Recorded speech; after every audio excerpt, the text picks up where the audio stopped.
Foo Fighters. All my life on XFM 104.9. I'm Ricky Gervais with me, Steve Merchant, and Karl Pilkington. Indeed. Genius Karl Pilkington, as Heat magazine said. Really? Is that what he's referred to now? Yeah, yeah. Genius. Saying about people tune in just to hear his games, such as Educating Ricky. Have you got some Educating Ricky for me? Got some education. I need some education, Karl.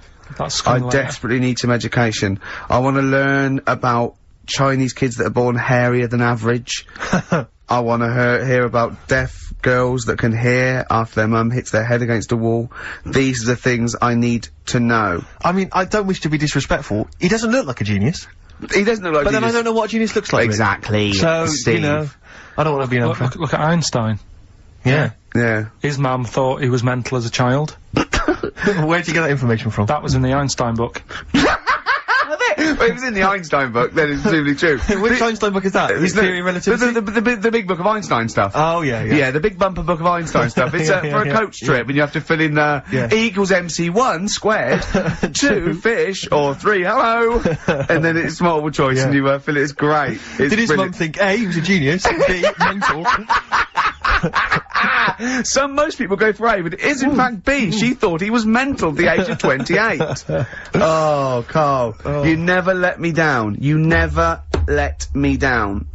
So have you got Educating Ricky for me? We've got Educating Ricky coming up. We've got Rockbusters. We've got Rockbusters. Some great as seen and talked about in Heat. In Heat magazine. It's got really tough this week now. We're not messing about anymore. Right. Got some good prizes. Absolutely, yeah, we'll talk about those later. Because, I mean, was it last week that you had the classic? Was it, I can't remember, I'm paraphrasing, Karl, apologies. Something like, I'm here in Texas, I've fallen in a puddle, and my knee has got wet. Yeah. Wet Knee Houston. Whitney Houston.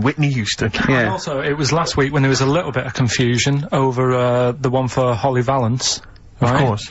I don't think it was confusion, I think it was your error. No, it wasn't. And it was Holy Valance, and you meant Pelmet. Then, Becky, who called up that time and said, oh, if you're getting mistaken with, Pelmet, right, she sent me an email in a week, saying, I've done a bit of research. It was my fault, I've made an error. It is a Valance. Okay. And I know about Valances, as I told you last week at the very end, me auntie loves them. Yeah.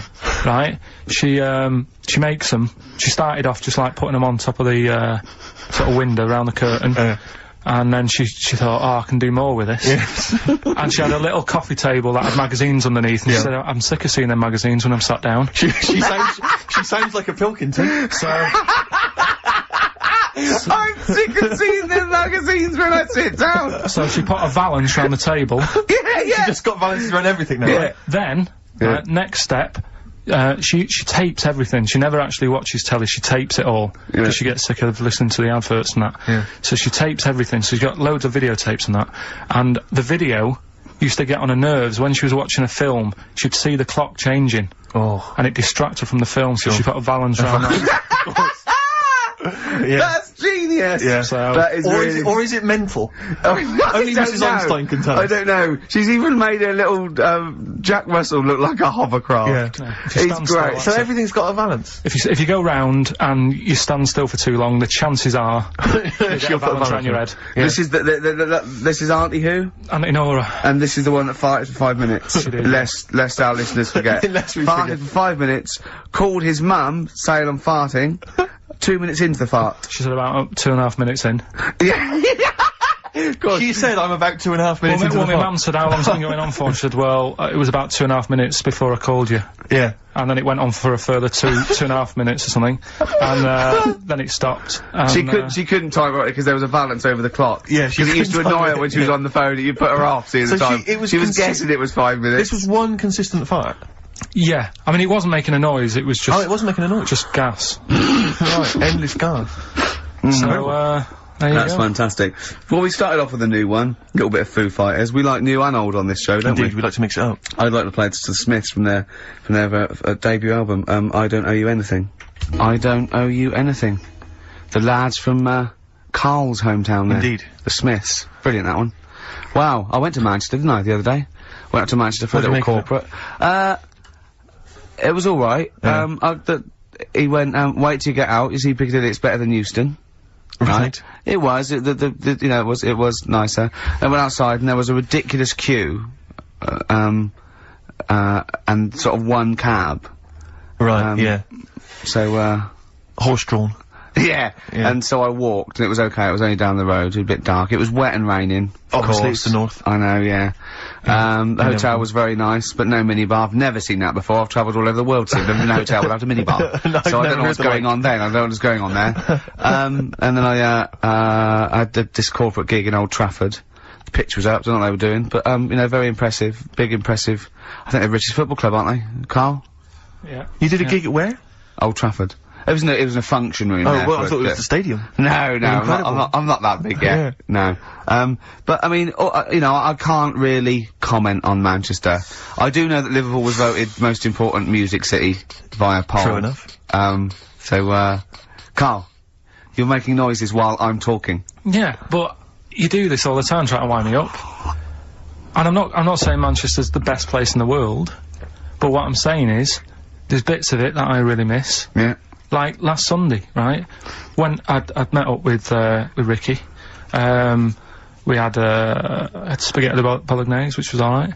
And then I said to him, I need some soil. Damn, I wish you'd invited me, it sounds amazing. So I need some soil, what do you think? You need some what? Soil? Soil, yeah. I need to repot a plant, right? Yeah. So, you need to repot a plant? Yeah. Oh, fair enough. So, I'm like, where, you can't see these shops in London. Do you know what I mean? There's nothing around. I took him straight to one in my street. Yeah, but near your street, and that's probably the only one in London. Well, you say that, Carl. No, it does annoy me. Round my way, it's like, you know... You can't move for soil shops. You can't. There's earth, you can just pick up handfuls walking down the street. Yeah, incredible. People just lean over into someone's front garden. No, you can take the plants as well. No, but what I'm saying is, Manchester, there's loads of decent hardware shops. Yeah. Here, you know, if you want a panini and a latte or whatever, you can't move from. But for soil, I had to go virtually how many miles away from me to carry that soil home and stuff. Yeah. It's not I mean, London's alright, but if cities were sort of it's neglecting the peat market, really, well, isn't there's barely any mulch available in central London. I'm sick and tired of not getting a good decent compost of a Sunday. Indeed. So, you know, I'm thinking of moving to the north. Where there is loads of soil and gravel. Indeed. And animal shite. Whatever. Yeah, so... Sorry, you were gonna say if you were marking cities out of 10, what would you give, London? Well, if you were marking them on, like, you know, on what they have. Right. As opposed to what? Well, as opposed to... How you spell it. Say, like, I think the greatest city in the world is Rome. Right, it's pretty amazing. Yeah. Have you been? What, yeah, why do you think that, though? Just because, like, you turn a corner and there's something there that's really old.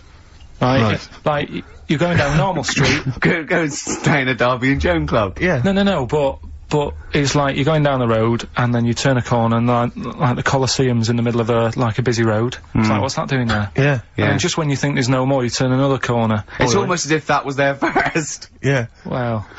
Yeah. But do you know what I mean? London. Yeah. What have we got? You know, Trafalgar Square's world known. And you go there, what's there? Yeah. Do you know what I mean? So, there's a lot of space there. Get one big B&Q. In Trafalgar Square. To cater for the whole of people who live sort of central Londonish. Yeah. And then I'd be happy, but what I'm saying with Nelson just popping up through the middle? Because you can still see it, couldn't you? Yeah. It's a great idea. So B&Q could be like the whole sort of flat thing and make it sort of grey so it looked like rock, and then Nelson popping up... Make it classy is what you're saying. Yeah. Stone clad it.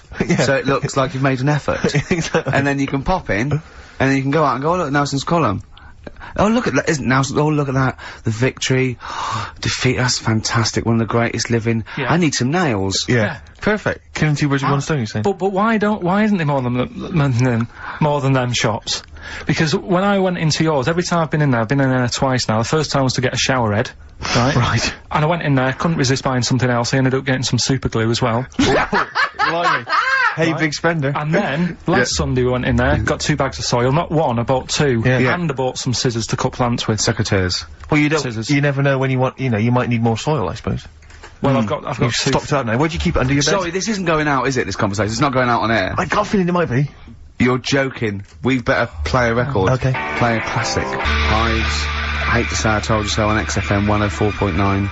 I'm Ricky Gervais, obviously, with me, Steve Merchant, and Karl Genius Pilkington. Absolutely. I was watching a bit of TV. Karl the Brain Pilkington. Yeah. The Brains.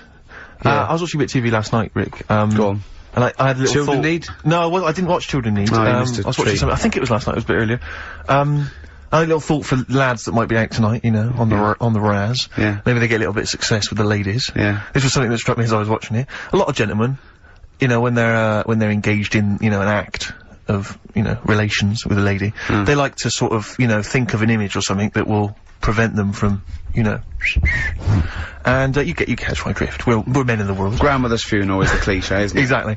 And I'll tell you what I think it should be. Rick Waller jogging.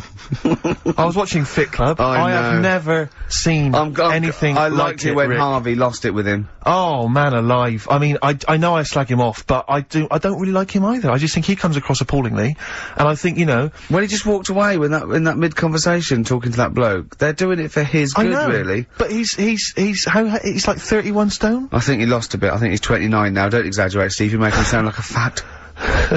But you know, I mean, yeah. That was close, wasn't it? When having sex, you know, apparently, thinking of, Rick Waller. Helps. Oh, don't look what's happened. Exactly. Let's do a reverse effect. Yeah. Oh, no, me and Carl. No, if you're with a lady, apparently that works. I know, he's out now, isn't he? He's out. Did he walk out? I think so. I think that's it, from what I can... No, I think next week they kick him out, because I read something about, they get rid of him next week because of his attitude, and first time I read it I thought he'd actually ate someone's hat. But it was... You lost me. Got rid of him because of the attitude. Oh! Everything you think of now is puns. You can't get puns out of your head, can you? Oh, Carl, you're great. Look at his little face. He's so pleased. How long have you been working on that? You've gotta give him that. That was a real joke. Look at his face. He knew it was funny. It was meant to be funny. He said it to be funny, and it was. Well done. Well done. I'm just interested, I just want to dissect it, because it was brilliant, and I'm wondering, how long have you been working on it? About 2 weeks. Yeah. Well, it's good stuff, it was worth the wait. I got it now. Oh, well done. The attitude. Well, I don't think, there's only one band that can top that. Another band from Manchester. Oasis. Oh. Vines. And Ms. Jackson on XFM 104.9. I'm Rick Gervais, Steve Merchant, Karl Pilkington. Right. Getting towards that time where Karl really kicks into action. We've got the quiz. We've got Rockbusters. The quiz that's a bit like Blockbusters, but mainly around music. Yeah, and a pun. A scenario. Yeah. Based in wordplay by Karl. You know how good he is at that. Can I tell you what the prizes are this week, because they're worth playing for? Please do. Okay, we got on DVD the Manic Street Preachers' Greatest Hits on DVD. The videos, I'm assuming. The film Human Traffic, it's a remixed DVD version of that. I think we were giving this away last week. You've obviously got a bulk stock of these. Groove Armada's Love Box, an album from them. The best air guitar album in the world ever. That's got the likes of Queen, Adams, Palmer, Leopard, Idol. I don't see it. I think the Smiths should be on there. We got Purple, Wolf, Cooper, Top, Quo, and, Back, Nickelback. Now there was another one around actually. I seem to have lost one of the prizes, Carl. Oh, here we go. Yeah, this is, you may have seen this advertised on TV, the Best Bands Ever album. And, just imagine who this is aimed at. It's got, Oasis on there, Nickelback, Coldplay, The Dandy Warhols, Bohemian Like You, in brackets, as featured in the Vodafone TV ads. Then it's got Smash Mouth, Walking on the Sun, as featured in the Ford Fiesta TV ads. It's for people who didn't know they liked indie. Exactly. They go, I don't like indie, but you do. Do you like this advert? Yeah. Do you like this advert? Yeah. Well, you like indie then? I do! I love indie! I can't believe it! That's great! Yeah. The Mock Turtles, Can You Dig It? As featured in the Vodafone TV ads. I really like indie! Do you love, the T-Mobile TV ad? Yeah? You'll love this, it's got Royce Cup on there, which is featured in there.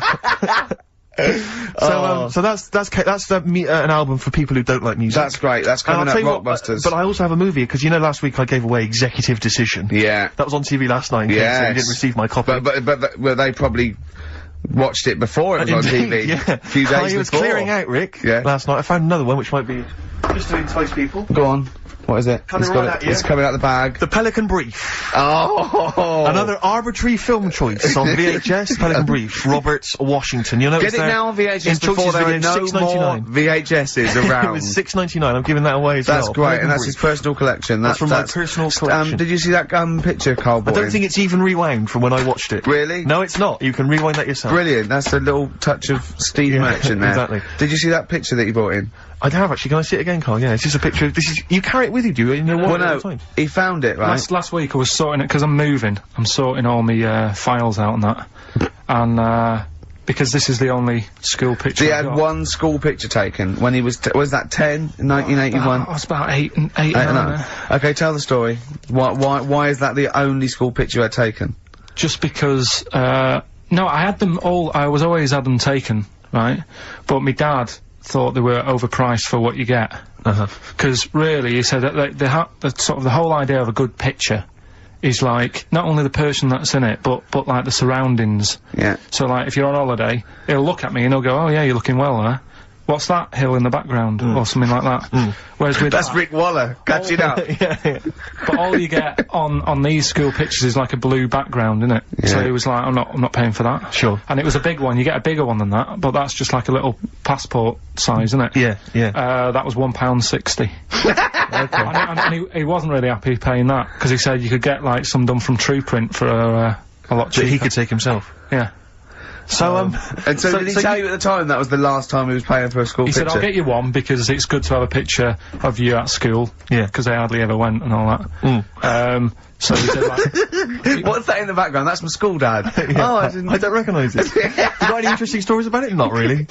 So, I was a good-looking kid there, wasn't I? What are you doing with your mouth, though, Karl? It looks like you're it looks like a bit like you're a ventriloquist dummy. What do you mean? Well, it looks like you're sort of scrunching your mouth up, or pursing your lips or something. Do you not think? I mean, now you've got, dare I say it, very kissable lips. So in here, look how thin they are. Look at those little thin lips. It's like I'm smiling. That's a smile? Oh, that's what I didn't recognise that either. I didn't realise that was a smile. Is that what you look like when you smile? Oh. What's happening with the head? Had your dad seen you smile before then? Well, I think that's why he wanted to buy one as well. That's like, so he can remember what it was like. Right. Because I don't smile. When did you stop smiling? When was the last time you had fun and you just like happy-go-lucky? When can you remember when you had no weight of the world on your shoulders? I often think that. Because I don't sleep like I did, like when I was a kid. I had really good sleeps, and now I don't. Right. So, I think... But you've got a lot of things on your mind, you know, where can I buy soil? Yeah, how can I confuse a computer by tapping in Y in the search engine? Yeah. Probably when I was 14, I was stress-free. Were you? Yeah. When was the paper round? Probably when I was 15. Right. That's when it started, was it? I reckon. That's when I started getting stressed. Yeah. I'm just looking at the haircut you've got in the, because obviously I've not seen you before with hair, and it's an interesting mop. Do you have that done at a barber's? No, my mum used to do it. She cut that? Yeah. Right, what she used to do, you can't see it in that picture, but there was one where she did, bit of a mess of it. I mean, it looks quite... I can't tell from this picture. No, that's one of the better ones. Oh, really? Yeah. Right. Were you bullied much? on one of them, she used to, like, use a bit of newspaper in front of my eyes, so she didn't, like, stick these scissors in my eyes. So newspaper stops scissors every time. Yeah, because I think they use that for bulletproof vests. Yeah, the tough fabric of a reconstituted newspaper will stop the scissor any time. No, definitely. I remember, because I know a lot of UN guys when they're on patrol, they use some old copies of The Sun. They put it in their pocket. Yeah, the Daily Star. Sorry, yeah, okay, yeah. So, she used to always be on a Sunday night when, like, Songs of Praise is on or something, nothing was on the telly, just before Last of the Summer Wine or something. Yeah. And she used to get the... What a depressing time that was. It was. Having your hair cut and listening to Songs of Praise, waiting for Last Summer Wine. Yeah. I always used to get depressed on Sunday nights. Well, I'll tell you, it wasn't because school was the next morning, it was because the telly was so shite. I think it was because school was next morning, because Antiques Roadshow still does that for me. I see the Antiques Roadshow, I love it, but I'm just thinking I've got to go to school or work tomorrow. Yeah. The Roadshow, I wish they put it on the week. But I know, I've never really had that. When I worked, I suppose. I work now. Don't know, no. Oh, what giveaway. What giveaway. Sorry, you were telling us a story about... So anyway, she'd get the newspaper, right, and she'd stick it in front of my eyes, and, what does that say? Go on. So she'd You inherited a lot from your mum, didn't you? So she'd cut my fringe, right? Yeah. But then she'd go, oh, it's not straight. It's not very good. So she'd go again, and she'd keep going, and the problem is... that why you're bald now? I was saying, is this, that you have got hair, but she has to get it right. Yeah. It takes her to the back of your neck to get it even. Yeah. She sort of removed the newspaper, and she was like, oh, God. I said, what? She goes, oh, I'm sorry. And like... What, did this happen every Sunday? No. Can I ask you, Carl, when she was cutting your hair in this picture, do you think she was maybe sidetracked by an interesting article in the paper and really wasn't paying attention to what she was doing? Or did her favourite hymn come on? Yeah, and she started or Compo was rolling down the hill. In a bar. So yeah, I ended up with, like, you know, a fringe sort of on the back of my head, because she just kept going further and further. Sure. But, when did you start going to that barber that was on the railway station? That's when I started work, so, you know, sort of 16, 17. Okay. And is he the one that said you have the hair of a Chinaman? He's the one yeah. He sounds like a wise man. Well, can I just stop? I think maybe we should play a tune, but maybe you could bring in some photos next week, Rick, and we can talk about them on the radio. Yeah, and I'm just gonna do a card trick. Right, take a card. Any card, yeah. Right, look at it. Is that your card? Boy with the Arab strap, Belle and Sebastian. Coming next, Educating Ricky. You too, Electrical Storm. Steve, am I mental, or have we been playing some great tunes We've today? been playing some great tunes. You're not mental. You're a genius. Yeah, on XFM 104.9, Ricky Gervais with me, Steve Merchant, and Karl Pilkington. Karl Pilkington in the chair now. The talked about, the acclaimed Educating Ricky. Right, well, just in case anyone's new, doesn't normally listen. Yeah. Basically, I'm educating Ricky. Yeah. Do a bit of research in a week, find stuff, news, history, anything that's interesting. 3 stories, I give them a nice little headline. You take your pick. Yeah. Between now and 3, you're gonna learn 3 things. Yeah? Yeah. So, the headlines are, I'll be no buying one of them. Give us that again. I'll be no buying one of them. Nice, okay. Yeah. We've also got, Hippopotamus News. Okay. Okay. And, Chicken You Believe It. Chicken You Believe It. Well, I'm gonna go for Hippopotamus News. Hippopotamus News? Hippopotamus News. Right, well this one, it's, I'm not gonna take the credit here. I heard Christian talking about this on breakfast, right? Because it's a good story that happened. Basically, I don't know if I told you about it last week when we were having our spaghetti. But, I think you did. Right, I know what it is. I know what this is. Okay, I've not heard this. Right, there's a little midget. Right, there's a circus. I'm loving it already. Circus going on somewhere. I think it was in America. Yeah. And, is that present day or old times? I'm talking, like, in the last 3 weeks. Okay. Right? Little midget, circus, really packed out show, people are loving it. Right, Steve, you're asked the same question I did, I know. So there's a little midget jumping up and down on a trampoline. That's what a circus is. Right. I'd pay good money to see it. So, everyone's clapping, and he's getting carried away.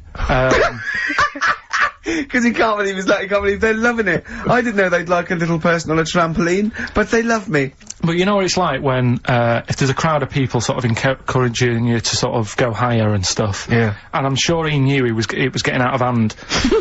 But he was jumping and he was coming down the road going higher, and he's going really high in the air, right? So he's doing this, crowd are clapping. There's a hippo, right? Just sat next to the trampoline, getting ready to come on and do his act. Oh, right, I thought he was in the audience. That's it, getting ready to do his act, Steve. Yeah. So he's a ventriloquist. What do you mean he's sitting by the trampoline waiting to do his act? Because why does he sit in the dressing room and they go, 5 minutes, Mr. Mus, 5 minutes, Mr. Mus. So anyway, right, so the hippo's there, he's getting annoyed because the midget's he's going, how can I follow this? How can I, this is really annoying, they're gonna be, no. So, he's thinking, he's already done the trampoline, my pogo stick act is never gonna work. Yeah, go on, so there's a hippo waiting. See, it's a great story and I just know he embellishes it or he gets slightly wrong. Go on. So there's a midget jumping up and down, the hippo's getting annoyed, the crowd are going mad, the midget's loving it, can't believe his luck. Although you think, he probably knows he's dicing with danger. Yeah. So, next thing you know, they're all saying higher, higher. He gives it one big, like, heavy sort of landing on the trampoline, goes really high, but goes off at a funny angle. Oh. Hypotenuse. Okay. Yeah. And sort of flies up. Hypotenuse! Hypotenuse! Sure. Flies off at a funny angle. Ooh, dear. Hippo's there, swallows him whole.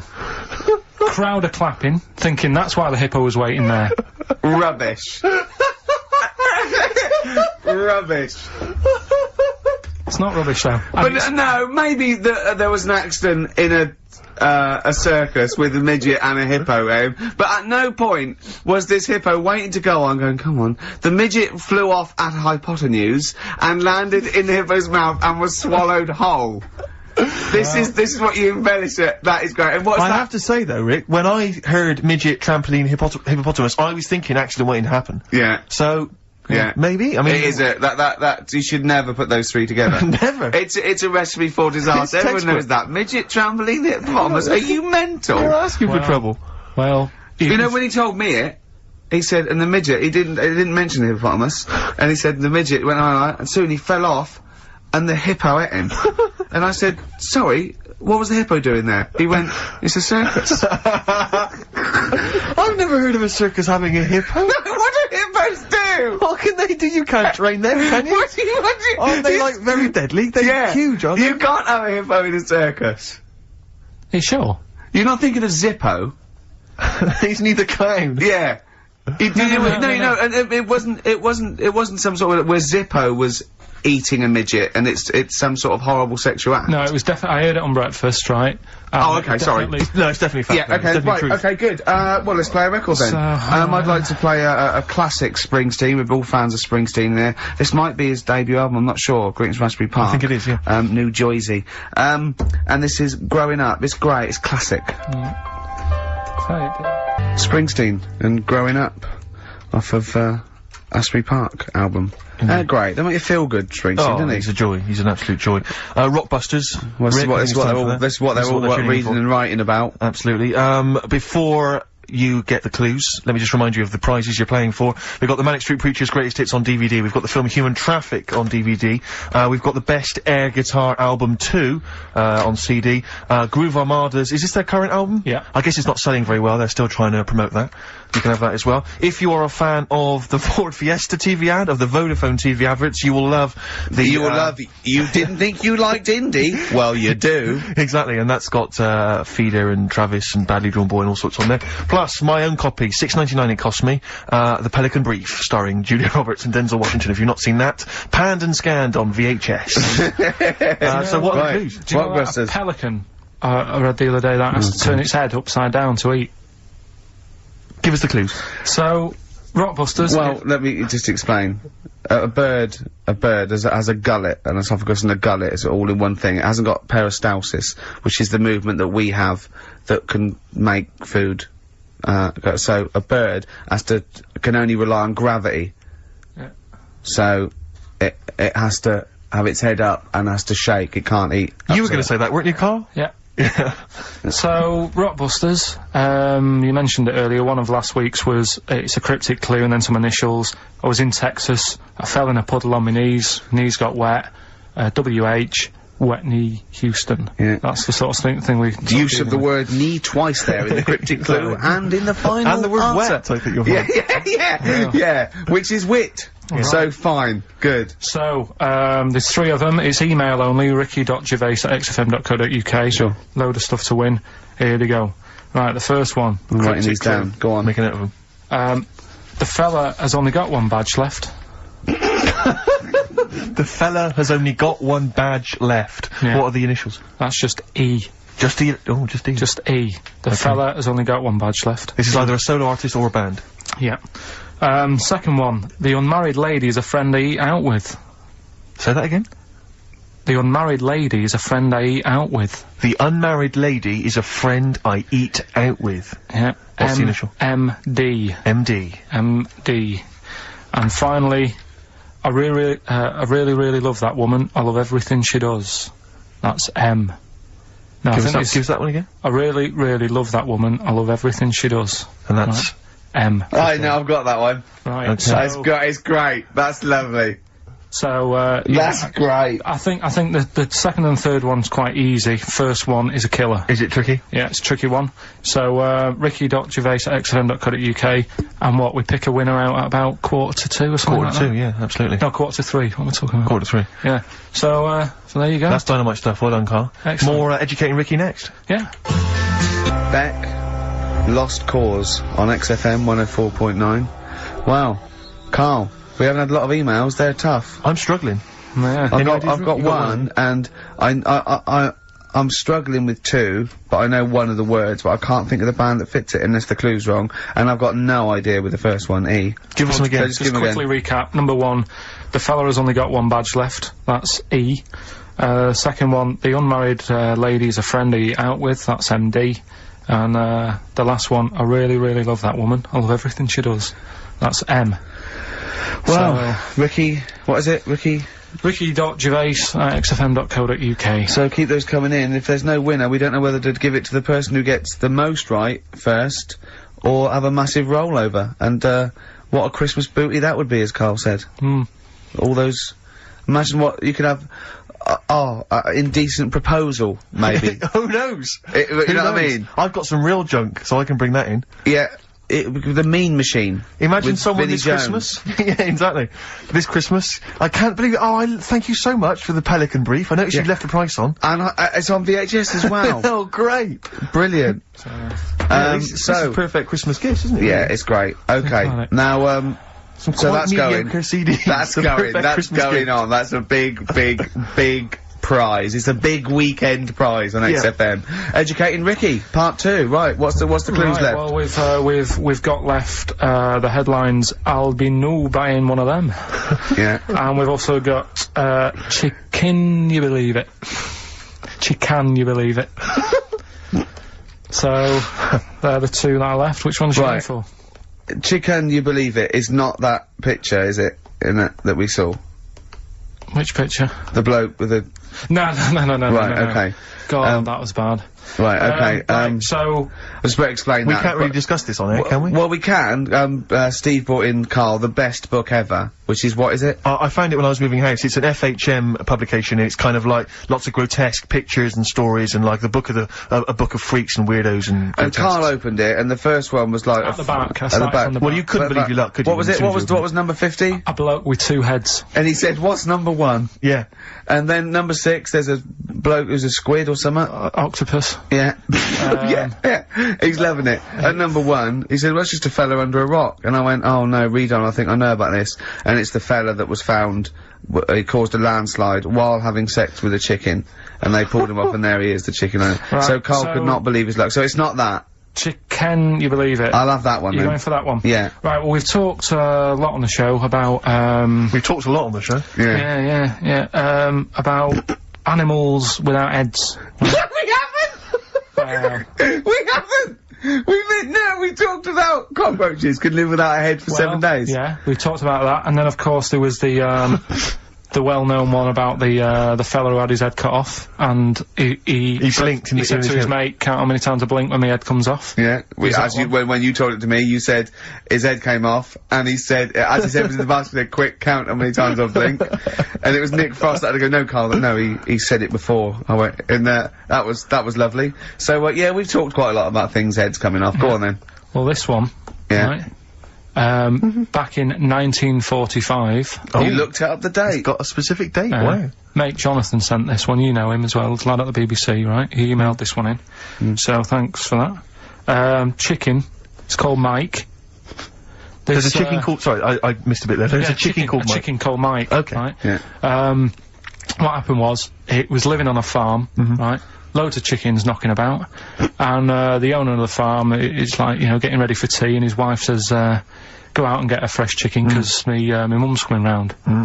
So he thinks, well, I want to get a good one in, because I want to impress her. Cause back then, even then, they wanted to impress the mother-in-law and that. So they said, "Alright, I'll just nip out and get one." So he sees Mike, chicken, running around. Is this during the war or after the war?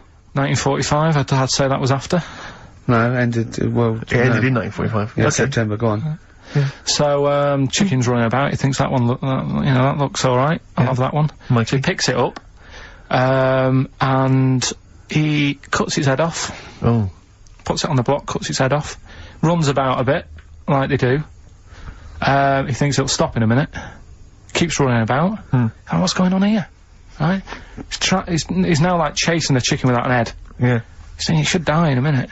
Anyway, doesn't die. Chicken's walking around with no head. Lives for 18 months. Yeah. Chicken with no head. Yeah. What do you think of that? Well, I'll tell you, I've heard this story before, Rick, and, the explanation as I understand it was that, certain vital cords, spinal cords, weren't severed when the head came off. So that was why it continued to live. Yep. I don't know if that sounds plausible. It's fine. Absolutely fine. How did it take on, protein and energy? The fella who owned it, he said, well, hang on a minute. He said, I could kill it now. But I've got a wonder chicken here. But he's thinking, it must really want to live. Sure. Right? If it survives that, they sort of got something here. Yeah. So he, what he does, he gets a little, eye droplet thing that he used to use on it. Obviously not anymore. Right? And he filled it with grain and water. And it had a big hole in its neck where its head used to be. And he, incredibly. And he dropped. You know what? I mean, that is possible then. If it, you know, without infection, without infection, if he was taking on things, it is possible, right? Why? Why what? Why did he do it? How cruel is that? I mean, that was not cruel because the chicken obviously, you know. He said if he thought it was a bit fed up, he would have killed it. He said, but it was running around quite happy. Well, it wasn't fed up at all because it had no brain. Well, what do you mean? Well. I'm just saying what it was nothing. It was just sinew and nerves and electrical impulses breaking down energies, right? That's all it was. It didn't have a brain. So it was, but I'm worried about the psychology of keeping a pet without a head. I'm worried more about what the farmer was thinking than the chicken. I tell you this, the question I'm asking is, was the mother-in-law impressed? I mean, that's why he set out, why he set out to shot Mike's head off. This is lovely, but it's just the head where you don't kill a chicken like that all at once. I thought we were having chicken for dinner. Come and look at this, running around the yard. Yeah! Oh, dear. So, there you go, you've learnt something there. Yeah, I have learnt something. Yeah? Yeah. So, one more. That farmer, I've learnt that farmer was very strange indeed. Yeah. There you go. I have to say, to be fair to Karl, I have a feeling like when I read it, the reason he kept it alive was as a novelty. He got charged people to come and see the incredible headless chicken called Mike. Right. So, here we are. That's great. So, tune, Steve? A tune, yeah, I just thought I'd like to hear a little bit more from, that NERD album. We played some of this from there when it first came out many, many moons ago. Since then it's gone on, it's won awards, all sorts. And obviously NERD now, Nerd, as they're sometimes known, kind of big producers. They're producing Justin Timberlake, Britney Spears, all kinds of people. But this is a track from their, album. I've heard they're wicked. They are indeed. And this is called Things Are Getting Better. NERD. From their album In Search Of, and that's Things Are Getting Better. After the break we got, more Educating Ricky, and the results to this week's Rockbusters. And Richard Ashcroft. Oh, dynamite. Richard Ashcroft. Check the Meaning on XFM 104.9 on Ricky Gervais with me, Steve Merchant. Karl just remembered a little story he was excited to tell you. Okay. Go on. Oh, are you gonna tell him? Oh, okay.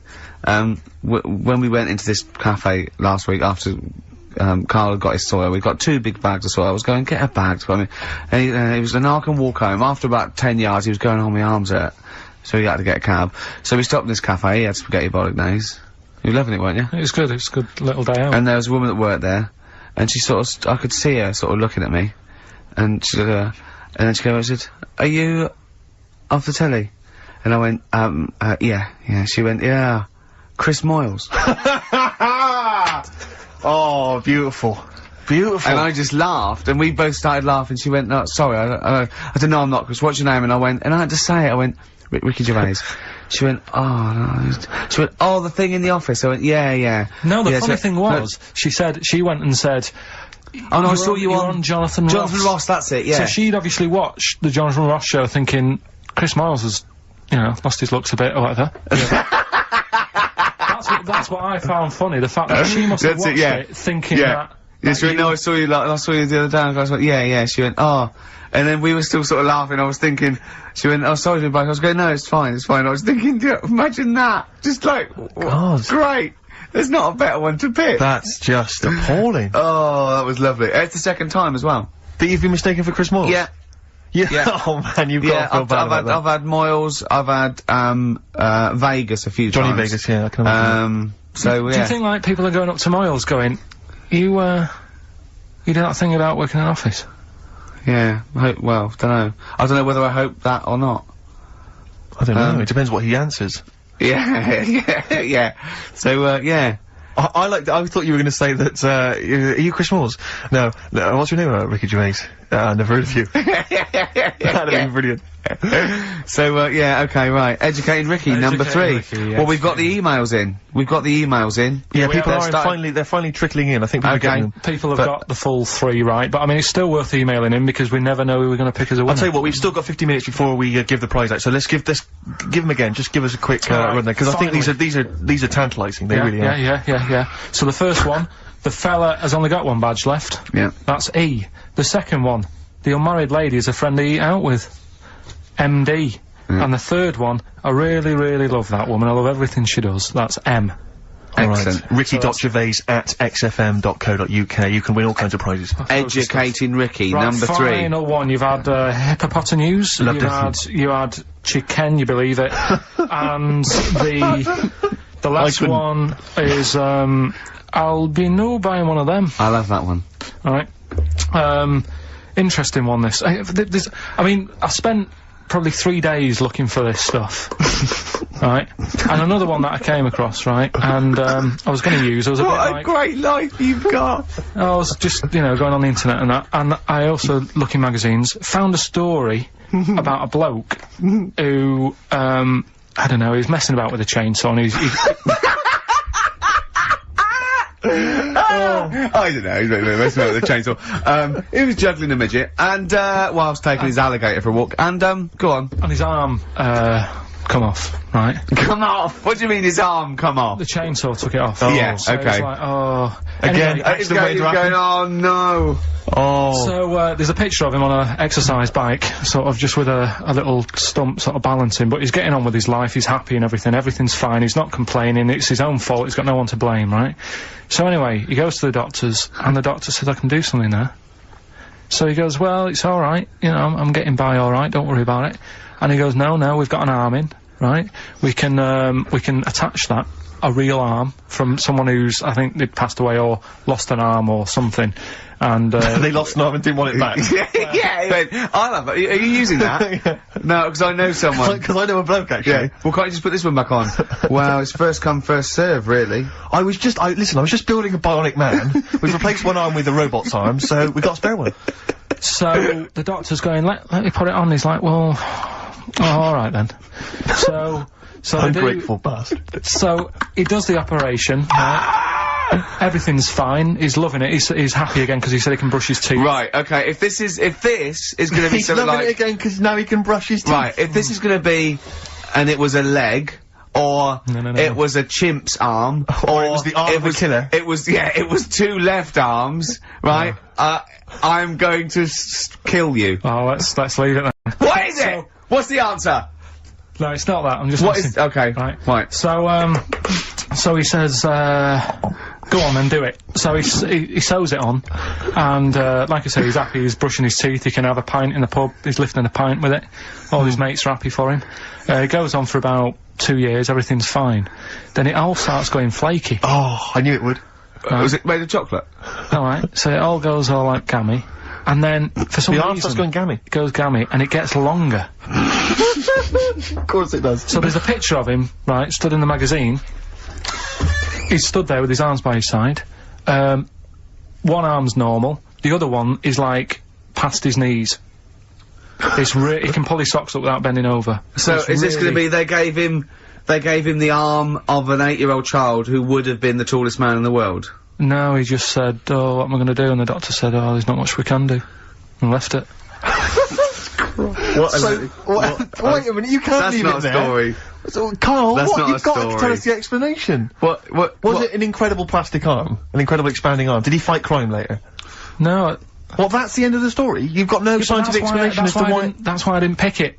But you just told it to us anyway! Yeah, but I'm just saying the sort of knowledge I come over when I'm looking for the good knowledge. Yeah? So why did his arm grow? Why did this arm grow? He must have had an adult arm. They couldn't have given him an arm. I don't know. It's just one of them. It's rubbish again, isn't it? Well, I don't. It's an interesting story, but you should have read. It's not, and it's rubbish. But you should have read to the end. There was photos. Yeah. But you should have read to the end of the article, Carl. No, I did. And he said, you know, he's not happy and he wishes he wouldn't have had it done and all that, and, you know. Are you sure this wasn't entirely unexpected? No, seriously, he was saying, you know, his teeth are nice and clean again because he could brush them and that, but his arm's getting in the way. Ruining his shirts and everything. So I'll leave that. Let's play a tune, let's come back with the next one, because I love the fact that this is like Ronnie Corbett telling one of his jokes on Ronnie. That wasn't even the story he was going to tell us. Play it, record. Oh, God. That's alright, isn't it? Travis. Level come through. Quite like that. On XFM 104.9. Ricky Gervais, Steve Merchant and Karl Pilkington. In the chair. We've had the answers in. It's Rockbusters. It's the results. Karl, give us the winning answers. Right, Steve, you search for a winner. I will. At random. We can slip into that. So, the first one was, the fella's only got one badge left. I have no idea. The initial was E. Go on. Will I get out the answer now, Yeah, Steve? give the answer, yeah. I think you should. That was his last sticker. Yeah? Elastica, the band Elastica. I'm not doesn't sure. work. No. Doesn't work. The word sticker and a badge are not interchangeable. And it's not his last sticker, it's Elastica. Yeah, but, like, his last sticker. So, someone's got it. Oh! So say a different word and it works. Oh, so if the band is Elastica, then it works. God, if only Justin would have named it if she'd have just gone, let's call it Elastica, then we'd have, yeah. Second one. What was the clue? The unmarried lady is a friend I eat out with. Go on. That's Miss Dynamite. Miss Dynamite? Doesn't work. Yeah, but it's been running for 4 weeks. We've done the obvious Doesn't ones. work. Doesn't work. Miss Dynamite. Again, if she'd have called herself Miss Dynamite, it would work. She didn't. See, what's happening is pop stars are letting you down by naming themselves incorrectly for your clues. Those don't work.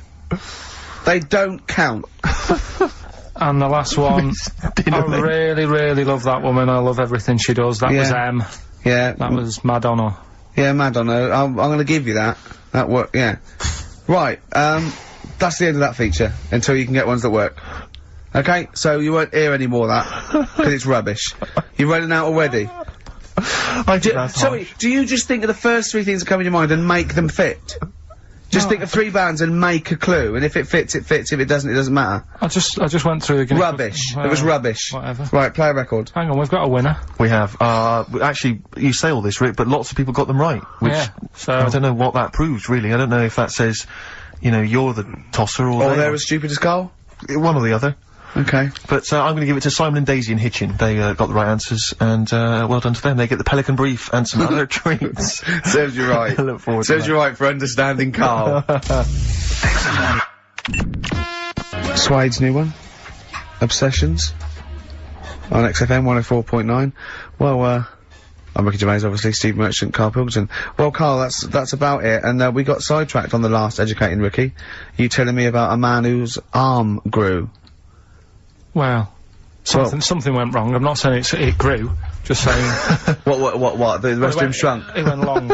It went long. What, is that growing there? What do you mean it went long? Did it grow, or what, did it come loose? That's what I was thinking. Oh, so it was hanging by a thread which made it look long? Yeah. Within the skin? It's like how you can stretch a pair of tights if something is too heavy. Arms are very much like tights. They are very much like tights. The one that we didn't get round to on Educating Ricky was, I'll be no buying one of them. Go on. Are you familiar with the saying white elephant? Something is a white elephant. I don't think so. Hold on. You phoned me last night and said, what does white elephant mean? And I told you. Yeah, I know, but I know where it came from, but I just was wondering what it was about. So how, in what way is Educating Ricky you calling me up and asking me something? Well, do you know how it came about? You've given away some of the secrets of the show there, it would appear. I didn't realise he was phoning you for information. Well, he just asked me what the term white elephant meant in sort of like colloquial. Did he say, why are you interested, Carl? No reason. No, go on. Well, what it is, ages ago when... So what do we understand white elephant to mean? Well, some of that's useless, that's like a bit of a, you know, something that you wouldn't want around that's just stood there doing nothing. Yeah. I'm looking at you, Carl. So years ago, when people used to use elephants Years ago, go on. When people used to use elephants? Yeah, more than they do now. Right. More than they do now! This doesn't involve a midget, does it? No. So, you know, they'd use them in the workplace and stuff. Sure, yeah, as factories. Sort of, yeah. To move stuff Tea around ladies. and that. Yeah, security guards. Yeah. Can't trust them with the buns, though. That's why they stopped using them. Oh, right. God, go on. So there was loads of elephants knocking about, and the thing is, right, you couldn't move from. If you have a lot of something, you also have a lot of demic ones, don't you? A lot of what? You know, sort of demicky ones that aren't right, really. Demicky? Well, you know, like, they weren't properly. They weren't properly? They weren't Sorry, demicky or Carl? properly. What are you doing? Right, I'm getting to the story. So what I'm telling you is... They were a bit demicky, so they weren't properly. Have you started making words up? Right. Yeah, you Stanley Unwin. Listen. Reincarnated. Demicky? Yeah. There was a lot of albino elephants knocking about. Okay. Where is this? Olden times. Africa. Yes! Should we say Africa? Yeah. Yeah. If an answer's got a question mark at the end, I'm not sure it's either Africa or India, but I'll give you a clue. Well, these elephants, do they have big ears or little ears? I didn't sort of notice the size of the elephants. What I noticed is they were white, because they were albino elephants. Okay. Right? So... that's why they're heading, I'll be null buying one of them. Okay. So, what would happen is, people who didn't know what they were doing, like, you know, you get people making a mistake buying cars that are full of problems and that. Back then, when people were buying elephants, they'd go up to someone, say, I'm after an elephant, and the fellow would say, yeah, I've got one here for you, this is a nice one. And it was all white and stuff, and it had, like, blue eyes. You should never trust a used elephant salesman. This elephant that's white with blue eyes. Right. So, this is great. So a fellow who didn't know what he was doing would buy the elephant, and he'd get it back, and it'd be all sort of lazy and stuff, and what we're doing and stuff. And he'd say, what's up with this? And his mate, who's a bit of an expert with elephants, and go, oh, where have you bought that from? And he'd say, oh, I got it off that fella, and he goes, oh... all this embellishing nonsense he does with the story. You shouldn't have bought that. So he goes, why? And he says, it's only albino, innit? And he's like, what does that mean? And he said, oh, it gets tired. It's not that good at doing work and that, you shouldn't have bought it. It steals from you. But elephants back then were like a god. You know what I mean? Right. You couldn't say, oh, I'm sick of this, then I'm going to abandon it or anything, because elephants were seen as, like, pretty high up on the chain of things. So they'd end up being stuck with an elephant, that's an albino, couldn't do much, gets tired, basically gets in the way, so they said, that's where they're saying, like, you know, but a bit of a white elephant there. What do you reckon, Rick? I feel like I haven't been educated. I feel like I've lost something. So at that time in my life that I can never get back. I feel like I've sort of been soiled, and I don't know where to start. I'm angry. Do you know what I mean? I'm angry. Sure, yeah, I can see that. And all that rubbish around. Look at his little face. Well, what was that, all that shit about a second-hand elephant salesman and his mate knew about elephants? What is it? What are they had blue eyes. What are you? Well, albinos have red eyes for a start. Oh, that's it. We've run out of time. Oh, what? I mean, what are you going to do about this next week? Are you going to actually do some educating next week? And what about Rockbusters? Are you going to make the clues proper cryptic clues? Well, that's the teaser, isn't it? That's what we'll leave them with. Will it be any good next week? Yeah. Tune in and find out on XFM 104.9. Hello and welcome to number 4 in the series of 6, season 3 of the Ricky Gervais Show, with me, Ricky Gervais, Stephen Merchant, hello, and Karl Pilkington. Alright. Yeah, first of all, I'm sorry to do this, but me and Steve have got to bring something up that's been bugging us for a couple of weeks now, but it's reached... you are so fucking lazy, Carl, at the moment.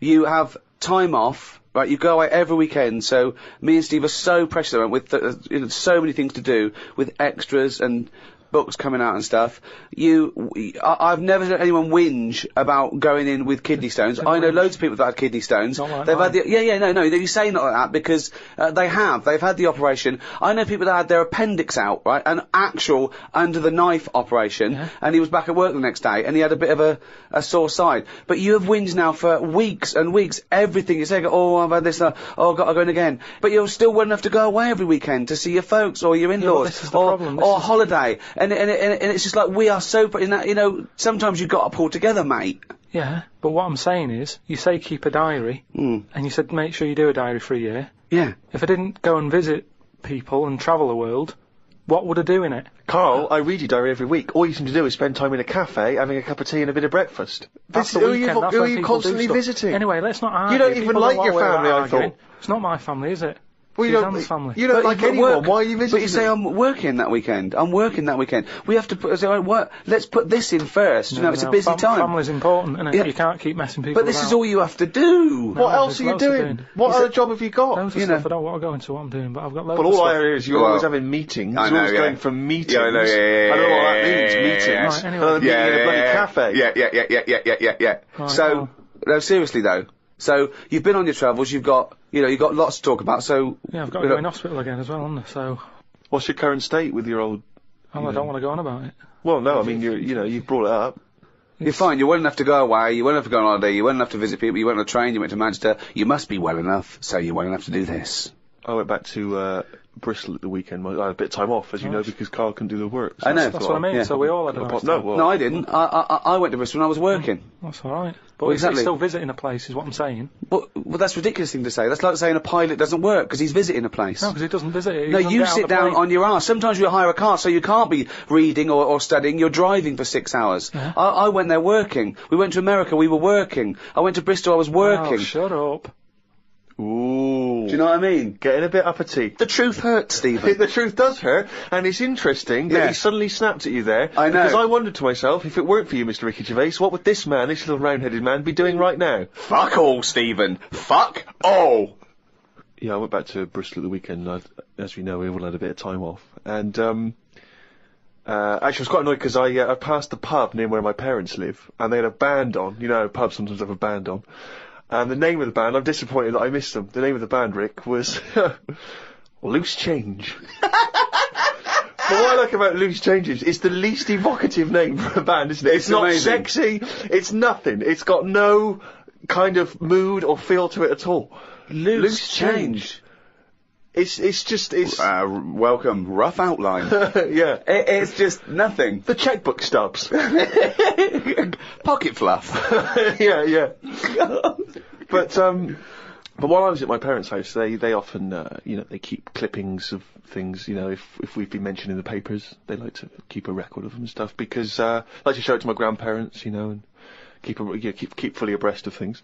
And, I managed to find a couple of them. This is what, I don't know if you've heard this, Carl. It's, for people who don't realise, Carl was making a couple of little 3-minute TV projects recently that were on Channel 4.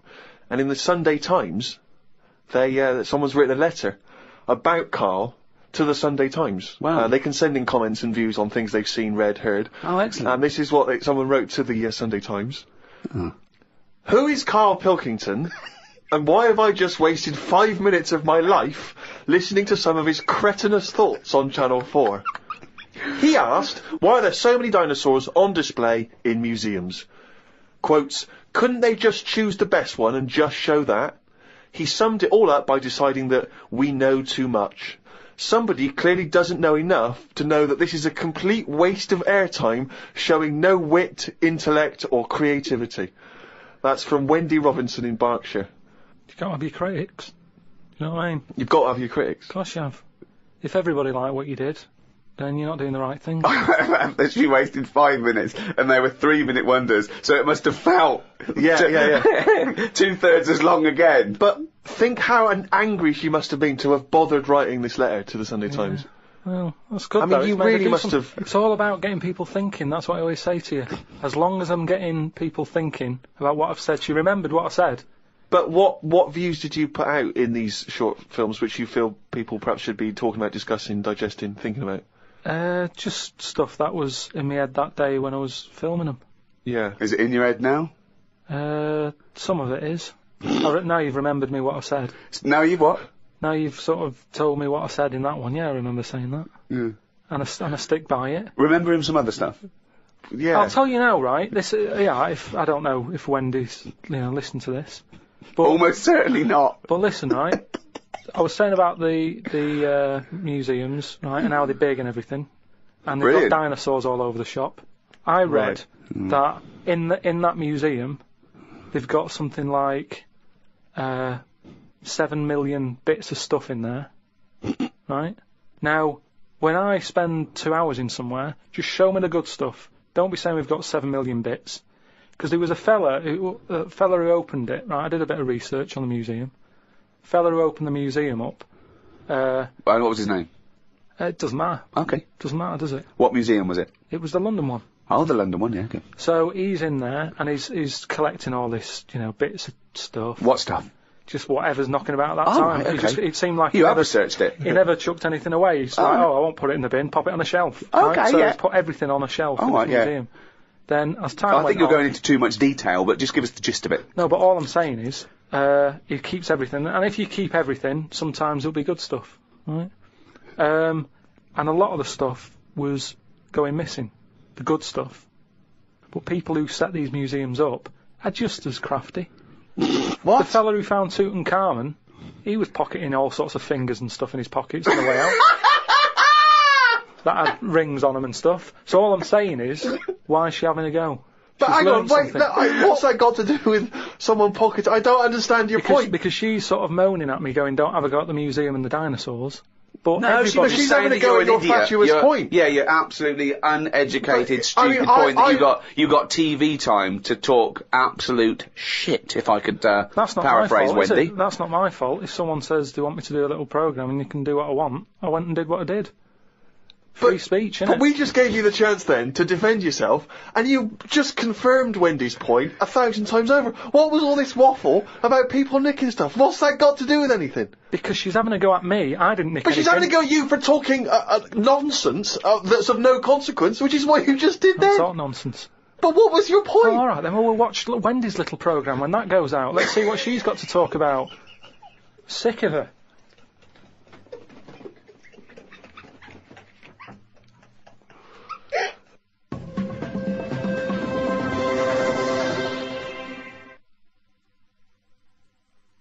So anyway, as I say, my mother saves various clippings and things which may be of interest. This was recently in the Daily Mail, in one of those kind of gossip columns. Ricky Gervais's cringe-worthy dance routine as managerial buffoon David Brent was undoubtedly the highlight of BBC comedy The Office. Perhaps credit for the scene should not go to Gervais, however, but his lanky co-writer Stephen Merchant. For I hear that 6'7" Merchant has been attracting a great deal of female attention at the so-and-so pub in North London, until he took to the dance floor with Brent-esque results. Says my mole, most of the feminine throng looked away in embarrassment. Putting it kindly, he was rather ungainly, like a giant albatross hopping on stilts. Right, now then, I'll take issue with this, because firstly... You wouldn't be attracting female attention in the first place. Rick, if I had been, I'd have phoned the Mail myself. Point A... Right, I seem to remember distinctly I was talking to one of my mates the whole night and we were discussing about the fact we were too shy to talk to girls. So wrong there. Yeah. Point 2, as you well know, if I take to the dance floor, which on this occasion I didn't, I remember distinctly not because I love to dance, I would not have been described as a giant albatross hopping on stilts because Karl has seen me dance, you've seen me dance, you know I'm a good mover. Yeah. Just in the same way that people can't quite understand how Peter Crouch, the same height as me, is able to be so brilliant on the football field. Yeah. The same, people look at me when I'm dancing, they go, I don't know how that big guy is able to bust some of those kind of moves. I've won 2 dance contests in my life.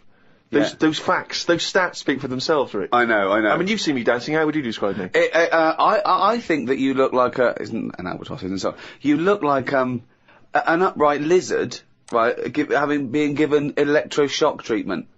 And I think that's a lot fairer, isn't it, than the albatross nonsense? Well, so I'm just trying to picture that, because again, was that a compliment? You were on my side, right? You were defending me. A cross between a giant lizard and a stick insect.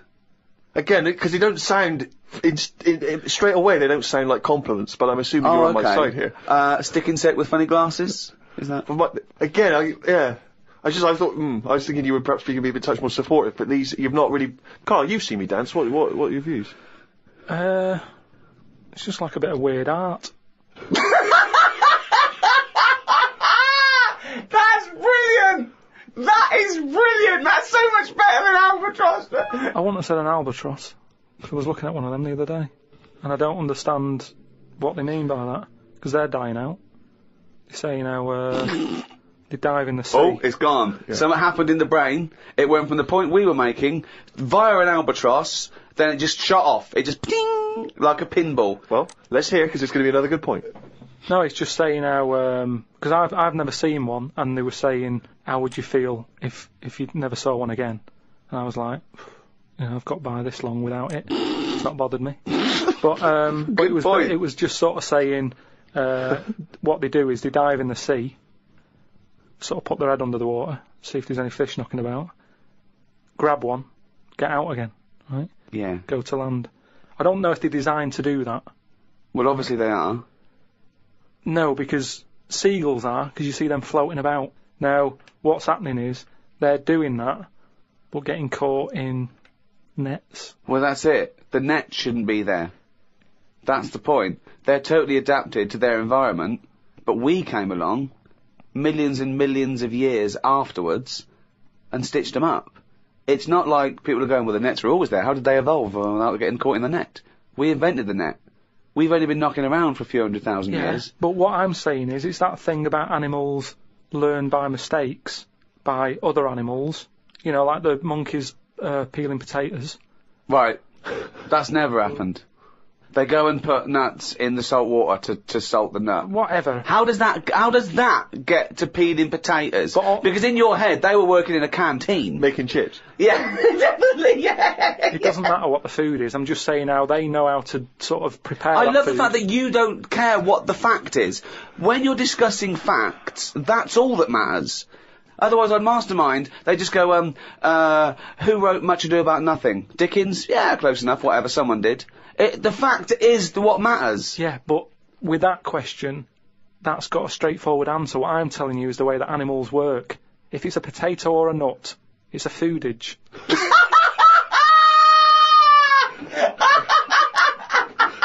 And once again, I return you to my question as before. What's your point? What point were you making? I'm just saying an albatross will find... if you're hungry, you find food or you change your diet. If you don't eat something else, you die out. Simple. Said before. If you want a pie, but they haven't got any pies, you have a pasty. Alter your diet. And an albatross... Drastically. Yeah, pies radical. Yeah, you said. Completely changing my diet. No more pies. What are you eating? Pasty. Brilliant. I'm not going to eat quiche anymore. I'm going to have a tartlet. But you're getting more and more sort of single-minded in your... No, single-celled. Yeah. It's not, though. In your belief that everything you say has got some kind of profound implication and that no one else is listening. That we're all ignorant. Right. We're all not listening to what you're saying. Here's another one. Go Here's on. Something else to discuss. Oh, come on. This will be good. In series This will be as good as E equals MC squared. The people ageing backwards idea. Well, it's not an idea. They've done something on it, saying how... No, they haven't. A baby has been messing about with emails. Right? Oh, yeah, God! A 65-year-old doesn't know how to use email. So, again, my system works. So say if you're an old person, you're not using the internet, but you shouldn't be anyway. Because you should be sort of just getting used to life as an old person. When you're a baby and you're about to die, they're using the internet. I don't know what you mean, when you're a baby and you're about to die. This is if this was your world, if it was your world.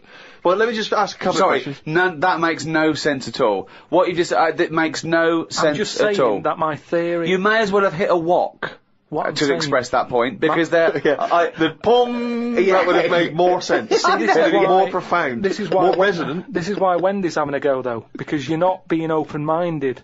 You're not thinking about... But we're being open-minded to good ideas, to sensible thought, to intellectual considerations. We're not being open-minded to this utter drivel. Yeah, but every invention is a bit... Who'd have thought the Frisbee would have caught on? That's not... I don't think that can count as an invention, though. Of course it is. People are paying for it.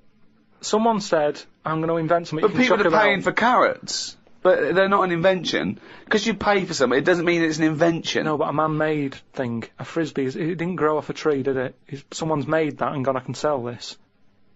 And people are buying it. You know, all I'm saying is, things change, don't they? You know, the albatross is dying out. The way, like when I walked into the flat, right, we've had hot weather, haven't we? We've had a lot of flies knocking about.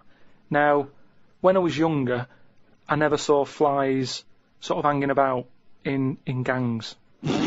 Whereas... I don't know what world this is! Would they have little motorbikes? No, you know, just, you'd sort of see one would get in the house, you know, my dad would kill it or whatever, but you'd never see three. You wouldn't be going, oh, which one am I going to get first and everything. They'd come in, they'd exit out of a window or whatever. Whereas I walked in on a bit of activity. There's nothing to eat here. Right? 3 flies in the flat, right? All sort of whizzing around. Right. All together, right? So I just sort of think, oh, you know, let them be. They seem to be happy. You know, they're playing around with each other, right? Sat down, reading the paper, look up, right? It was like one was trying to like have it away with one of the flies, and the other one was having a go as well. It turned out it was a little fly that didn't want any of the action, but 2 were attacking it. How could you possibly gauge that? Just by watching. That's how you learn, isn't it? You watch. You watch. But no, this is conjecture again. You had no idea what was going on there. No, I did. It's the way they were sort of jumping on it and stuff, and I was like, oh, I'm not happy with this going on, and you know, under my roof sort of thing. My house, my rules. But it's a nightmare because it's small. You can't control it. You don't know which one's which. You might end up sort of pushing out one. That's the baddie. What are you talking about? I'm just saying. Why are you getting involved? Just because creatures are changing all the time. What are you talking about? What point are you making? I'm just saying the way that flies used to be happy-go-lucky, on their own, the sun's out, have a fly about. Whereas nowadays... now, there was like little attacks going on. But how could you tell which were the 2 aggressors and which was the victim? How could you distinguish? This was the problem. I mean, all I was looking at was which one they kept attacking. And I was thinking, if I can get that one in the bedroom and then get the other 2 out the window... What are you... Just breaking it up. Because what sort of a person would it be to let that go on? I don't know what he's talking about. He has no feelings for anything. He doesn't care if whole species die out. Why are you getting involved? That's where you're wrong, because... I think more than most people. I think there's a lot of people who just go through the motions. Yeah. They do the same thing every day. They can do a job, but that's all they stick to. They don't think about what them flies do. Carl, what's that I've known you for, I don't know, 4 years, and all you ever say is things like, why do we have jellyfish? No, I haven't mentioned a jellyfish today. But it's the same old shit. You look at something, you make up your own story, and then your conclusion annoys you, even though it's totally fatuous. Like I say, the man with the frisbee, what happens if he had a mate who said, rubbish that, he wouldn't have done it? I love the fact that you think the frisbee is the pinnacle of invention. Yeah. I think it's amazing. No, it's an example of something that, you know, if he was on some programme where you said, I've invented this, they'd go, get out. They wouldn't give him time of day. To say, right, I've made this thing, it's out of plastic, you throw it about. What for? Well, you just chuck it about on the beach. What's the point? It's a bit of fun, innit? No, I don't like it. That was an argument with himself. No, but do you know what I mean? It's a popular little thing, and I'm just saying it's easy to put ideas down. But you've never even come up with an idea as good as the frisbee, and that's saying something. I came up with a clippable mat that goes on a cup. And it's a good little thing. I haven't followed it through yet. A what? A clippable mat. What's a clippable mat? What does that involve? Clippable mat, like you stick on a cup. So you can put your cup down on a table without having to go, oh, where's that mat? It's clipped to the cup all the time. And you put the cup down wherever you want because it's got a mat on it. I think I've seen that. But why does it have to be clipped to it? Why couldn't it just be built into the cup? Because, So it clips onto, you've got to have special cups. It doesn't clip onto every cup. No, but just the same way that every sauce is different. You don't say, oh, I'm sick of this sauce. It doesn't fit a mug. You use the sauce of that. I mean, I don't use sauces. Just don't buy that sort of thing. But isn't a saucer what you're talking about? Kind of, yeah, but it's clippable. But why is the clippability so important to you? So you don't have to keep finding the mat when you put the cup down. It's constantly clipped to the But why does it have to be clippable? Because that suggests it's removable. Why not just have something where it's constantly attached? What's to stop you from losing that in much the same way as you lose the coasters? Do we need this? Do we need a clippable coaster? But let's ask him like it's the Dragon's Den. Let's ask him now. What? We've got money to invest on your clippable cup. Now pitch this idea to us. How would you sell this idea to us? You just said, what was your question then? Brilliant. So you're not listening. Let's start again. I am. Okay, imagine you walked in. What is it for? What is it for? Is it a coaster to stop the heat from the cup burning the varnish? Rick, let him explain. Or is it a saucer to stop spills? Let's have you pitch this idea to us. Just you've never met us before. You were investors. Tell us. Explain this to us. Sell it to us. Right. We're living in a world where furniture is important to people. They spend a lot of money on it, don't they, furniture? There's so many furniture shops out there. Yeah. All different types of wood from all over the world. Absolutely, yeah. Right? If something's come from the Amazon, you don't want a coffee stain on it. No, you don't know. Right. But we're living in a world as well where people don't use saucers. When you go out and buy, because people... What do you mean we're living in a world where they don't use saucers? Yeah, there's loads of saucers, yeah. Because I know people who buy cups singly. Right. Because there's only 2 people living in a flat, so you don't buy a big box, because in a big box of like plates and that, you get things like, what's the plate that's above a saucer but below a plate? The plate that's above a saucer but below a plate. So it's a plate, but it's below a plate. But it's a size that you sort of go, what am I doing with this? So, what would it be? A side plate? Maybe, but... A plate that you'd have alongside your regular dinner plate, right? Maybe. You put a bread roll on or something in a restaurant. Maybe. Yeah, okay. But what's your point? What do you mean? This is fascinating to me. Because this is his best attempt now to try and attract investment. Do you know where your mats are at home? I haven't got mats, don't use them. Why not? Because it doesn't bother me. I haven't got any highly polished furniture from the Amazon. Right, Steve, have you got any sort of... I've got some coasters and I use the coasters. And do you know where they are when you need one? Well, yes, because they're always at the place where I would normally put down a mug of hot tea, i.e. on a table or a coffee table. Right, now if I had a highly polished table from the Amazon, I'd keep my coasters on it. Yeah, but what I'm saying now is, what happens if you get up with your cup of tea, you're a busy man, right? This is what I'm saying, we're living in a world where people are busier than ever. Yeah, go on. Not everybody can sit down and enjoy a cup of tea sat in the same place. Right. You get up and you might move into another room. You haven't got a polished table in there from the Amazon, so it doesn't matter. But you might be working on another expensive table. Oh, fine, we'll have a coaster there as well. That has a computer on. My question is this. One, does it fit all mugs? Or do I have to buy a special mug to have this special bit attached? We can work it whatever way you want. We can either look at the standard size mug and say, let's appeal to everyone, or we can get in touch with some mug company. How is it clipped? Just like little plastic clips that clip onto it. Yeah. And then you clip it off and you clean it. They're dishwasher proof, by the way.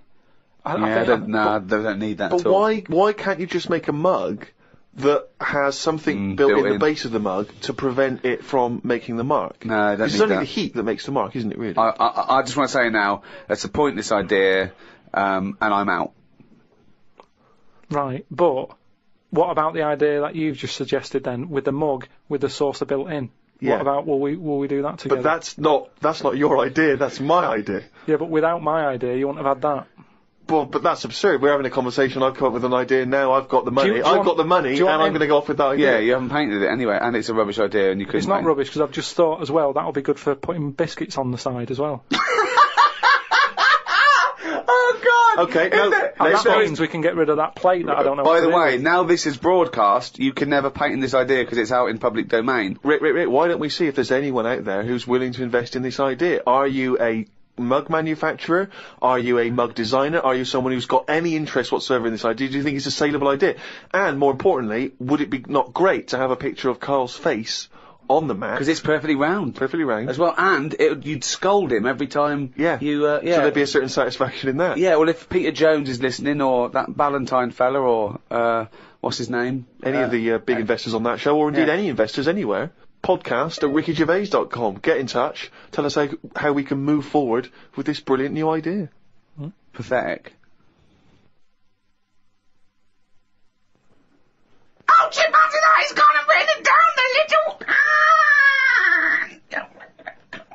the jingle that signifies another reading from Karl Pilkington's diary, got up and put the radio on. I listened to the story that the vicar read on Radio 2. Yeah, that could be good. He was saying how Jesus was 33 when he died. He said he was more into the idea of doing a lot in your life than living for ages. This was linked to the news about the doctor who's come up with some stuff that he's been injecting himself and his wife with that makes you age better. I looked it up on the internet. It wasn't worth them doing it because they are already old looking. I don't know why people want to stay looking young. You can wear a bald head better if you're old because hairs are replaced by wrinkles. It's drivel. No, it's not drivel. Pointless. It's just a pointless entry to a diary, that. It's not, because that could be like an important bit in like world history. What? The fact that someone's trying to make people not age. Age is good, isn't it? When you see an old person. That's been going forever. What has? People trying to age better. No, but he's talking about if you're 90, he wants people to look like they're 30, and that's not good because how would the world run when that's going on? Well, I agree. But when it's not a revelation.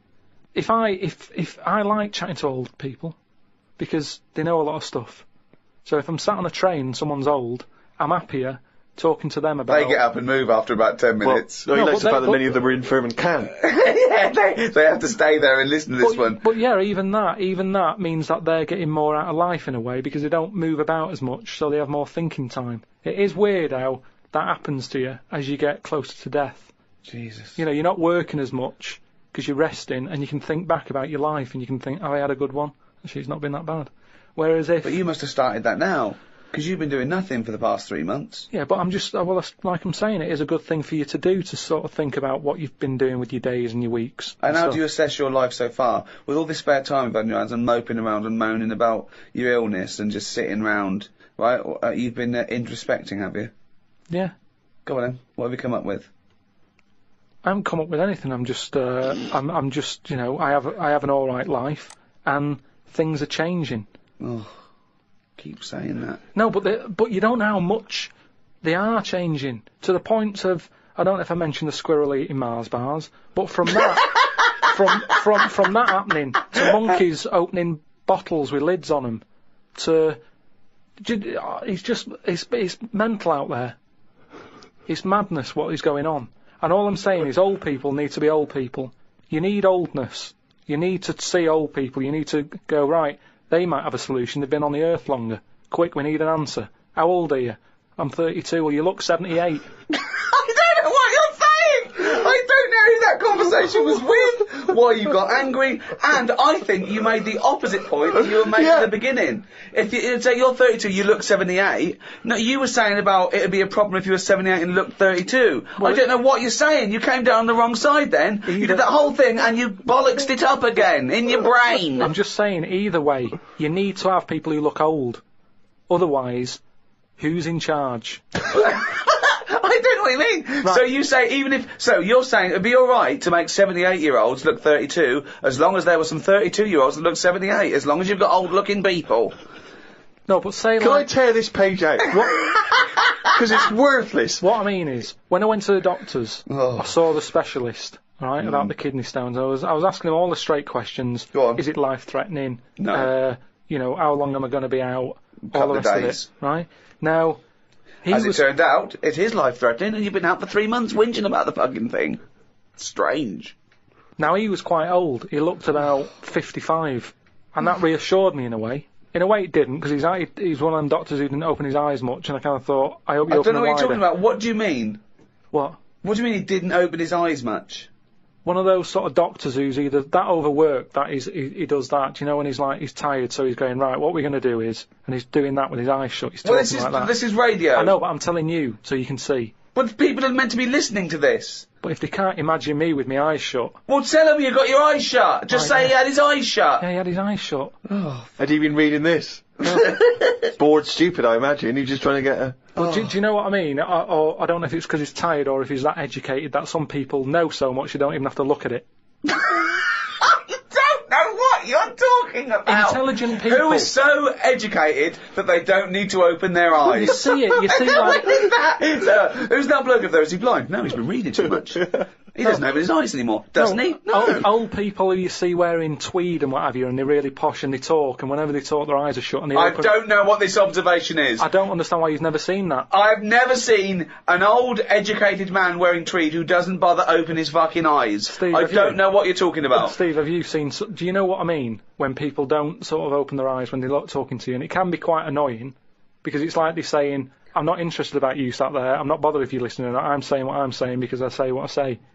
And it can be quite annoying. If he has got his eyes closed, he's probably just trying to absorb what you're saying and think carefully about it, so he doesn't misdiagnose you. I'm not having a go at him. Well, I'm just saying he was 50-odd, and I was happy that he was there telling me... I don't know why you were watching his eyes when he was telling you about your insides. Because you can tell a lot by people's eyes. That's what I said about jellyfish. But, you know, just lines in a face tell a few stories, and I don't think we should get rid of them lines. Brilliant. Wise words.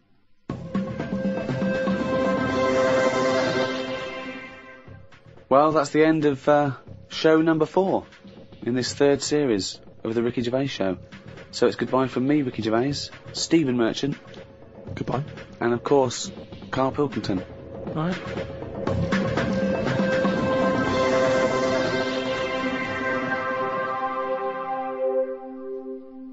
POD, or POD, as I call them. Mm-hmm. I don't. No. XFM 104.9. It's the Ricky Gervais Show. With Steve Merchant? Yeah.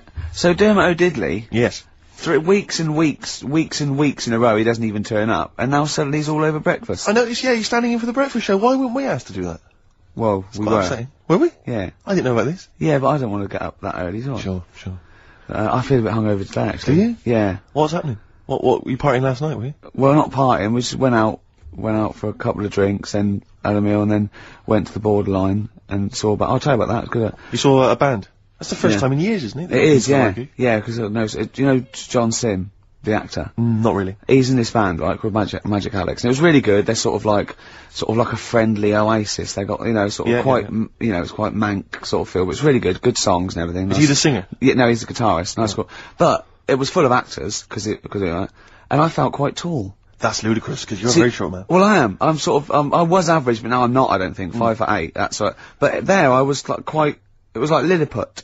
So I just got to hang out at actors do. Yeah. This is the reason, because actors are often quite handsome people, but yet they're always quite obnoxious. We are. No, I mean, they're normally quite obnoxious, Rick. Again, you're a good example of that. And yet, I think it must be the small man complex. That's what makes them so obnoxious and so kind of desperate for attention. Didn't realise it before. Steady on. Because I tower above everyone. You do, don't you? I'm, for people who don't know, who are listening, I'm 6'7" tall. That's high. Yeah. And for people who've never seen him, he doesn't hold it well. It's not like he's a sort of handsome athlete, is it, Karl? He's a bit of a, what would you call him? Karl, don't answer. No. Don't get drawn into that. You know the game he's playing. No. Do you know yesterday when you were in the office? Yeah. You did a little move, and it reminded me of Blakey. I hate you, Gervais. I hate you, Pilkington. That's a stance. Yeah, but even he held it a little bit better, didn't he? Because he was a man, had a big coat and everything, and a peak cap. But, yeah. I can't believe you. Like, I've not suffered enough from being freakishly tall. Now, two of my best buddies, live on radio, are just... It's not just the height, though, is it? It's the posture and the face and everything. But it's got you places, hasn't it? No? What do you mean it's got me places? I think people give you a bit more of a chance in your career and stuff, 'cause it's like... Well, yeah, stacking shelves. Because I can reach to a high level. Muse, Plug-in Baby on XFM 104.9. Ricky Gervais, go on. Well, yeah, but I know you guys are laughing about the height thing, and for those that have only just tuned in, I am 6'7" tall, which is tall and that's big, and I pride myself on it in a way. I've worked hard, I've not smoked, I ate well, Yeah. It's an accomplishment, but obviously I didn't have much involvement in it. I just am, and it's a curse because mainly the problem is that you can't get stuff, you can't get clothes, you can't get shoes. Yeah. So it's size 14 feet. Yeah, but it is genuine, and I don't know. I mean, it costs a lot to buy a pair of size 14 shoes, and if you were genuinely poor, I don't know how you'd afford to be tall, because the clothing costs more, everything costs more. I've seen this in comics, that you'd actually go to school in a barrel. Wearing a barrel. With just braces, it'd just be a barrel, and you'd have sort of flip-flops, and you'd take a mule with you. They all had a mule, didn't they? The but poor people always think like you'll be in a pub or something, and people just think they can talk to you about it. They just think, oh, you lanky, it's just like, because it's like they But that really annoys you, doesn't it? Well, it annoys me because it's like they think I should be proud of it. Like, well, exactly, but they don't think that this is not a disadvantage, this is not a disability, is it? You're taller than most people. It might get disability. No, if you were 8'3", it'd be slightly debilitating, you would, but... Debilitating? What? Debilitating? Yeah. No, you're a medical man, aren't you? But, no, the point is, it's a debilitating because when you go on public transport, like if you're on a coach... yeah. The only place I can sit on a coach is that seat... On the driver's lap? Either on the driver's lap or that seat at the very end. Yeah. You know, which sits into the aisle. Yeah. That's the only place I can sit. Well, you stand up, some sort of kids at the back, waving at drivers. You could drive it from the back. Here he comes, watch it. Were you a tall baby? Or... Mr. and Mrs. Merchant, you've given birth to a basketball player. Look at his dribble already. Were you a tall baby? Babies aren't tall. Oh, at what point did you suddenly, like, Jesus, nothing fits me? Well, it didn't happen overnight, Carl. Let's do a little graph. How tall were you at 5? Oh, I don't know. 3 foot? 3 foot. How tall were you at 12? 6 foot. 6 foot? Are you really? I don't know, do I? How do I remember? I don't remember this. Well, when did teachers start calling you freak boy and lanky? They didn't. It wasn't so much. It was no. You went to a funny school. I went bowling with him once. I'd never been bowling before, and he'd been once before, and he went, let's go to this bowl. Went to a bowling alley, right? And, you have to wear these special shoes. Now, they're sort of like pointed things anyway, and they're, multicoloured, sort of red and green. They look pretty weird. And the woman said to me, oh, what size? I said, oh, 8. She went, yeah. So what size are you? He went, 14. She went, 14. He went, you probably haven't got them.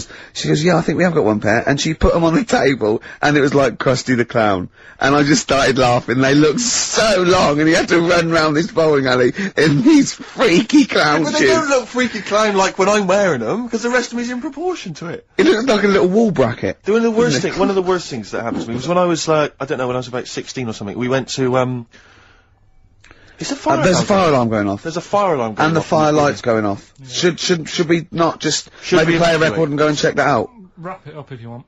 Oh, no, not wrap it up. Play a record, I'm gonna go. No, it's gone off, Rick, it's gone off. Oh! Well, we might have burnt down! Yeah, I think we'd know about it. The flames licking around our ankles would be a clue. God. I'm gonna go and investigate. You shouldn't ignore a fire alarm, did ya? Blimey! We're entertaining the nation! Oh, look at him, he's scared of fire! What do you mean? Mercury Rev. The dark is rising. That's a good song, isn't it? I noticed that you're, investigating the fire mainly involved wandering out into the office, looking around a bit, then coming back. Yeah. What did you find out? There was no fire. There was no fire? No. Right. But I like how imagine that, though. Imagine, like, there's a fire, and there's loads of firemen, they go, get back, and you go to the fireman, oh, get back! Oh, look at him. I would. I'd actually be justified to. Okay, there's heavy shelling, lads, retreat! Oh, brack, Sarge! I'm sorry? Brack, Sarge! Yeah.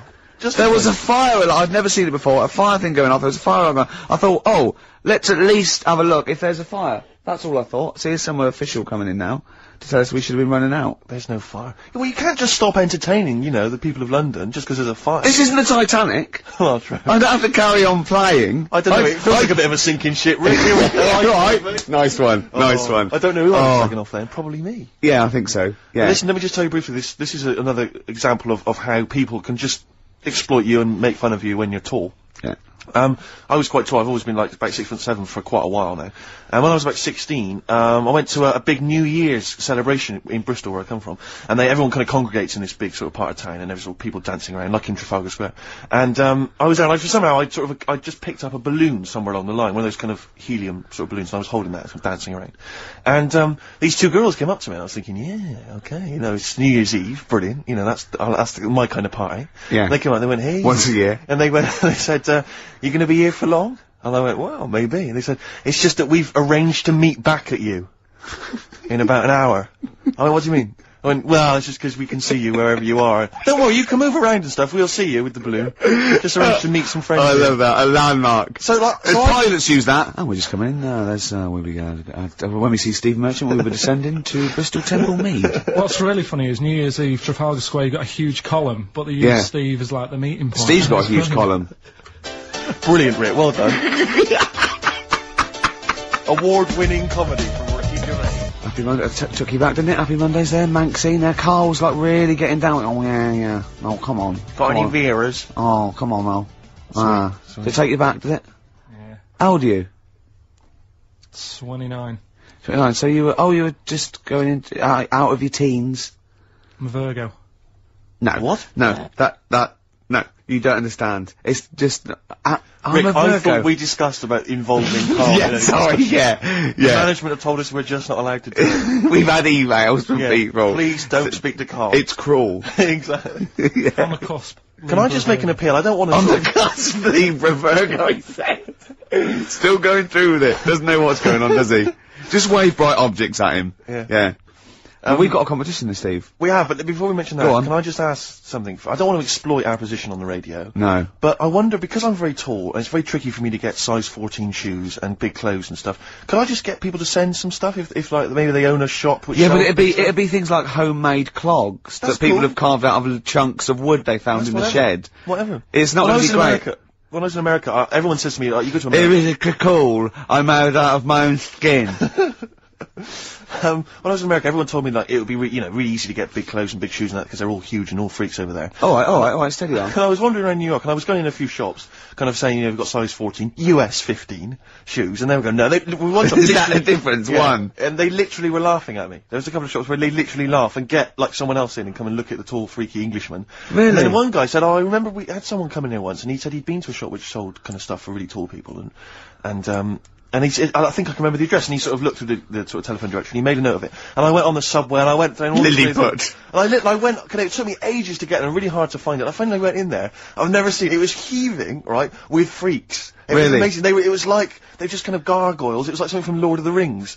They were just kind of these tall people and kind of gnarled. Did they turn around and start bowing to you? It was incredible. Yeah. When I went in, I just said, hi, I'm looking for a kind of sort of thing. Guy went, yeah, sure, and he sort of hobbled off into the darkness and came back with exactly the kind of pair of shoes I wanted. I couldn't believe my luck. It might be a magic shop. But it was like that shop in, Mr. Ben. It might have been a dream though, you see. Have you still actually got the shoes? No. Because when Mr. Ben sort of like goes back and wakes up next day, he finds like a feather in his pocket where he remembers he was a 17th century sort of squire or something. You know what I mean? The classic episode of Mr. Ben when he becomes the 17th century squire. Oh dear. Mr. Ben learns to play the harpsichord. But it's like when Mr. Ben, that black shopkeeper goes, right, are you going to pay for that?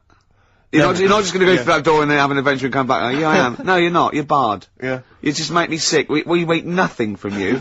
Well, I'm not in this for your amusement, Mr. Ben. Is it only Ben who's got the insider knowledge about the magical doorway, or I don't know, because that fella in the fez doesn't seem to have anyone else there. No, rarely. He's always grinning, though.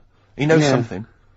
I'm not sure. It's not a documentary, though, is it? It's a kid's show, isn't it? I'm trying to remember. No, it's not. It's just a kid's show, so anything can happen. Yeah. That's a lot of people make that mistake when they slag off something like Scooby-Doo or Thundercats. It's not really reality. It's just a kid's... Mr. Ben, they were all on drugs, weren't they? Like Magic Roundabout. My mate fancied Cheetara from Thundercats. Cheetara. Which one was Cheetara? I quite like She-Woman. She's a lovely cat. Yeah, she was a real dish. What's the sexiest cartoon? I'm glad you've asked. A lot of people say Jessica Rabbit. They do, and they'd be right to say that, because she's actually human, she's not an animal, which is good. What? Isn't she? No, she's a normal woman married to a rabbit. No, she's not. Jessica Rabbit. Is that why she got a surname, Rabbit? But she's not actually a rabbit. She's married Roger Rabbit, but she's not actually a rabbit, she's a glamorous woman. Is she? Yeah. I've never seen it. No, yeah, this is the weird thing about it. That's weird though, isn't it? It is weird, the idea of a rabbit having sex with a beautiful woman. That is the weirdest thing about it. How does that make you feel? Annoyed, if I'm honest. Yeah. But I bought some bunny ears just after I saw the film. Oh, hip-hop. You got your hip-hop track? Yeah, good. No. This album was rated by a lot of people last year. My sources tell me that it's being re-released and re-recorded this year. Anyway, Nerd are the outfit. They're better known as the Neptunes, who are kind of sort of hip-hop R&B producers. Yeah. I think this track may have featured on a giveaway CD. It did. From the NME. It did. Anyway, it's Dynamite. It's from the album In Search Of by Nerd, and it's Bobby James. Play it. Nerd from the album In Search Of, and that's Bobby James. Brilliant. It's great. It's really bit. It reminds me a little bit of Warren G. That chorus. Sure. Yeah. And apparently the album, it was on kind of limited release, so it's quite tricky to get hold of, but as I say, I think they're re-releasing it. Well, you should tape off the radio, because we're doing lots of features. Yeah, no, I'll maybe play that again in the future, just tape it off. I'll tell you what, I'll play the whole album over the course of the next couple of weeks. Yeah, and we're just, got enough us talking, we just go now, and you we press can't play and actually record. say, we can't advocate you tape it off the radio, because that's breaking. No, or maybe I'll just do some bootlegs of the, you know, the I can just sell them Camden Market for £4. Exactly, fine. Yeah, something like that. Yeah, I mean, you know, we won't, I mean, we shouldn't really say that, but... Warren G is, Dr. Dre's cousin, is he, or something? Warren G, I think, is his cousin, yeah. But I know he's got a famous brother as well, and I think it's something like Nate Dogg. It could well be Nate Dogg. Maybe someone would know that and could email or phone in. Yeah, or email maybe kind of family. This is the best thing about being on the radio. I can think of something. There was a competition, right, on Virgin, right? I was listening, Virgin, I think 105. No, what is it? I can't remember. Yeah. Good station. Good station. And they had a competition, right, and it was to win a trip to America on the Enterprise. It was all about space. And there was one question, answer 3 right, and it was who was the first one into space, Yuri Gagarin, who was doing that. And then the third question was, how much bigger than the moon is the sun? Is it twice as big or 4 times as big? And this one went 4 times as big, went correct. It's not. It's hundreds of times bigger. I can't believe, can someone look that up on the internet and how many times bigger is the sun than the moon? It's not 4 times. It's huge. It's like beach ball to a pea type dimensions. Which DJ was it, do you remember, on Virgin? I can't remember, but it was the one on sort of about 11 o'clock. I wouldn't want to be embarrassed. Yeah, he's embarrassed himself, hasn't he? When we do quizzes, we never get anything wrong. That's true enough. During that track, I'm chilling out, I'm loving it, aren't I? Carl goes, do you know how baguettes came about? Do you know how baguettes come about? I went, go on, and Steve went, no, save it. Wait a minute though, I'm thinking, Rick, people are going to be desperate to know the answer to that. Why don't we play some ads and some music and stuff? It's like a cliffhanger. Exactly. How did baguettes come about? Whatever he says is going to be good, Stay tuned to XFM to find out. Hives, hate to say I told you so, I love that sort of stuff. That and the Strokes. It's so much better than this new metal rubbish, isn't it? Definitely. Now, most people think we talk rubbish on air. Yep. If they could hear the conversations that go on, I know, but someone just emailed in saying the sun is indeed about 400 times bigger than the moon. Thanks for that. That DJ must have looked it up and said 400 times. That can't be right. It's probably a printing error. 4 times. Nothing can be 400 times bigger than the moon. Carl went, yeah, but the sun's only got 1 million years, isn't it? I went, what? He went, on that space program, it said that in 1 million years the sun will be destroyed, and he said, and then we're all shafted. Right? I went, I laughed. Steve went, no, it's okay. By then we'll be on another planet. No, I think that's true. We'll have colonised other planets. Carl went, yeah, but there'll be no sun. Steve went, well, there's other suns, which is true. Carl went, well, I went, well, yeah, every star is a sun. Carl went, well, not really. Not really. Don't believe that, do you? And I went, no, it is. The sun is just a star. It's not even a particularly big star. Carl went, well, why didn't they say that instead of worrying me? Instead of worrying me. In 1 million years' time. I love that Carl, he's been preserved, brought back to life, and is now the ruler of the world. Just a head in a fish tank. And he speaks like this. I am Pilkington. The reason you became king of the universe, of course, is because of your fascinating French bread anecdote. Oh, yeah! Yeah, come on then. How did baguettes come about? If this is going to be someone cooked a loaf a bit wrong and said, I can still make a sandwich out of it, I'm going to hit you. No. Go on then. Right. Napoleon, when he was at war and that with, Russia. 1812, yeah. Yeah, all his soldiers were like, you know, not used to the cold weather and that. So they said, take some clothes in your bag with you, because it's going to be nippy out there.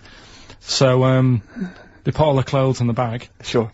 Do what they were told. It's Napoleon, for Christ's sake. No room for any food. You're joking. So, couldn't they make some sort of, like, sandwich?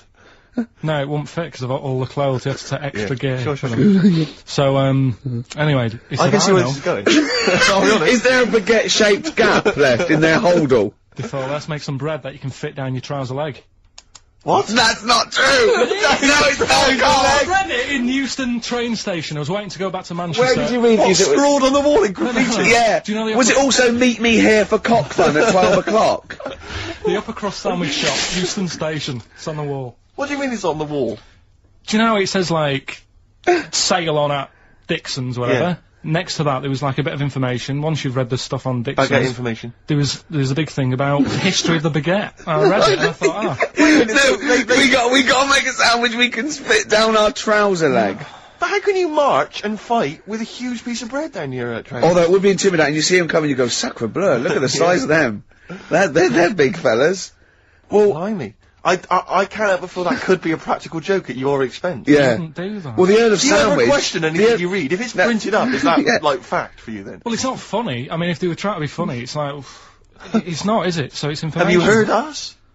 Things sometimes want to be funny when they're not. That's exactly what happened with the sandwich. The Earl of Sandwich wanted something he could fit down his pants. And, it was those triangle cut sandwiches wrapped in cling film were perfect. You might be right. You might be right. I am. Because the Cornish pasty is so they could drop it down the mines, isn't it? Is it? They wrapped it up they wrapped up like meat and vegetables in pastry, and they sort of crimped it, and it was like and they dropped it down the mine, so. Yeah, that's how that came about. And bagels were originally made so that people could play hoopla, but then eat afterwards. I don't know if you're aware of that. That is true, Carl. Well, anyway. Call my bluff. Is one of them true? Yeah. They're all true. They're all true. Yeah. Tell your kids that when you have them. Yeah. You know, if they're still alive in a million years. Well, it might be true. Can someone confirm, that baguette fact, that it was so Napoleon could stick it down his trousers? Not him, his soldiers. His men. Yeah. Fascinating information. Fascinating bread information, Carl. Radiohead.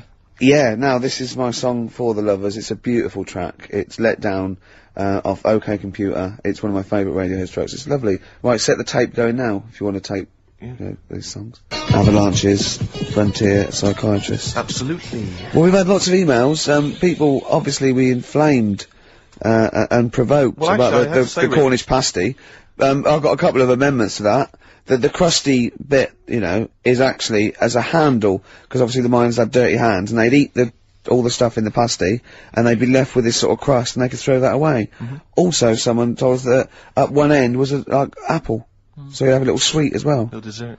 So, there you go. You noticed how, like, over the years we've been doing this, you know, way back when we started XFM, no one ever contributes when we ask about the music, when we ask about hip-hop, or their, you know, opinions on that, anything important. But start talking about pasties. Yeah. We've had about 5 phone calls. Yeah. And someone phoned up to confirm, they used to work for Upper Crust, and, basically, Carl got all excited. So it is true. She went, well, I don't know if it's true. I've read the same sign you did, Carl. Interestingly, there's an email here that says, which basically offers a history of the baguette, and, talks about after the revolution, the government decreed that all of France must eat the same bread, and it was up to the bakers to bake this bread of equality. And then Napoleon kind of made sure it was a particular. He kind of set in. Obviously, on the bread, you can eat anything you find in the garden: frogs, snails, bits of horse, squid. The interesting thing is, Rick, that there's no mention of sticking it down your trousers whilst going to war. The French have tried to keep that secret for over 100 years, it was only the upper crust people. Nearly 200 years, that is a top secret. Somehow Euston Station upper crust got hold of a document, left behind in an old sea chest, possibly Napoleon's, could have been Josephine's. Unfortunately, jotted it down. He's kicking himself now. Oh, Secretary, I cannot believe I left a note. If he talked like that. He did. He did that, yeah, he talked English, but in a very funny French accent. Do you remember, there was one thing that, talking about funny French accents, you remember Allo Allo? Yeah. Remember, it was on about 5 o'clock in the afternoon, but they still meant, because it was a funny Frenchman, it was that English guy who was posing as a French police officer. It's very complicated plot. He would often walk by, and I remember there was one where he said, I was pissing by the door when I heard a shit. Oh yeah. Now that's passing by the door. I'm allowed to say that. Passing by the door when I heard a shot. That's what he's saying. I'm allowed to say that at 2 o'clock because I'm just saying I'm talking in a French accent. Yeah. I was pissing by the door when I heard a shit. Yeah. That's fine. Yeah. Because I'm speaking French, Carl. Do you know what I mean? That's the rule. Do you know why people tink the glasses before they have a drink? Why they tink? The verb to tink. I do know that, Carl. Is it about poison? It is. Here we are. What, would it make a different noise? Nope. Brilliant. Go on, explain it. You explain it, Steve. No, don't Steve, you explain it, Carl. Go on, I've started so I'll finish. Come on, Carl, explain why they tink the glasses. Ages ago. Yeah. Only people with money had drinking or something. That's like one of my film reviews. Years ago. Welcome to History Now. Now, ages ago, only people with money had drinking or something. Keep going, Carl. Keep going. Like spirit and stuff. So they'd it's like businessmen with money. It's easy for you to say. This is getting to be cruel, isn't it? This is amazing. Yeah, go on. Why did you open your mouth, Carl? What were you hoping was the best that could happen? Because you were trying to make me look stupid before with the planet, so I'm not... Whereas you know... Yeah, go on, no, come on. Businessmen with money, I've got to drink, I'm ching. Okay, so then, with all the drinks... So they'd nip round to have a chat about whatever they're earning money with. And they'd say, right, do you want a drink then? And they'd go, oh yeah, that'd be alright.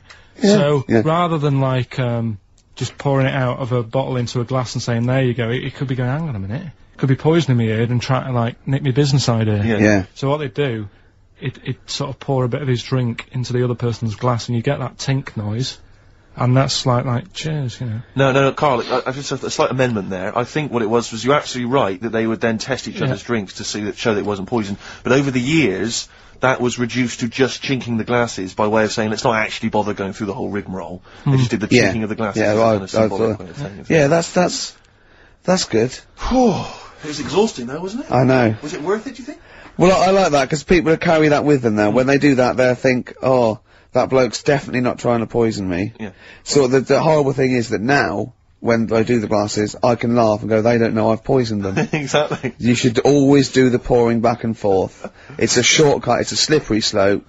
You know, just be careful. Ash, there's a star. One of my bands of 2001, Ash. Was it? Yeah, they've come through. I didn't like them at first. Thought, you know, a bit too lo-fi, but I think they've worked at it. They do good songs, they're good performers, and I think they're probably thoroughly nice chaps. Sure. Alright? We didn't say hello because we were away for a couple of weeks. We didn't come back and go, oh, we're back, did we? It's like nothing ever happened. Exactly. Do you know what I mean? Did you have a good Christmas? Yeah, you? Yeah. Carl? Yeah, it's alright. Lovely, okay, let's crack on. Good. I went on holiday after Christmas, yeah. And, so did, our mutual friend, Phil Bowker. Yeah, good man. He was in Lanzarote and he told me one of the funny, I don't know if I can tell this on the radio. I'll have to say the C word, I'll just go, it's in a sentence, so I just go, you, see, when it comes, and you'll know that he's saying the terrible word. Just, you know, didn't want to ruin the anecdote. Anyway, they're walking along one evening in Lanzarote, and there's lots of Brits there, apparently, and Phil overhears, a sort of married couple arguing. They're having to go home a bit early. And she's saying to him, she went, for Christ's sake, every time we come out drinking, you always shit yourself. Right? Wow. Always, not once. So he's going, I've told you, he said, it's not the drink, it's the weather. She went, the weather. You'll be blaming the food next, you see. I don't think they should have got married. Wow. Or when did you think the shitting themselves started? Must have been after the marriage, because if they, you know, you're courting, and they go, went out with, Derek again, did you last night? Yeah, how was it? The evening was lovely, the meal was nice, but he shot himself. Again.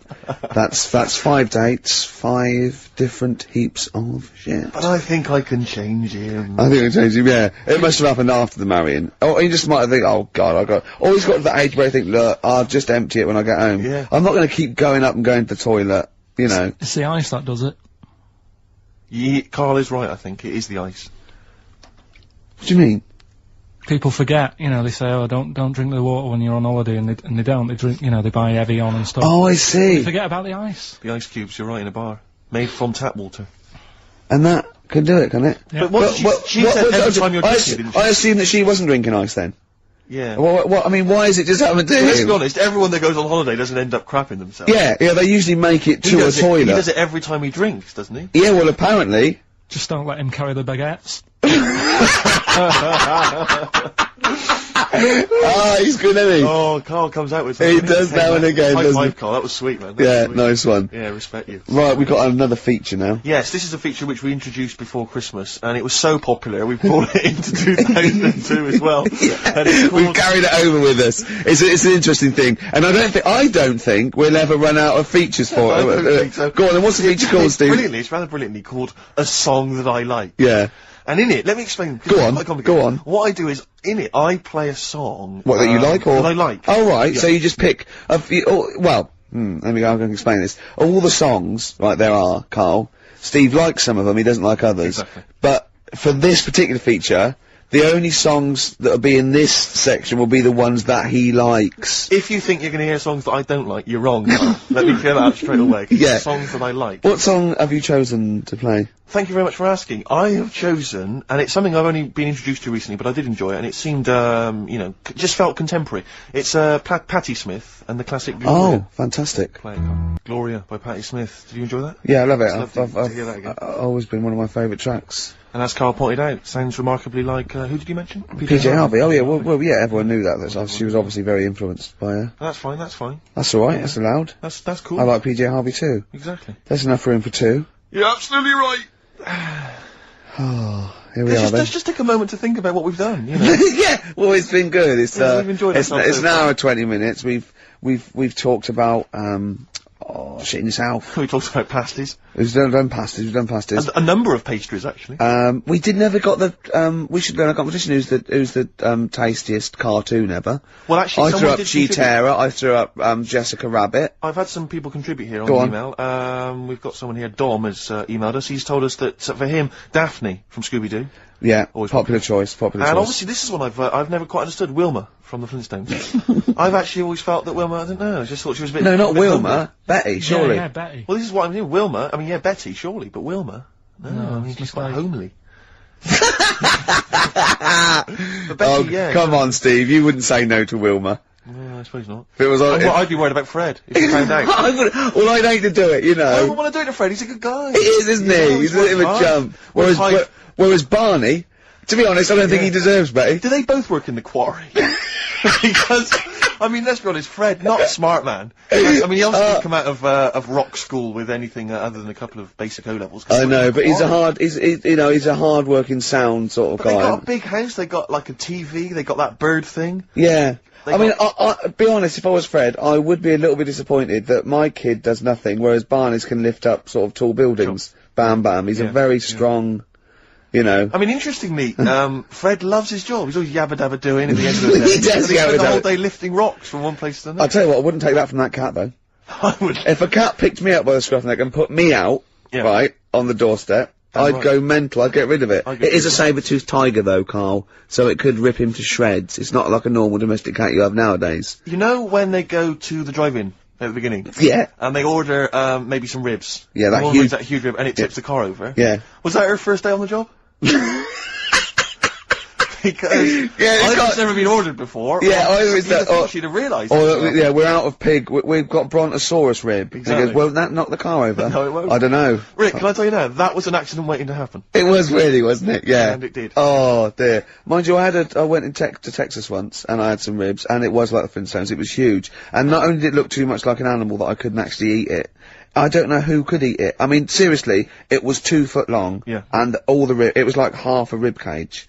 And incredible. My friends lived in Texas for a while, and they once were in a kind of diner, and there was, you know those kind of benches that are attached to the table itself, like a kind of picnic bench? Yeah. And, this huge fat guy came in, he came wobbling, he ordered like this kind of everything you can eat meal, and his fat kind of sort of, you know, kind of, his big fatty fatness fatted on the fat table, It wrapped itself around the table and everything. He was chowing down, and when he tried to leave, the table came up with him. Oh no! Imagine that! I mean, they are fat, aren't they? They're big people. They're huge people. But it was that thing we were talking about before, that, bloke on Jerry Springer Show who was like 80 stone, right? Now, I felt quite sorry for him, he was really sad and he was crying. It is rad, but my point is this, right? When he got to say 50 stones, didn't he go, that's too much, that's not enough. For a land animal. Exactly. Do you know what I mean? Yeah. That's big, isn't it? I mean, I'm getting worried. I'm 13 stone, and I'm genuinely getting worried. I'm thinking, oh, yeah, God. When you've got that big, when you've actually got your own mare. yeah. When you have to get in helpers to look what the scale says. Yeah. Like 4 or 5 people lift up your belly and go, it's 52 stone. You go, that's too much. Exactly. I'm gonna only have 9 breakfasts when you begin to appear on the Ordnance Survey map. yeah, exactly, yeah. When you've got your own symbol. It's like, we can see 2 things from space now, Fatty and Steve Merchant. We'll be landing at about... Well, no, I'm just saying, at all, you're not fat, aren't you? You're freakish and big. Just another quick thought. Someone's mentioned Daphne from Scooby-Doo, and but I've always had a soft spot for Velma. Velma. Because Velma was in glasses. I mean, I'd have She's clever. Can I tell you what would have happened if I was in that environment? I was maybe on the... Your glasses would have got tangled up. I'd have always had I'd always been making a play for Daphne, right? And Velma would have fancied me, but I'd have always ignored it because I was playing for Daphne. And then when I finally realised it was never going to happen with Daphne, I'd have blown it with Velma. Maybe not, though. Maybe not. Maybe not. Sometimes those, you know, they might, you know, appreciate honesty. Go, listen, I've been hitting on the good-looking one. Yeah. Oi, Four Eyes. Yeah. Do you fancy it, Chubbs? Exactly. Something like that. Just being honest is what you're saying. Well, yeah. I'm wondering, I don't mean to be libelous, but Velma, she was quite short, the glasses, the short hair. Lesbian. Hung around with the dog and lesbian. the bloke. I'm beginning to wonder if she was, maybe. I was like, see, unfortunately I said lesbian there, and you still carried on with your assessment of what it is to be a lesbian. It's bad enough doing the cliches of having short hair, but you said the dog. Yeah, well she hangs around with a dog. Do lesbians do that? Well, have you seen some lesbians? They're right dogs. Good night. You see what I've done there? You know what I've done there, Rick? Comedy award winning. Professional. I was having a cup of tea. 100 Reasons there on XFM 104.9, just gone half 2. Ricky Gervais. Yeah, with Steve Merchant. Hi. Alright. Rick, we've got a couple of emails in here, and they're saying they enjoyed your performance over the Christmas period on a programme called 100 Greatest TV Moments. Yeah. Did you do an interview or something? What was the deal? I didn't see this. Yeah, the Office was in there, wasn't it? And I was interviewed for it. But what are they talking about with they enjoyed your performance? Come on, tell me what you know, do you? No, it's the thing that I did on Razzmatazz. Oh, is this where they found a clip or something? Yeah. No, alright, I was in a band, and we had one single out or something, and I did one TV appearance when I was about, oh god, and they showed a bit of it, about 7 seconds, me on Razzmatazz. Oh god. Razzmatazz, for those that don't remember, was like a kind of, I suppose, what was it, like a kind of CD UK of its time? Yeah, exactly, yeah. And, oh god. And it was of the time, sort of new romantic. And they showed a clip of this? I looked about 10 and about 5 stone with hair and makeup and girly clothes. My sister actually said I look like Posh Spice. Brilliant. There's a funny story about that, right? Because we were rushed and we had to do this thing, and oh god, and we were meant to take a flight to Newcastle. And where were you travelling from? London? Yeah, but we got there and we didn't have tickets, we were told to be there, but the A&R man overslept. Right, the record company overslept, and it was terrible, and we were fretting, and eventually it was too late to get the plane, we missed the plane, we had to get a train, and it was really kind of fine. They were back and forth, going, yeah, if they come now, we can still do it, we're gonna miss it, and this was like a big promotional thing. And we got there, and they went, oh, god, right?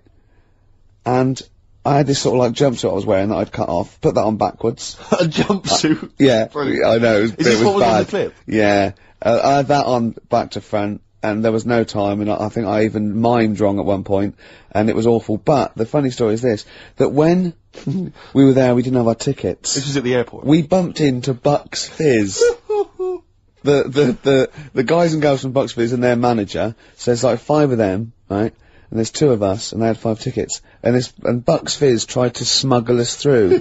And so they went through the things, right? And they went, tickets please. And he just waved 5 tickets that he had, like that, goes, this is us, right? And they went, well, can I have a look at them? And they went, there's only 5 here. And they just looked at us and went, sorry lads, we tried. We were nearly smuggled through. By Bobby.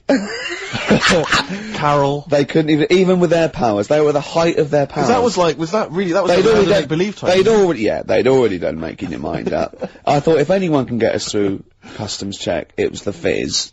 But even the Fizz what I like could not get us through. That reassures me, I have to say, about kind of airplane travel. You know, in these kind of troubled times, it's nice to know that even someone like Bucks Fizz couldn't get, smuggle someone through. That's good, because even, the top security man went, hold on, there's 5 in the Fizz, there's 5 tickets, those 2 lads are not going through. Exactly. Yeah, that makes you more secure about air travel now. Well, it's lovely if I'm in America, and I see 5-star, trying to get through customs. With 2 other lads. Exactly, I think, wait a minute, what's going on there? Yeah. Wait a minute, security guy stopped him, it's fine. It's fine, yeah. There's only 5 in 5-star. Oh. It's lovely to know that. Yeah. I love the fact, and did you know the Fizz previous? Was this your first run-in with the Fizz? No, they were doing the Taz, same as us, they were doing the old Raz. Same as us. Did you recognise the Fizz and go, oh my god, that's the Fizz, let's try and sneak in with them, or did they recognise you? How did it work? They wouldn't have recognised us. Exactly, that's what I'm thinking. I love the audacity of going up to Bucks Fizz and saying, try and smuggle us in. Can you try and break aviation law for us? Now, Yeah. Now it's time to make your mind up. We're going to the land of make-believe. I did that and they laughed. They went, brilliant, brilliant. Yeah. We'll get you through, lads. Yeah. Just stay tight. I was actually on top of Bobby's shoulders in a long coat. Lovely. Yeah, but Bill... Well, seriously though, I don't understand what their plan was. Like, they would have gone, through. Mr. Fizz, let them through. Yeah. Don't bother checking the... It's like, it wasn't even as if we couldn't even get to Newcastle. Do you think it was wearing your jumpsuit backwards that sort of gave it away? Well, no, but see, I didn't have it on then. I was just in civvies. I just had jeans and a t-shirt then. I didn't even have my hair gelled. I was just like cash. I saw it. I thought it looked alright. Did you? Did you? Well, I mean, for... Don't you? Tight jumpsuit. Nice cheekbones. Brilliant. Yeah.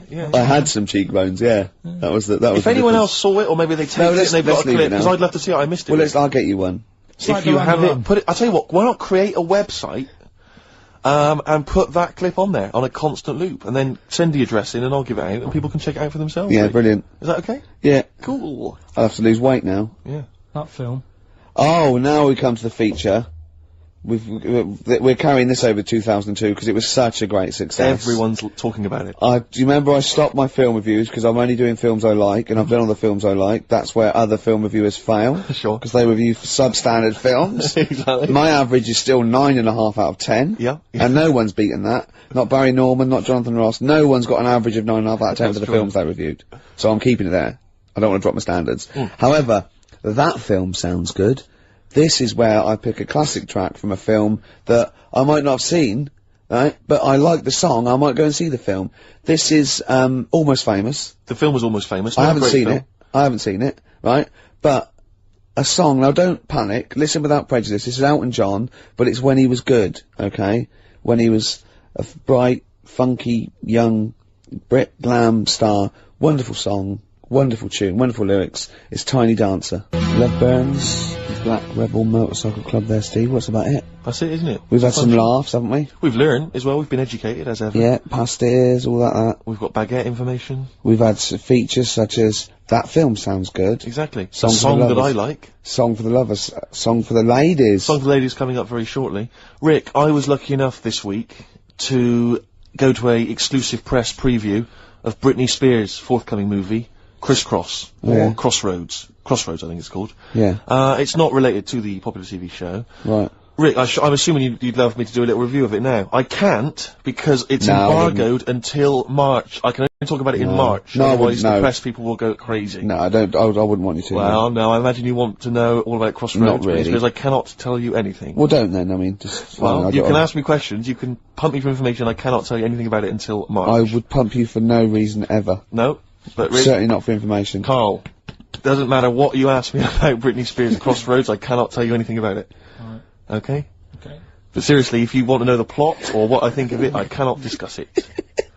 Okay? And if the listeners want to email in questions, they can. I cannot reply until March. So hang on for that. I've seen the film already. I've already seen the film myself in advance of everyone else. I can't tell anyone about it. Right. Until March. That's the kind of exclusive. I'll tell you what though, maybe I'll review it in March.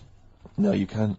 Why? Because you haven't seen it and I have. Yeah. But if you want to ask me a question now about it. Well, that's you in March. Yeah, but if you wanted to know now, you couldn't know. I wouldn't be able to tell you. Right. Song for the Lovers. Yeah. Ladies, anyway, sorry. Song for the Ladies this week. I was lucky enough to get given as a Christmas gift the Rolling Stones complete singles collection. Good present. Good present. It's an absolute joy. And I'd forgotten how brilliant Wild Horses. Oh, great track. From the Stones. So I thought I'd play that this week for the ladies. Let's leave them with that. Jagger and Richards at their best. Beautiful. Watts is in on it. I know Wattsy. I mean, Wyman was still there those days. See you next time. Bye. We don't know. Yeah. We hide. The problem with me is it's like when you multiply anything with naught. To the power of exactly. Well, nothing ever happens. Yeah, okay, shame. And I'm a fat little ugly fella like Reg Varney. Well, there are lots of people there you don't like, and you sort of, you could go up to afterwards and almost like metaphorically flip the bird. What's that mean? Last week, flip the bird. You dirty. No. Middle finger. And see, I married Steve Single. No, what are you talking about? And there are lots of people there. I thought it was a euphemism. Who you haven't got on with in the past, and then they're all being really nice to you. What I'm talking about. We get on with everyone, don't we? What does flip the bird mean? What does flip the bird means? You got that hipster thing. The finger. It means giving the finger. Yeah, but I thought there was a dirty metaphor. No. You're always thinking this. Don't bring me down to your level till at least 5 minutes. All right. Coming up after the break, we've got Steve and Ricky and lovely Claire. We're driving their desk. Hello. Right, Claire? Hello. Don't bend over like that, Claire. Put a longer top on or something. You're up, boys. You're very studious there. We are. We're working hard on the show. Just working out what we're going to play. What order? I love the way you even live the pretense. What about some Foo Fighters mixed with the Strokes, Ricky? I wouldn't mind a bit of Strokes or no order. What should we kick in with? Undecided yet, Rick. Probably got some ads to help us decide. That dilemma will be revealed in just under 4 minutes. Stick around. Merry Christmas, Tim. New Order and Crystal on XFM 104.9. Now listen to Ricky Gervais, obviously. With Steve Merchant. Yeah. Well, they like to know. They like to know if I'm here. They don't like to know. The fans do. Yeah. Now that was one of my favourite singles of the year. Yeah, it's a good song. And that's what we're going to be doing in this programme. We are going to be playing some of our favourite songs from the year, Rick. That's absolutely true. We're also going to be playing some songs that maybe we don't like. Exactly. Just for the hell of it. Yeah, because we're crazy guys. Yeah. We never know what's going to happen next. No, we don't. Guess who's pressing the buttons, We genuinely don't. Well, you know who's pressing the buttons. You can see her, but That's the audience why we don't know what's going to happen next. It's Sturgis. We've got Sturgis in. Claire Sturgis. XFM's Claire Sturgis. Yeah. She stayed off it for just a day. She's not. No. She's just. She's clean for a day. You're on methadone or what? You on? No, I'm clean now. You can actually clean. Eh? Yeah, Well done. absolutely. Yeah. Well done. Well done. Congratulations. Well done. That's For great, clean yeah. for Christmas. Oh, That's beautiful. You're still thieving though, aren't you? Still thieving. Just Can't lose the thieving. But at least the money now goes on like 40 Benson as opposed to a little £5 starter pack. That's lovely. Yeah. That's Nice, sweet. Right, okay. It's nice to see a little Nice, little yeah. miracle for Christmas, Rick. It's beautiful. Lovely, yeah. Yeah, I'm already in the Christmas mood. Are you in the Christmas mood? The thing is, right, what she's still got left over from it, and these are the scars and the reminders of your smackhead thieving days. Are those little homemade tattoos on her face? Exactly. That she did with a pin. Yeah, she looks like Seal. And some quink. Exactly. Yeah. Oh, but no, Merry Christmas to you, Claire. Yeah. Merry Christmas. Thank you, Merry It's Christmas. great. You're still living in the projects. Yeah. It is one of those little She's still miracles. keeping it real. She's It's like wonderful. little tiny Tim. I tell you what, she's a bit like Jesus Christ. In a way, yeah. In a That's way. blasphemous. Please play a record player. Linkin Park and one of their songs. Gervais, quick, come on, mate. He's coming back from the kitchen with a couple of cups of tea. It's like he's won an award. He doesn't care now. I'll turn up if I want to. Maybe we should do a twin spin, Sturgis. Do you want another record? Play something. Okay. Play something. Here you are then. Paul Weller. The changing man. The mod father. That's true enough. As they call him. Absolutely. See, now, you told the listeners that I was just too big to be here because I'd won some award. Yes. I was actually making the tea for all of us, wasn't I? It's awful, this tea. That's not the point. I shouldn't be making tea, a man of my position. And, yeah, You're right, you shouldn't be making teas. It's awful. How do you actually go about the tea? You understand how a cup of tea is made, but you've got to put a tea bag in there. No, but this is weird, right? Because I actually can't make a good cup of tea or coffee, and it's strange. It must be something metaphysical. I put all the right ingredients in, just like everyone else does, and I boil the kettle and everything. But people do go that. This Can I is tell you where rubbish. you're going wrong? Go on. Laziness. Why? Because you literally don't leave the tea bag in long enough. You literally dunk it in there and throw it away. I was trying to get back in time because I got a show. I saw you talking with Dermot O'Diddley, so don't give me that. And I've been round to your house before. There's been times, Sturgis, when I've tasted the tea and it tastes like washing up liquid. And I've said, what happened? And he went, there were some bubbles in there, yeah. Well, could you not have rinsed it out with some water first? Yeah, but I resent having to make tea. Yeah, but don't teach me a lesson. Don't offer someone a cup of tea and then think, I'll teach them a lesson. They won't be asking for tea again. When it usually works. But, yeah. I've had to go and get an extra tea bag and dunk it in here. It's ludicrous. I know. It's mad, isn't it? It's pathetic. Anyway, it's Christmas. Let's not disrespect each other. Let's be cheery. Yeah. Can I tell Sturgis what you got your family for Christmas last year? I just remembered when I was outside. Please. It was a joy, because Gervais is a generous man, and he's a thoughtful man, and he's got a lot of brothers and sisters and a lot of nephews and nieces and stuff. Well, I've got about 20 people to get presents for. Exactly. So it's, it's a tricky business. That's why I think, you got him £200 worth of lottery scratch cards? I had about a minute. I was getting a lift down to Reading, and it was my mate Jimmy, and I went, hold on, I just got to get the presents, and I ran into the 7-Eleven opposite me and got $200 worth of scratch cards. That's amazing. It's such a working class Jippo gift, isn't it? But did any of them work? Anyone win anything? Yeah. I mean, some people were down. That was a present. Hard luck. That's the risk you take when you accept this present. Some people were up £70. But so they had a great Christmas. Let's bear in mind that there's like some children who are like 7 or 8, scratching off scratch cards. They got to be 18 to claim them. And just the rest of your family sort of, I can imagine just wrestling them off. You can't claim it anyway. It's not off. No, have I won? No. No, you haven't, no. Look, I've got 3 dumbbells. It's 3 the same. You don't get anything for that. Not in this game. Unlucky. Are you going to do that again this year? Maybe, yeah. Mercury Rev. The Dark is Rising. That sounds a bit like a tribute to Neil Young. Beautiful. I thought it was wonderful. It was lovely. Yeah. Lovely. No, they're great, Mercury. We're going to play some lovely records. Oh, there'll be some beautiful songs to Steve. All right. That's true. What did you call me then? Steve. Did you call me something else before? I didn't hear. I thought maybe you called me, I don't know, Jonathan or something. No, I don't know. I didn't hear. I got paranoid. Christmas. We were talking about Christmas. Yeah. Gifts. What's wrong? No. I don't know what that meant. What? Were you having a go at me because I went on Jonathan Ross show? No. I thought you'd said something. You'd said my name by mistake. You'd said someone else's name when you were talking to me. Oh, right. But I didn't hear that. So when I heard you just go Steve, I thought you were correcting a mistake you hadn't made. No. Exactly. No. Oh, okay. All right. You see? Blunder. What did you call me? Fatty. Good. Right. We're talking about Christmas, yes. Well, it is because it's just the fact that it's the right time of year to talk about it. To be honest, it's topical. So let's carry on. Go on, shoot. Well, I just wondered if your Christmas gift buying had always been as thoughtful as it is. Recent years. Oh well, no. That was actually, even though it was thought pretty lazy and thoughtless, it was quite generous in a sense, financially. Sure. But I remember, oh God. Now, even though I sort of come from a working class family, my dad was, a labourer, and my mum was like a housewife, but I was spoiled at Christmas. I didn't have like pocket money or gifts and that, but she'd get out of a catalogue and pay for it for the rest of the year, so I did have great presents. Yeah. And because I had older brothers and sisters, they were earning, so I had good presents.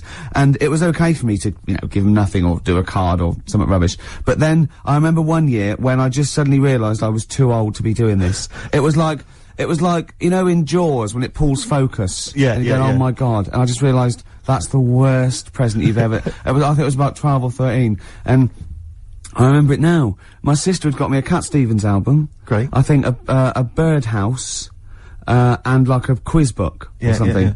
And it was my turn to give her a present. And it was a bottle of shampoo that I'd found in the bathroom and wrapped up.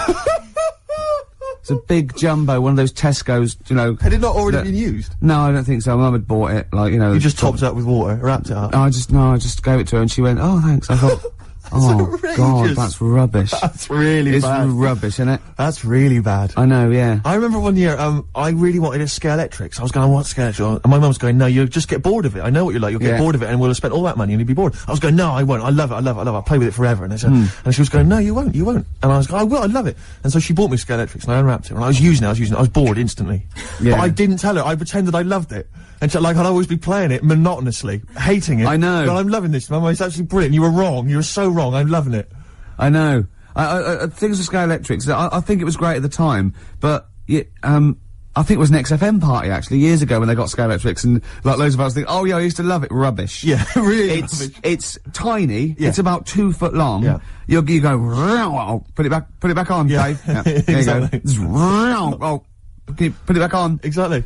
You want it to at least kind of change into a robot. Or kind of come off and just drive round the course. These days it's all virtual, Steve. That's true enough. Isn't it? In your mind. Well, we all take a pill, don't we, Rick? And then we're in some kind of fantasy world. I am Ayrton Senna for a little while. What about those bloody computer games? No one's reading a book anymore, are they? What's a tree? Download. Well, I'll tell you what. I'm gonna play a song now. I think I've dissed U2 for about 15 years, but I got them wrong, and I'm gonna play a lovely track off the latest album. It's the last track on the album, Ground Beneath Her Feet. It's from All You Can't Leave Behind. Beautiful. And I think it's one of their greatest works. Live Forever, Oasis. Still good, that one. It is very good. That's 1993, 94. Mad, isn't it? Long time ago, eh? Crazy. Core. All those years ago, when they were setting out. They were great, and yeah, before they became embarrassing. Well, they can still come back. They could still come back. Their last album's not as good as their first 1 and 2, and, but, who knows, Steve? Well, exactly. Yeah. It's been a good year for hip-hop, Rick.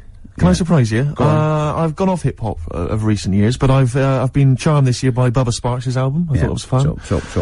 I think De La Soul had an album this year, which I enjoyed. They did. That was good, very good. I didn't mind the Jay-Z album. See, I like a couple of tracks. Yeah, it's alright on there. I actually quite liked. There's a new Outcast compilation that I don't know if it's out yet, or maybe it's just going to come out. I was disappointed by the album. I bought it on the. Well, Rick, can I surprise you? There's a new little compilation. I like the little owl. I like the owl and the cat and the dog. The new little compilation, Rick, has lots of tracks from their previous albums and other singles, and it's a good little dynamite buy. Maybe something for the new year in the sales. Just going to make a note of that. I'm going to buy that on the way home. Do it. But the album that I was particularly charmed by, Princess Superstar Is. Well, now a lot of people have been dismissing her as a bit of a novelty. Sort of rapper. They said the same about Timmy Mallet, so don't listen to them. Don't listen to them! That's what I'm saying. So, another track we played a while back, Untouchable Part 2, which was dynamite. And this is another track, I think this was a single. It's called, Bad Babysitter. She raps very quickly, but listen carefully, because the lyrics are fun. And slow it down a little bit, Claire. Tell us about it, Steve. From the album Princess Superstar Is, Princess Superstar and Bad Babysitter. Did you enjoy it, Rick? Yeah, I did. Good. Yeah, no, I like that. Yeah.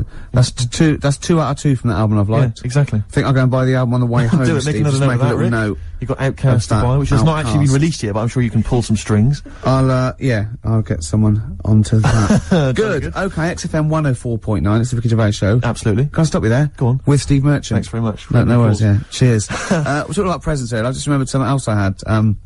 I was just into science from like the age of like 5, 6 to about, 18, 19. I'm still into it, but, I studied it and I absolutely loved it. And I got a microscope set when I was about, I suppose, 10 or 11. And, just looking at butterfly wings and just anything under there, like 300 times. I thought this was amazing, right? And in it came these little shrimp eggs. And, you could look at them and then you could breed them. You had to put them in a salt water solution and then keep them at a certain temperature and they'd think, oh, and a nice little beach and they'd come out. Yeah. What I did, speed up the process a little bit, popped it on the electric fire, right? We had one of those fake plastic coal things with one of those little metal things that turned round from the heat and made it look like flames. It didn't. No. I'll be honest, it didn't. Because who the hell was fooled? Yeah. Coming and go, you got a lovely roaring fire there. Yeah. The flames were encased behind that plastic coal. Exactly. But I love it. Popped them on there, left them there for a little while, bit too hot, came back, just melted, really. Just dry and the thing was sort of slightly warped. So, them shrimps did not see the light of day. Once again, your laziness and slothfulness I've got to speed up the experiment. Absolutely. Come on. I can advance nature. Yeah, Come exactly. On. Yeah. Do you stand in front of a microwave just going, come on, yeah. A minute and a half for soup? It's ridiculous, isn't it? Yeah. That's majestic. Yeah, but I learnt my lesson. Yeah. Now I make sure the shrimps are the right temperature. Exactly. That's terrible. You reminded me of something I was going to say then, but I can't remember. I've embarrassed myself live on air. Yeah. Should have kept that quiet. No one would have known. No one was there thinking, I wish Steve would say something now. It's crazy. What was Steve going to say? A story. Yeah. Oh, I know what it was. It was about you said about the sort of the fire and the idea of kind of buying a piece. It's like when people buy a fake Rolex watch. Yeah. And they tell people it's fake. Utter waste of time. Yeah. Why you told me that? It's like, what, I'm getting one over on the Rolex people. But, you're right on that side, but the point is why buy a fake Rolex watch? I mean, why buy a Rolex watch? I think they're very expensive. They look nice. Yeah. And but it's a transparent display of wealth, but it's when there's like a builder who you know's on like £5 an hour wearing a Rolex. You're joking, aren't you, Steve? Hod carriers can get upward of £550 a day. So you've embarrassed yourself. I don't know anything. It seems like I don't know anything about the building industry anymore. Unbelievable. Do you know once my friend showed off this watch that he'd bought, and a guy had sort of dodgy bloke had sold it to him on the street. Yeah. And he'd been up in London and some guy on Oxford Street had sold him this watch and it looked really good and it worked fine for years and it just looked class and I thought, wow, that's brilliant. And I came to London for something and I walked up and down Oxford Street for 2.5 hours trying to get sold a dodgy watch. And I'd be going up to people like selling lighters going, yeah, not interested in lighters. Got any watches? Yeah. And go, no, I haven't got any watches. Go down to the perfume guy, and I go down to the perfume guy. You, any watches? I love the idea that they saw you go, no, like the way I watch, and they go, no. I know. Why? It's a bad advertisement, mate. If people see you walking around with this, it's not good for trade. What? How dare you? Send me one of those stolen watches. Can't do it, mate. More than my job's worth. Tim Benson. Black Snow. That's a great tune. I love it. It's sort of punky, but it's got more in common with stuff like Steppenwolf and My only worry is that, are they like sort of 18-year-olds who, like Gomez, are trying to sound like they've kind of had a rough, hard-living life? No. They are old 40-somethings. Well, no, they're not. They're sort of, but they're dirty. Yeah, good. Do you notice that Steve Taylor, the man with the knowledge, just popped in there to bid us Merry Christmas? Yeah. And I noticed, Claire, you said something like, has he got another kid, did you say? Yeah. How many children has he got? I think he's got the two now, yeah. Clearly, he has got the knowledge, hasn't he, in every sense. Yeah. I imagine he's a great lover. Hey, well, he knows. I imagine he's got wonderful fingers. He knows what magic fingers. Well, he's actually got little toady hands. Right. He uses a lot of utensils. Yes, yeah. He's invented all these little things that go with and it just it's over very quickly, so we can get on with learning. Pleasure gloves. Yeah, because even when he's making love, there's a stack of trivia books. Exactly. Exactly. So well, he can tell you about kind of great shags of the past. Yeah. Oh, he's heard. Here he comes. Yeah, here he comes. Oh, look, I love him because you don't know this, listeners, but he looks like Penfold of the Danger Mouse. He does. He hasn't stopped him breeding. Yeah. It's not. You don't usually call it. You usually call it breeding when it's humans. Steve Taylor, the man with the knowledge. Come in. Hey, all right. Christmas to you. It's like Steve Wright and his posse. All right, Merry Christmas. Hi. Are you? So tell us, are you a great ladies' man? Were you a great ladies' man before you were married? It's not something I talk about. I'm married now. Because he's sort of like got a little shaved head and he's got a beard and it's exactly the same colour, sort of ginger hair. He looks like a tennis ball.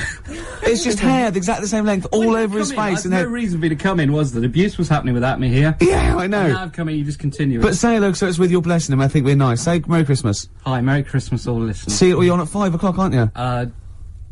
Yeah. Right, I'm going to make a note of that. When I bought those two albums, I'm going to listen to Steve Taylor, the man with the knowledge, on at 5 o'clock on XFM. Isn't it incredible? Because he's been in since 11 o'clock this morning, just compiling information for every record he'll be playing. Yeah. The show's only 20 minutes long. But you know, with him, it's because he's got to offload it. Yeah. He's got to talk about it all the time because it's only, you know, he's got a huge brain and it's it's going throbbing, all information. What are you playing next, Claire? You bored? Sorry, were we boring you two? Oh, was this that list? Isn't that cute? Yeah. So can you tell us about Star Sailor? What do you know about some interesting facts about Star Sailor? Into the microphone, into the micropole that goes down the loudy box and out to the radiograph in the homes all around England. They're rubbish. Thank you. Steve Taylor, controversial view. Still, he has bred people. Hives. Before that, Star Sailor. It's been a bit of a punk sort of show, this, isn't it? It has, in general, in year, you know, the whole year's been a little bit of a. I blame the Strokes, but you see, I enjoyed punk. You were too young and don't care for it, but I have to say that if punk the first time round was as exciting as I found it this year, then I've missed out because I've really enjoyed it. Really. So I want to go and play you all things like X-ray Specs and you know things like that now. Are they as kind of melodic though as things like the Strokes and White Stripes and so on? Are they kind of tuneful? Because the White Stripes. In fact, I've picked a very bad example because they were sort of like pop punk and Polystyrene was almost. She wasn't a joke, but. They had saxophones and stuff, so it's just not as probably a bad example of early. I mean, the Sex Pistols summed it all up. Yeah, sure. But, well, we enjoyed that, don't we? No, we did. I have to say, though, although there has been a nice bit of sort of punky sound this year, for me it's been very much a year for the geeks. And you'd have thought I'd have enjoyed that. Well, that's new metal, though, isn't it? It is the new metal. Sort of these people in their bedroom playing sort of computer games and loving Limp Bizkit. I can't believe that new metal has taken over the world. It's just mad, incredible. Isn't it? It's absolutely huge. Suddenly, Linkin Park and. But see, I don't mind things like Marilyn Manson because they're they're having a go, they're having a bit of a laugh, and But But it always seemed so perennially uncool to me when I was younger. Anyone who was into that kind of music, I just thought loser. And that's. And coming from you, calling the pop black. Yeah, imagine that. But it's the year of the geeks, not just because of new metal, but also because of just these fantasy films with the Harry Potter stuff, and now Lord of the Rings. It's like everyone's obsessed. Now it's cool to play Dungeons and Dragons. I know, I can't get over it. I'm stunned. It's scary, isn't it? Because I was never into that rubbish. No, I've always thought it's like. Yeah. It's like people who are still obsessed with Harry Potter. They go, I'm rereading Harry Potter for the 3rd time. And I think, listen, I haven't read it. Okay, I'm sure it's very good. But you're rereading it for the 3rd time. There are books out there, written by adults, for adults, with, like, sex and other exciting things. Yeah. And Harry Potter, I'll just read, like, in case you missed something the first time round. But maybe they're learning the spells. I'm stunned by it. I mean, have you read it all, Claire? Are you all up on this? What, Harry Potter? I actually went out and bought the first Harry Potter book and lost interest halfway through because there was no sex in it. No, so exactly. Couldn't be it's bothered. like why I never go to see any Disney films. There's never the prospect of any nudity. If there's no chance of nudity. See, I think you're actually buying the wrong books. Right. What you want to buy, Steve, is a pornographic magazine. Tell me more. Wow. In there, you see, what you get. Ladies. Other ladies. Sometimes ladies. Nudie ladies. Sometimes ladies. Stereophonics. And the theme tune to BBC Two's The Office, Handbags and Glad Rags. Absolutely. So I think we should be playing Christmas songs as well, though. Because America's War is over. A great. Is it really? What? The theme tune to The Office. I think it meant is war really over? It is. Thanks, John. Yeah. It is. Yeah. Yeah, it is, yeah. That's, well, there, to be fair, Rod Stewart did it first. Yeah, and we don't use the stereophonics version. Oh, no, or the Rod Stewart version. Thank you. Too expensive. Exactly. Costs a fortune. Like to re-record it. Yep. Or little known facts. Yeah. You should save that for the DVD. Or Steve Taylor would have blown it anyway, Yeah, exactly. wouldn't he? To come on with the knowledge and told him everything. I was thinking Fairy Town, New York. Beautiful song. No, can we find that? It'd be nice to try and dig it. I'm sure everyone's playing it at the moment. Yeah, that's where, yeah. But I mean, we should. It's good. No, let's play "Simply Having a Wonderful Christmas Time" by Paul McCartney. Can we play "Driving Home for Christmas"? Chris Rea. Oh, he is. There's a lyric in that goes, look at he's in the car driving on Christmas. He looks over at the other bloke in the other car. He goes, "He's just the same as me." Yeah, I was thinking that. He's just the same as me. Driving home for Christmas. Is he saying he's copied him? He's like, "Oi, what are you wearing? That's the same as me. That is." What do you get your missus? The same, is it? You? Who are you? A stalker? I'm Chris Rea. Hello. Yeah. He's going back to Newcastle. Exactly. Are they talking it? Is that where he's from? Yeah. Is it Middlesbrough or Newcastle or? Do you remember when Rea made a film? Cleveland. Go on. Chris Rea made a film. They all do it, like Dave Stewart made that film with the All Saints, Honest. No one went to see it. No. But Chris Rea made a film which was like a kind of fantasy thing. Well, I think Shirley Bassey turned up in it, where he was like, have you ever seen this? No, but oh no, I can't tell you. I'll tell you off air. Really? Is it outrageous? Is it libelous to Chris Rea? No, I had to interview Chris Rea about this. Really? And Shirley Bassey was there. And she pulled up in her limo. Interview. Yeah, don't ask me. Don't ask me. What was you doing for? It was for some satellite And what did TV Bassey show. say? Did she disrespect the film? No. When Bassey came into Pinewood Studios, when she came in, we all had to leave the set so she could drive through the set. We all had to leave so she could drive in. No. Just thought I'd tell you that. Oh. It's very boring, really. I wish I hadn't told you that. What do you mean? She drove her car into the set? No, she was driven into Pinewood Studios, into wherever they were filming, and we had to all leave as she arrived. Because, I don't know. She knew what you do. She didn't like me. I don't want that smackhead around in here, you know. I got some valuables in here. Yeah. Sturgis. Diamonds are forever, especially when she's around. Yeah. Anyway, I never saw the film, Steve, in answer to your questions. Yeah, well, I don't think anyone did, but the fact that Chris Rea got money to make a film. I mean, has he released a song for years? He's still going. He's probably got a little bit of back catalogue going. You mentioned Paul McCartney as well. We were talking about that with Steve Taylor. And I'm wondering, because you're talking about his money and the fact he's got loads of wealth, and that's fair enough, and he obviously deserves it. But what I'm wondering is, he's got to be, he's such a rich does anyone deserve it? Unless they spread it around. Politics. But, he's obviously, I mean, he must be one of the richest men certainly in this country, and I'm sure, you know, internationally. Millions. I don't know if he's reached the billion mark yet. But I'm wondering to myself, why doesn't he spend some of that money making his missus like a bionic leg? That'd be amazing. Do you know what I mean? She could, like, leap over buildings and stuff. That'd be genius. Well, she wouldn't leap, she'd hop. Because if I had that much money, I would. She could only hop. She'd just be running around in a circle. She'd win the sports games, wouldn't she, at school, easy. Just one hop. Exactly. And she's won. I mean, it'd just be incredible, because I don't know, I mean, the Bionic Man, it was expensive then, wasn't it? 6 million then, Steve. Christ knows what it would cost now, with inflation. $6 million, of course, that's only about, £4 million sterling. Yeah. But now, and that was like, what was that, 74 or something? It cost you a fortune. Hundreds of million. Oh, I wouldn't even want to guesstimate. But he got the eye. Sure. That's useful. Yep. He can, see miles away. Yep. He's got the 2 legs. You need the 2 legs for running. Did he have the 2 legs? Wouldn't it be, yeah, of course he did. Otherwise he'd be hopping, wouldn't he? Yeah. But he got the 1 arm. He'd need the 1 arm. They thought, let's not look mad. Let's not make him completely bionic. Yeah. But the one thing that always worried me, right, was that when he lifted up a truck with his 1 good arm, why didn't his back collapse? Yeah. He didn't have a bionic spine, did he? Sure. I could see him lying on the ground and sort of like doing a sort of leg press. That'd be fine. But when he stand up, his back would just collapse, wouldn't it? Yeah. So you're beginning to wonder if an astronaut who fell out of an airplane while test driving it and was rebuilt as a half robot, you're wondering if there's maybe some flaws in that concept. Yeah. And Oscar Goldman, I don't know what. And isn't it convenient that his girlfriend had the same 2 legs, 1 arm? I think that's what drew them closer together, though. This time she had the ear. I don't think he was just on the pull and by chance he got her undressed. He thought, my God, that looks like a familiar plastic arm. And there was a bionic dog, wasn't there? And a horse, apparently. Well, why do you need a bionic horse? I know. When you can run at 70 miles an hour, you don't need to get on a horse, do you? Unless the bloke that had the bionic horse wasn't bionic, and he could run, like, really fast. I think the problem was that they'd spent so much money on all these bionic things, they just made a bionic horse, entered it in races. Yeah, he gets their money back. Yeah, exactly. Steve Austin, he's not turning up, he's swanning round. A very costly investment. Does anyone remember Bionic Man? Is this just, it's all shown again, isn't it, on Bravo? Everyone knows who the Bionic Man. Oh, just ask Camfield about it. Oh, I bet he loves it. Because Camfield's only about 14 and he knows the Bionic Man. I know, yeah. He's watching it for 13 and a half years. Sturge, let's play another song, because we just played the cover version of How Magic Now Race. Sure. Great song, really good. Yeah. And I've been playing cover versions all this year, and one of my favourites was this one I played a long time back. Actually, I think I played this when we were standing in for Dermot O'Diddley. Yeah, he was back today, wasn't he? Just pops up when he wants. Exactly. Isn't he? But I'm not going to play any cover versions in the new year. That's Cover Me Up or Cover Me Bad. That's Run for Cover. Well, I've finished with my I call it film review. Yeah. Sure. So we're going to have all new features in the new year. Yeah. But I'd love to play this again. This is a Once Around the Block, as done by the Kings of Convenience. Play this, Claire. Lovely. Was I think a short-lived kind of new folk movement, wasn't there, this year, that kind of came and went, and the Kings of the Convenience were supposed to be part of that. And their album Quiet is the New Loud I thought was an absolute treat, and a lot of people just sort of ignored it. Lovely track, but lovely version. That was never actually on the album. That was from the Toxic Girl single, and that's Once Around the Block by Badly Drawn Boy, as done by the Kings of Convenience. Beautiful. This is great, isn't it, coming in just like playing songs? Oh man, it's a lovely job. Do you think the listeners enjoy this as much as we do? I would imagine not. No, I don't think so either. No. But does that make us bad people?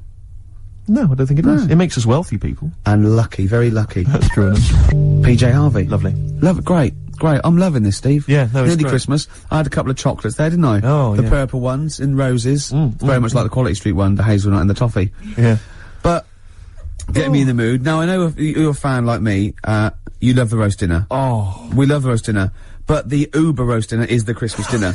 I'm looking forward to it. No, I'm thinking about it now. I can't believe how many different sort of meats you're gonna have in your house. Well, we always have the turkey, obviously, traditional, plus we always have a little bit of pork, a little bit of lamb. Oh, God. And don't forget the sausage, you know. Well, I love the fact that someone's designed the turkey, Christmas dinner, and then they thought, wait a minute, I also want a little sausage, and let's wrap it in bacon. Why not? Let's have some as stuff in it Can we have all the meats that are available? Someone said, hold on, there's sausage meat in the stuffing. Now, and well, sue me. Yeah, exactly.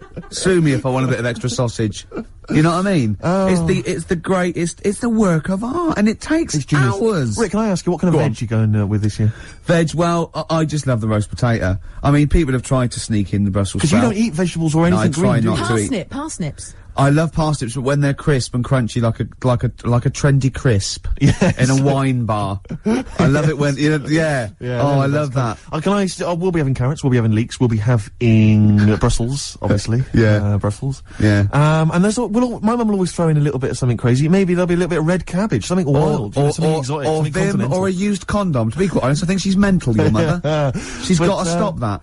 But who knows? Any kind of treats. And I love the fact about the Christmas dinner is that people are taking weeks, years planning it. I know. They take, months gonna dig up defrost. Can you talk about your grandparents? Well, my grandparents, of course, the thing about my grandparents, I have mentioned this before. Yeah. I think they've got about 3 teeth between them. It's unbelievable. My grandfather. They're all their own, though. He was in the RAF in the war, right? And for some reason, he had problems with his teeth, and they pulled them all out, and they replaced them with a false set of false teeth. But during the wartime, I don't know whether this was just like what it was like during the war, or just the 40s, but he had a kind of wooden plate put in with like some kind of fake teeth attached. Oh no. And he's never had that changed. So he's still got the wooden plate and about 3 teeth still hanging on it. Oh. It's just so he and my grandmother combined, they cannot eat anything that's kind of solid. So they will literally get up for Christmas dinner, they'll get up and they'll put the meat on like it's sort of 6 in the morning, go back to bed for the day, get up and eat it about 9 o'clock at night. And the best compliment you can have if you've cooked dinner for my grandparents is, oh, this is lovely. You can suck it away.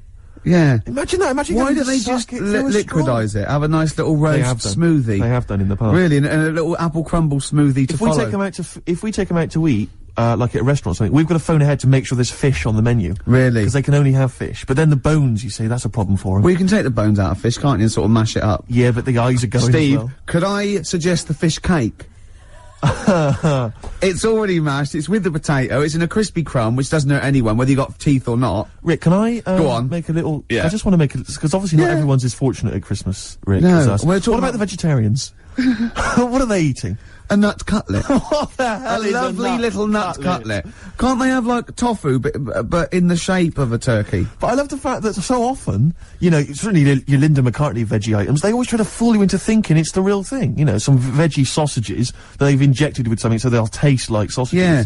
Eat the real thing. Oh, look, you don't really need it, that arbitrary shape. If it's, you might as well just have it any shape. What angers me with the vegetarians, shape, what angers me with the vegetarians and the vegans even worse, is that, look, we're breeding all these animals to be eaten. Yeah. They're gonna get slaughtered anyway. Chow down! Come on! Those chickens in those little kind of pens, you know, 4 of them in a little square box. Yeah. You know, I mean, they're sort of crapping eggs out every couple of minutes. Yeah. You're not a zoologist, are you? I am not officially. Yeah. No, but I know what I'm talking about, Rick. Yeah, you do. I've seen brochures. Yeah. I've walked past a farm while on holiday. Excuse me, farmer, could, your finest hens crap me some eggs for my tea? No worries. Chicken, crap a little egg for me. Oh, brilliant. An old Christmas classic. Oh. No, spare a thought for the vegetarians, and worse still the vegans. Yeah, and, what about Travis? What do you think they'll be doing this Christmas? Having a whale of a time. I'll tell you what, Steve, it was an excuse to play the record. Genius. It was a link. Travis and Driftwood on XFM 104.9. It's the Christmas edition of the Ricky Gervais Show with Steve Merchant. Hi. I'm loving it. Yeah, it's good. I'm in the Christmas spirit, actually, I have to say. Yeah, definitely. I do enjoy it. Will you be looking forward to, I know everyone talks about it, Rick, but Christmas telly? I love Christmas telly. Christmas Day telly's great. I get up and Noel's giving out some presents around hospitals and that, and then you might have the number ones of the year from Top of the Pop. Then you might have a little, I don't know, I don't watch the Queen's speech, but you know, you have a little sleep then, don't you? Maybe after a big roast dinner with too many sausages. Yeah. I'm only joking, Mum. Let's have some more. It's true enough. More chocolate, please. Yeah. Well, let's not, you know, there's people starving in the world, so let's not rub it in. Hopefully they're not listening to the radio. No, probably not. Just scrabbling around in the cold and the dirt looking for food. We are actually laughing about it. I know, we actually laugh. Rick, I find that if I laugh about it, then I can ignore the problem easier. Yeah. Not face up to the horror. Yeah, I know. That's too easily done, isn't it? Exactly. It's too easy to face the horror of the world. It's better to laugh it off. I know. That's what annoys me about buskers. Because a beggar just sits there and you can pretend you haven't seen him, whereas a busker's shouting out. Yeah, and you want to go, you know, unless you're deaf and blind, he knows. Yeah. He knows. Yeah. So, have you cultivated a kind of universal, I've cultivated this kind of thing I always do with a beggar. When they offer their hand, I don't even say anything anymore. I just sort of kind of offer up my hands as though to say, look, I have no money in my hands. And just a kind of sympathetic turn of the head. And I sort of mouth some words like, and it normally involves sorry mate or something. Yeah. Because I find it's better to be courteous than like kick them in the head or anything like that. Yeah, no, I never do that, and I always acknowledge them. I actually never ignore them. No. And sometimes I give, depending on, although I have to say, another situation. Another successful year for me of avoiding the Big Issue salesman. I've never bought a copy of the Big Issue. I love the fact you are actually proud of that. Well, it got to the point where I actually am appalled by myself, but it's like it's a contest now. It's like I've managed to do it for so long that it's almost a competition with myself. Well, it's the same as me with reading a novel. But, yeah. Although I blew that in 1987 when I read Catcher in the Rye. I'm still kicking myself. I'm looking forward, of course, to, I'm hoping it'll be Dennis Norden's Laughter File, Volume 7. Oh, 7? You're having a laugh. 27? It used to be It'll Be Alright on the Night, but I think they've changed the name to Dennis Norden's Laughter File. Well, it's great though, isn't it? Because he comes... You're one of those people. This is something we call doorstop. Yeah. And it's sort of like, just what... Yeah. And doesn't he just go into the Director General? This is one called Let Sleeping Logs Die. Yeah. It's just, oh, God. But what I don't understand is why no one has said to him, or why hasn't he watched that TV? Why hasn't he, at Christmas, right, he's gone home with the family, he's gone, come on everyone, let's watch my show, and he's watched it. It's Laughter File 27. That's me. The family must have been faking laughter, and why has he not turned around and gone, why did no one tell me then? Crap. Why doesn't he go to Greg Dyke and go, or whatever it's on? Well, it's ITV, isn't it? Yeah. Is it? Oh, who's that then? Task, it's Paymasters, I don't know, they change every week, don't they? But go, just watched, me on that Laughter File 27, it's rubbish, isn't it? And they go, yeah. They go, well, why didn't you tell us that? Well, we thought it would kill you, to be quite honest. But, why didn't you let my son take over or something? Well, Dennis, he's 84. How old am I then? Well, we don't know. We've had you carbon dated, but it's off the scale. But why do you let me carry that stupid file? Are you reading this now, Dennis? Well, I can't remember what I got to say. Well, don't read it, just speak normally. 2 coffees, please, waiter. No, this is what we call talking to the Director General. Stop it! But I can't wait for that, yeah. And, there is two, can I just say one? Who's in the audience of Dennis Norden's? Who's gone, Joan, I got 2 tickets for Laughter File, I can't believe my laugh. I've been on the internet. Because they're always they're cracking up, the people on that show. I've never laughed once. Maybe it was an audience that they filmed in 1973, but it was the first time they saw a goalkeeper get hit in the balls or something, or Jackie Charlton or something, or a dog fall off a slide. Well, it's either old people who just can't remember, they've already seen those clips 1,000 times before, like Alzheimer's or something, or it's, I was always thinking of the people at, what's that show, Beadle used to do, the, Beadle's You've Been Framed. You've Been Framed. I think now what's happening is, while Lisa Riley's doing all the scripted jokes, there's just someone stood behind her, maybe just showing a picture of her, like nude, or in a bikini, or just pointing and just making jokes at her expense. Exactly, That's why they're laughing. He's lovely Lisa Riley off, Emmerdale, of course. Fatty Riley. No, don't say it's not fat. It might be Glenn, you don't know. It could be Glenn. No, just stop it. You can't say that. I don't know, I've gone a bit crazy, I've just gone a bit wild. What if she's listening to this and she gets an eating disorder or something, or, you know, becomes bulimic because of what she's probably at home binging now. I know. She's leaving out the vomit and she can't get her fat fingers in her mouth. Anyway. I'll tell you what, the best gig of the year, surely the White Stripes, Rick. I know everyone's raving about it, and let's hear one of their tracks. What's it called again, Claire? Fell in love with a girl. Pogues. Kirsty McCall, Fairy Tale New York. We're just saying, it's just a brilliant song, isn't it? Genius. It's genius. Great. And what I love is the fact that it was quite a big hit, and it's like sometimes even a majestic song like that normally would get overlooked, just manages to drift up to the surface somehow, and even, you know, everyone, the white trash. Well, the imagery is great as well. How can old slut on junk be romantic? Amazing. Well, we're fans. Yeah. Sturgis thought he was talking about her. Leave it, Sturgis. You know, You're clean. You're clean now. Exactly. Yeah. Well, we got more treats. After this, we've got a song for the ladies. We're going out of sync here. We're going to play Song for the Ladies, the penultimate track, because I want to leave them with a Christmas classic, the Joni Mitchell classic, River. So look forward to that. Absolutely. It's been a great show. It has. Even though I say so myself. Yeah, you know, I've enjoyed it. Looking back over the year, Rick, looking forward to Christmas. Go on. Can I just throw a big thanks out to all the people that have emailed us and phoned in and written to us over the last 6 months. I think it's about 4 people who keep doing it. Recycling the same under different names though. Exactly, but we don't tend to read stuff out, but it is appreciated. It is, and it's often gets into the show whether you know it or not. Exactly, in some way we steal your jokes and pass them off as our own. Nice email from someone there saying there is a tofurkey. A tofurkey, yeah, so a tofu turkey. Yeah. You can buy it in the whole trimmings. See, and I made that up. I could have written that down and, well, it had already been done. Yeah. So I said we can't paint in a tofurkey. Sure. So I've embarrassed myself again. Sturgis, are you going to be driving home for Christmas? No, I'm going to be here. Christmas. I'm going to be here. God, she's working. He's just the same as me. She's working on Christmas, Sturgis. Oh yeah, I'm here. Yeah. Someone emailed me the other week saying, will I be voice tracked over what Christmas? Does that mean? Well, I'm not quite sure. It's a radio term apparently, but no, I will be live. Wow. On Christmas Day? Oh yes, Christmas Day So evening. You can't drink and stuff? Well, not as much as like you would have liked. I mean, you're always drunk on air, obviously. Yeah, but it's getting to that point. I didn't know she drank till I saw her sober one day, Sunday morning when she came in to do an early show, and she was talking differently. Yeah. She went like, the pub's not open yet. Exactly. And I realised. It's terrible, isn't it? Well, what should we play now, I don't know, and I've kind of felt like we've sort of exhausted ourselves, really. We've run out of stuff to say. Have we?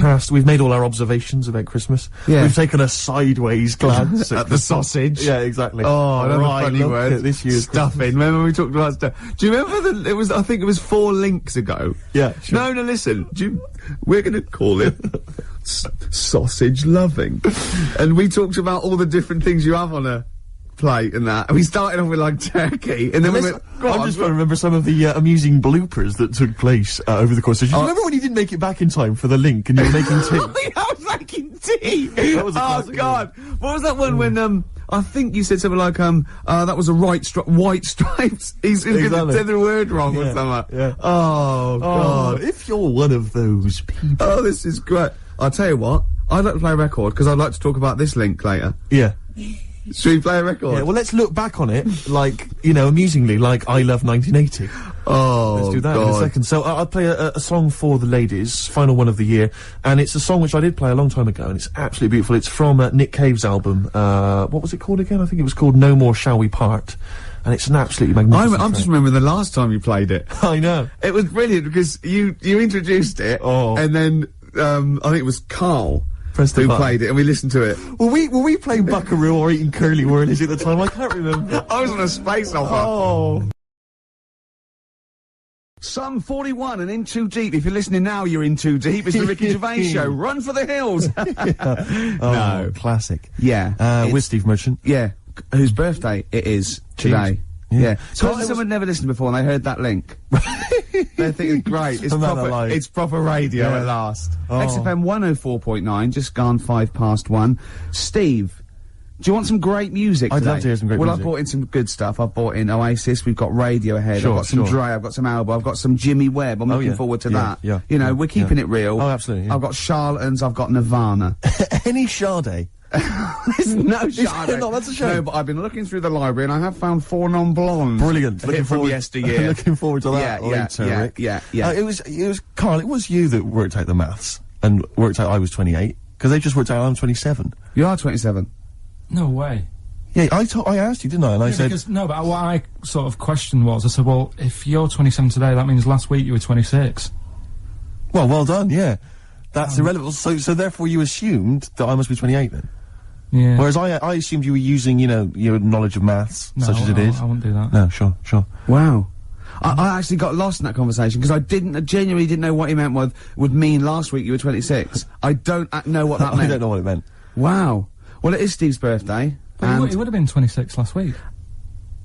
Stuff tells you genuinely frightened me because it's those staring eyes. There's nothing behind him. It's this little bald head. Looks like Davros looking at me. Genuine fear on his face when he enters into a conversation with another human being. What bit don't you understand? If he's 27 today, he would have been 26 last week, and he doesn't look 26. He didn't look 26 last week. He looks older than 28 today. You've started on his birthday, you're still having a go at him. Carl, I don't look like the kind of hot stud that I actually am, but face facts, that's the truth, mate. Yeah, live with it. Get with the programme, jeez. Well, let's have a little bit of cake. Okay, oh, that's appropriate, the birthday. But you mean the band, don't you? Not the cake. You haven't actually bought cake, have you? Got anything at all? Cake, short skirt, long jacket, sort of fashion, sort of. Sure. Single. Yes. Yes. Yeah. Oh, I just remembered something, right? Think that, like, short skirt, long jacket. Once I was watching daytime TV, I was unemployed, it was the early days of, you know, it was about, mid-80s. And, who was hosting? It was sort of like one of those Eamon Holmes and someone, or, like, you know, like Richard Jimmy, but, you know, not as good, not as, and, then Lindsay went, well, after the break, Leo Sayers popping in, tell us about, clothes for the shorter man.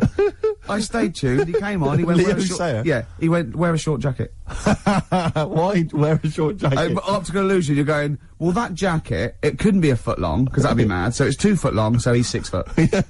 So I'm looking at him there, don't get too close, just look at the jacket. How tall are you, Leo? Well, work it out. Yeah. This jacket's presumably about, isn't it? Yeah, yeah, of course it is, yeah. Yeah. But Leo, you're famously quite a short man. In fact, I saw you on TV talking about clothes for the shorter man. No, but look at the jacket from there. Yep, you must be about 6 foot. So you had to walk round looking like a bullfighter, just for this illusion at like 50 paces. What's the other thing about stripes? Is it? Yeah, horizontal stripes widen you. No, you look fatter. Yeah, right. Yeah. So good advice, good fashion advice for anyone listening. On XFM 104.9. Leo Sayer there offering some topic. We should get Leo in, maybe offer some new stuff. For your birthday, a little special Leo Sayer visit for your birthday. Got any presents yet? I've received nothing yet. But then my parents haven't come up, and they're the ones that normally bring gifts. Oh yeah. They are coming up later, and I always look forward to my father's gifts. Yeah. Because they are remarkable. I don't know what he's thinking sometimes. It's like, I don't understand the logic. I mean, if I explain some of the gifts he's bought in the past, maybe you could figure out. I once opened, I think I was about 14. Right. And, I liked all the stuff that you like at 14, you know, the ladies, obviously, you know, pop music. Yeah, sure. You know, fashion. Yeah. And that's why he bought me, on audio cassette, the collected wartime speeches of Sir Winston Churchill. It's a good gift. Did you listen to it? Well, I'm not sure when you'd ever be in the mood to listen to that, to be honest. We'll fight on the beaches. Yeah. You know, all that. All the classics, all the classic hits. I don't know when you listen. I think unless you're under attack, I don't think you'd ever listen to that. Did you not even listen to it? I kind of stuck. But when are you gonna be in the mood to put that on? No, but just because it was a gift. But I always remember being once. This was. But what if he tested you? Go, do you like track 4? Yeah. Oh, some chicken, some neck. Oh, I love that, Dad. Yeah. But I think they're doing a remix. But he said to me once. He said to me, "Never forget, son." He didn't. Yeah, and I went, I don't remember, Dad. It was mad, and it was like, because he was quite into sort of, but he was into like the military and all that kind of, and war history and stuff, so are you allowed to tell an anecdote about your dad on radio? Can I just give you a clue, just in case, can you tell the thing about the shed? No. Okay. No. Okay, too complicated. Too long. Okay, alright, okay. But I remember this was true. I remember I had it on once, because I just stuck it on because I thought I ought to. And my dad came in, he was pleased to see I was listening to it, and we just sort of stood there listening. And I was with my sister coming in with one of her quite attractive friends. Teenage friends as well, like, and I'm a teenager as well, and it's like, and just this woman walking by, you know, she goes to the same school or whatever, you know, quite fit. And I'm just stood there with my father, listening to "We'll Fight Them on the Beaches," "Never in the Field of Human Conflict" of so many, and just remember looking at her as she passes. Just you've learned it. It's rubbed off. Oh yeah. You know, Oh, Rick, if you're ever in a war situation and you need some morale, come to me. Yeah, you'll just. That's what you're writing. Quote me out. What about a little bit of White Stripes? I've got some more gifts that I can tell you about afterwards. Well, I'm looking forward to it. Look forward to it. Oasis, Morning Glory before that, White Stripes, Hotel Yorba. Oasis, of course. Think got in the. Have you been watching that VH1 Top 100 album? I have indeed. I've enjoyed it. Yeah, number one. Do you remember what number one was? Joshua Tree. Used to. Yeah. Now, good album. It's not the greatest album ever, is it? Of all time. I mean, I know it's an arbitrary list, but even so. Yeah, you sort of feel comfortable with it being the Beatles or exactly. You know, you kind of or even Pet Sounds. Exactly. Yeah. And then yeah, maybe I don't think maybe it's a generation shift. There's enough people now. But it was sort of, what I found odd in the list was it started off with, I think it was like the Doors. I remember there was Velvet Underground and stuff. You know, these kind of respected album classics. And then there was things like, you know, Stars, Simply Red. I mean, it was a big seller and it's well produced, or whatever, but an odd choice for the greatest albums ever. And then I remember there was things like that Texas album. Yeah. Is it White on Blonde or whatever it was? And I just think, again, is it just based on albums that have sold well, you know, via the Britannia Music Club? But that's always the thing, isn't it? It's like any poll, like, I remember, I think it was last year, the greatest lyrics of all time. One was Imagined by John Lennon, which is, you know, you know, if anything's it's a solid classic. And there was like, you know, maybe a Dylan or another Beatles one, and in the top 5 was Robbie Williams songs. Robbie Williams songs? Yeah. One of the worst lyricists ever. Well, just not the just worst, a collection of words. Yeah, just, well, annoying, yeah, thing, you know, and it was that thing, a man, 1,000 fags, you know, like Dad, and there's a take you to the bridge. Postmodern sort of. Yeah, but that's a reflection of the sheer weight at the moment, isn't it? So it's always gonna be, 4 of all time, and then the biggest thing that year. You know, I suppose so. But that's why Coldplay and Travis are getting, and they're good, but I mean, you know, I don't think they'll be at the same position next year. No. I think you know what I mean? Yeah, it's just But it's just, I mean, I get frustrated with those lists because they just always seem so arbitrary. I think we've forgotten we're on the radio, because that was a pretty boring link, wasn't it? Because we're just talking like we're alone. A lot of people probably haven't even seen the VH1 show. Yeah. Not interested in the late Are we losing it? Are we, you know what I mean? Listen, I'll be honest with you, Rick. It's my birthday today. Last night I went out, I got a little bit wasted. Yeah. So I'm hungover this morning. I didn't get to bed before 11. Right, so it's like too much no, I was pretty wild last night. In actual fact, and I have to say, I went to God knows how many units I had. I went to the Monarch in the Camden. Monarch, yeah. There was some kind of groovy night on. I went to the door. I got a load of mates with me. I said, any discount for XFM DJs? You didn't really? Yeah, I did. I was a bit drunk. He went, who are you? I went, Steve Merchant, Ricky Gervais. He went, Steve Merchant, brilliant. You can come in for free. No, he didn't. Yes, he did. I swear to God. He said, yes, you did. He said, and I said, what about mates? He went, it's £5. They can have £1 off. He said, and I think basically, but basically, Rick, I think I also agreed that you'd DJ there. I can't remember, but if the guy is listening, he can maybe let us know if I promised that. I might have signed something, I can't remember. Oh, God. Oh, but anyway, it was a good night. It's like one of those 50s sitcoms when, you sold my soul to an angel. Exactly. Oh, how am I going to get out of this? Yeah, exactly. Oh, go So, anyway, if you go down to the Monarch maybe next week, Ricky Gervais playing. That'll be fun.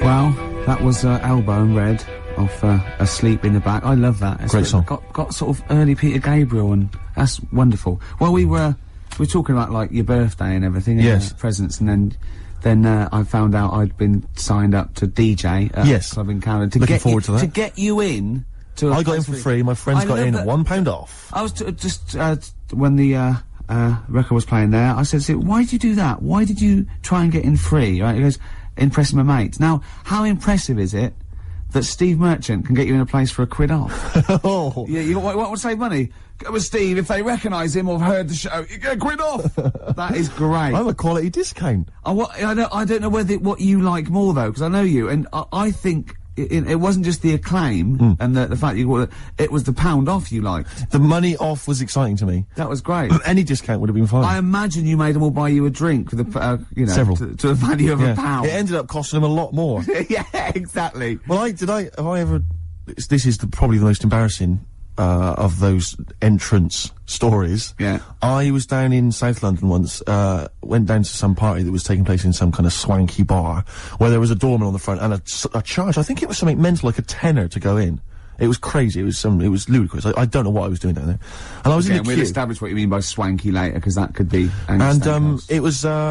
It was a posh place. Was it? And so there's a queue outside, and there was one of these doormen who thought it was, like, kind of Studio 54. He was, like, sort of, choosing people who could come in. Yeah, you two come in now. And I've been there for ages, obviously. Oh, I was on my own, because I got there late. And clogs. Exactly. I've dressed up for this. And there were these 2 girls next to me. I'm thinking, if I'm in a queue, I've told you before, if I'm in a queue and if I'm stuck with 2 girls, I'm thinking, oh, what a great opportunity, use the old merchant charm.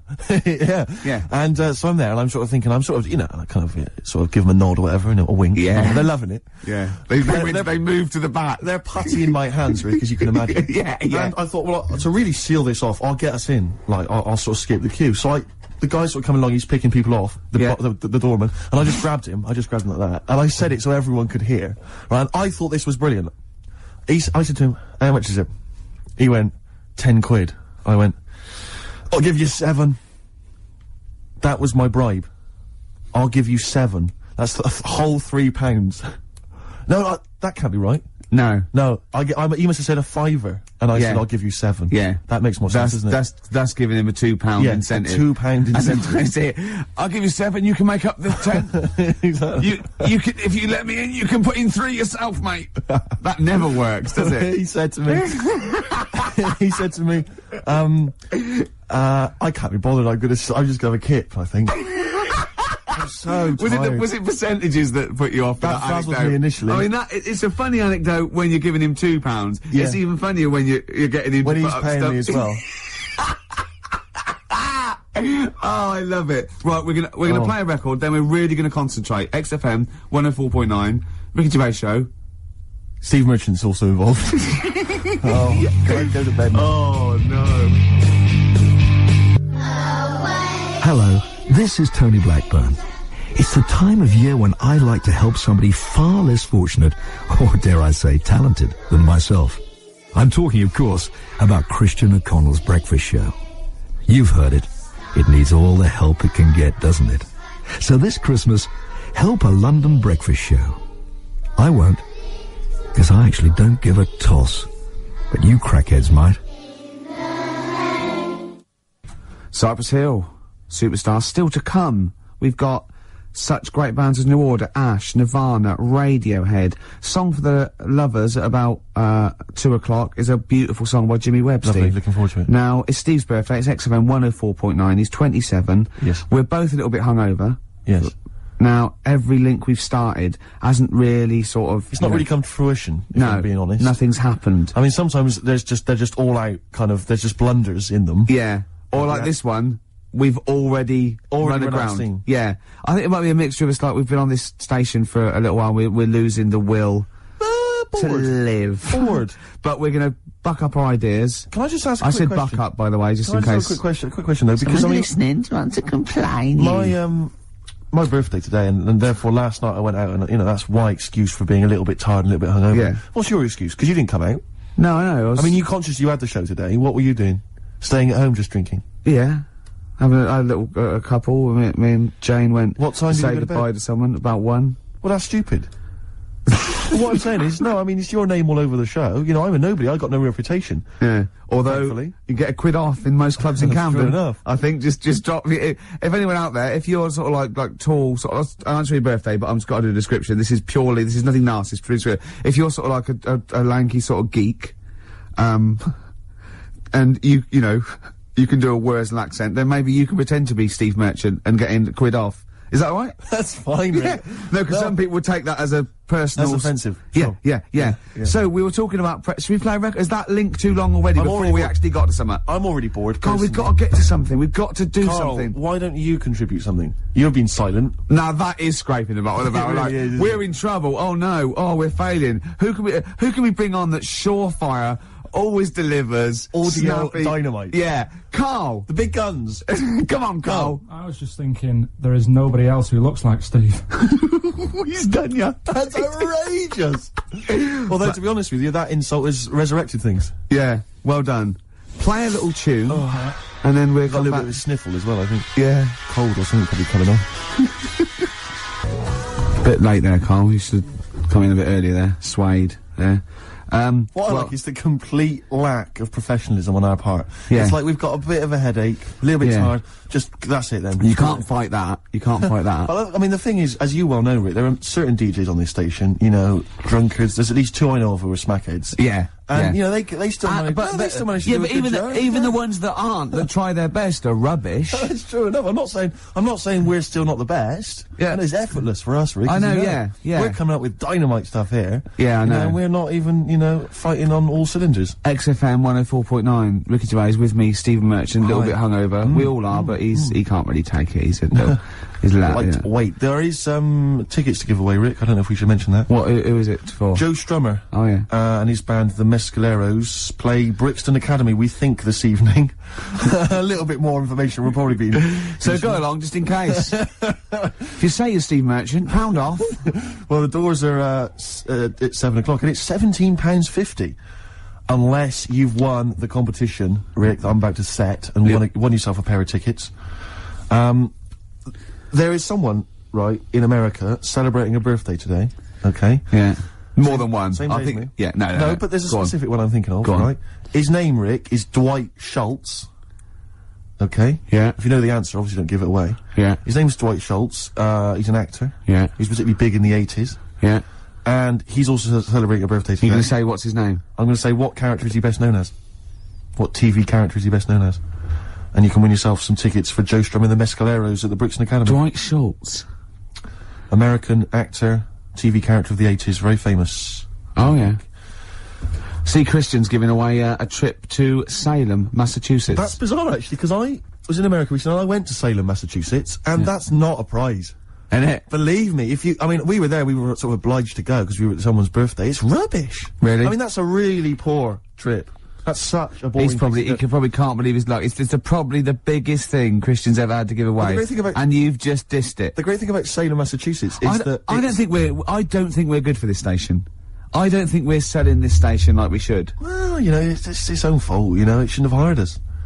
I blame it, you know. Yeah, and paid us in advance. Yeah.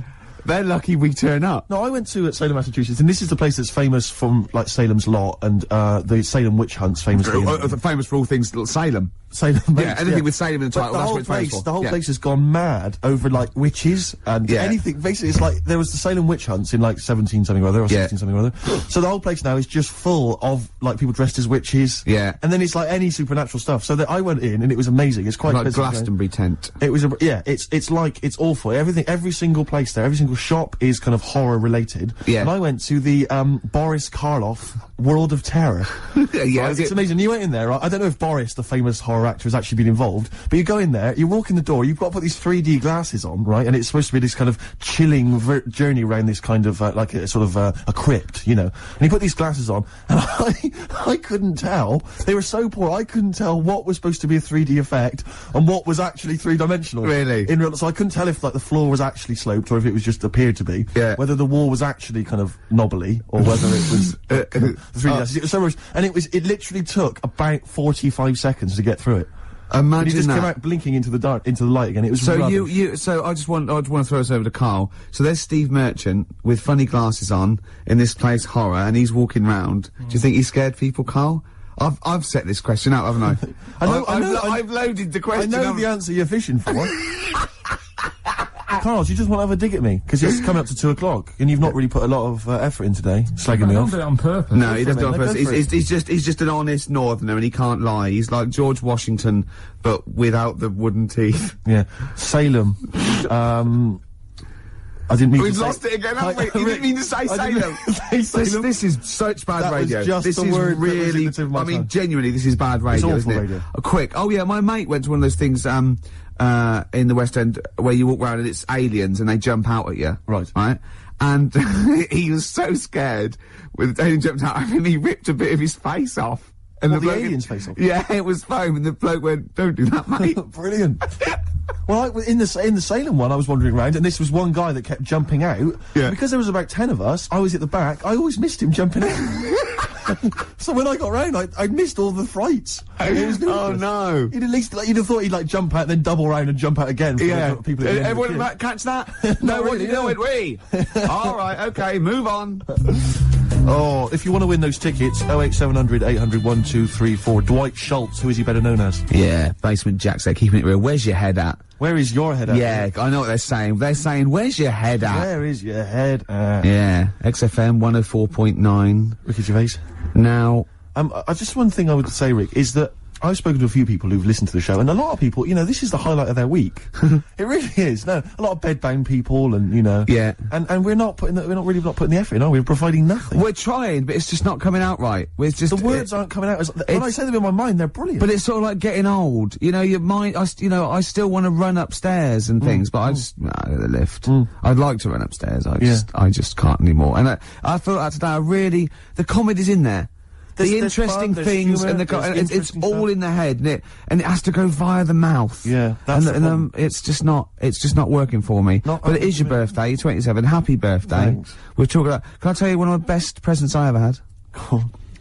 Without doubt, all I ever wanted was a go-kart. This is true. I was like sort of 5, 6, 7, and I eventually for Christmas,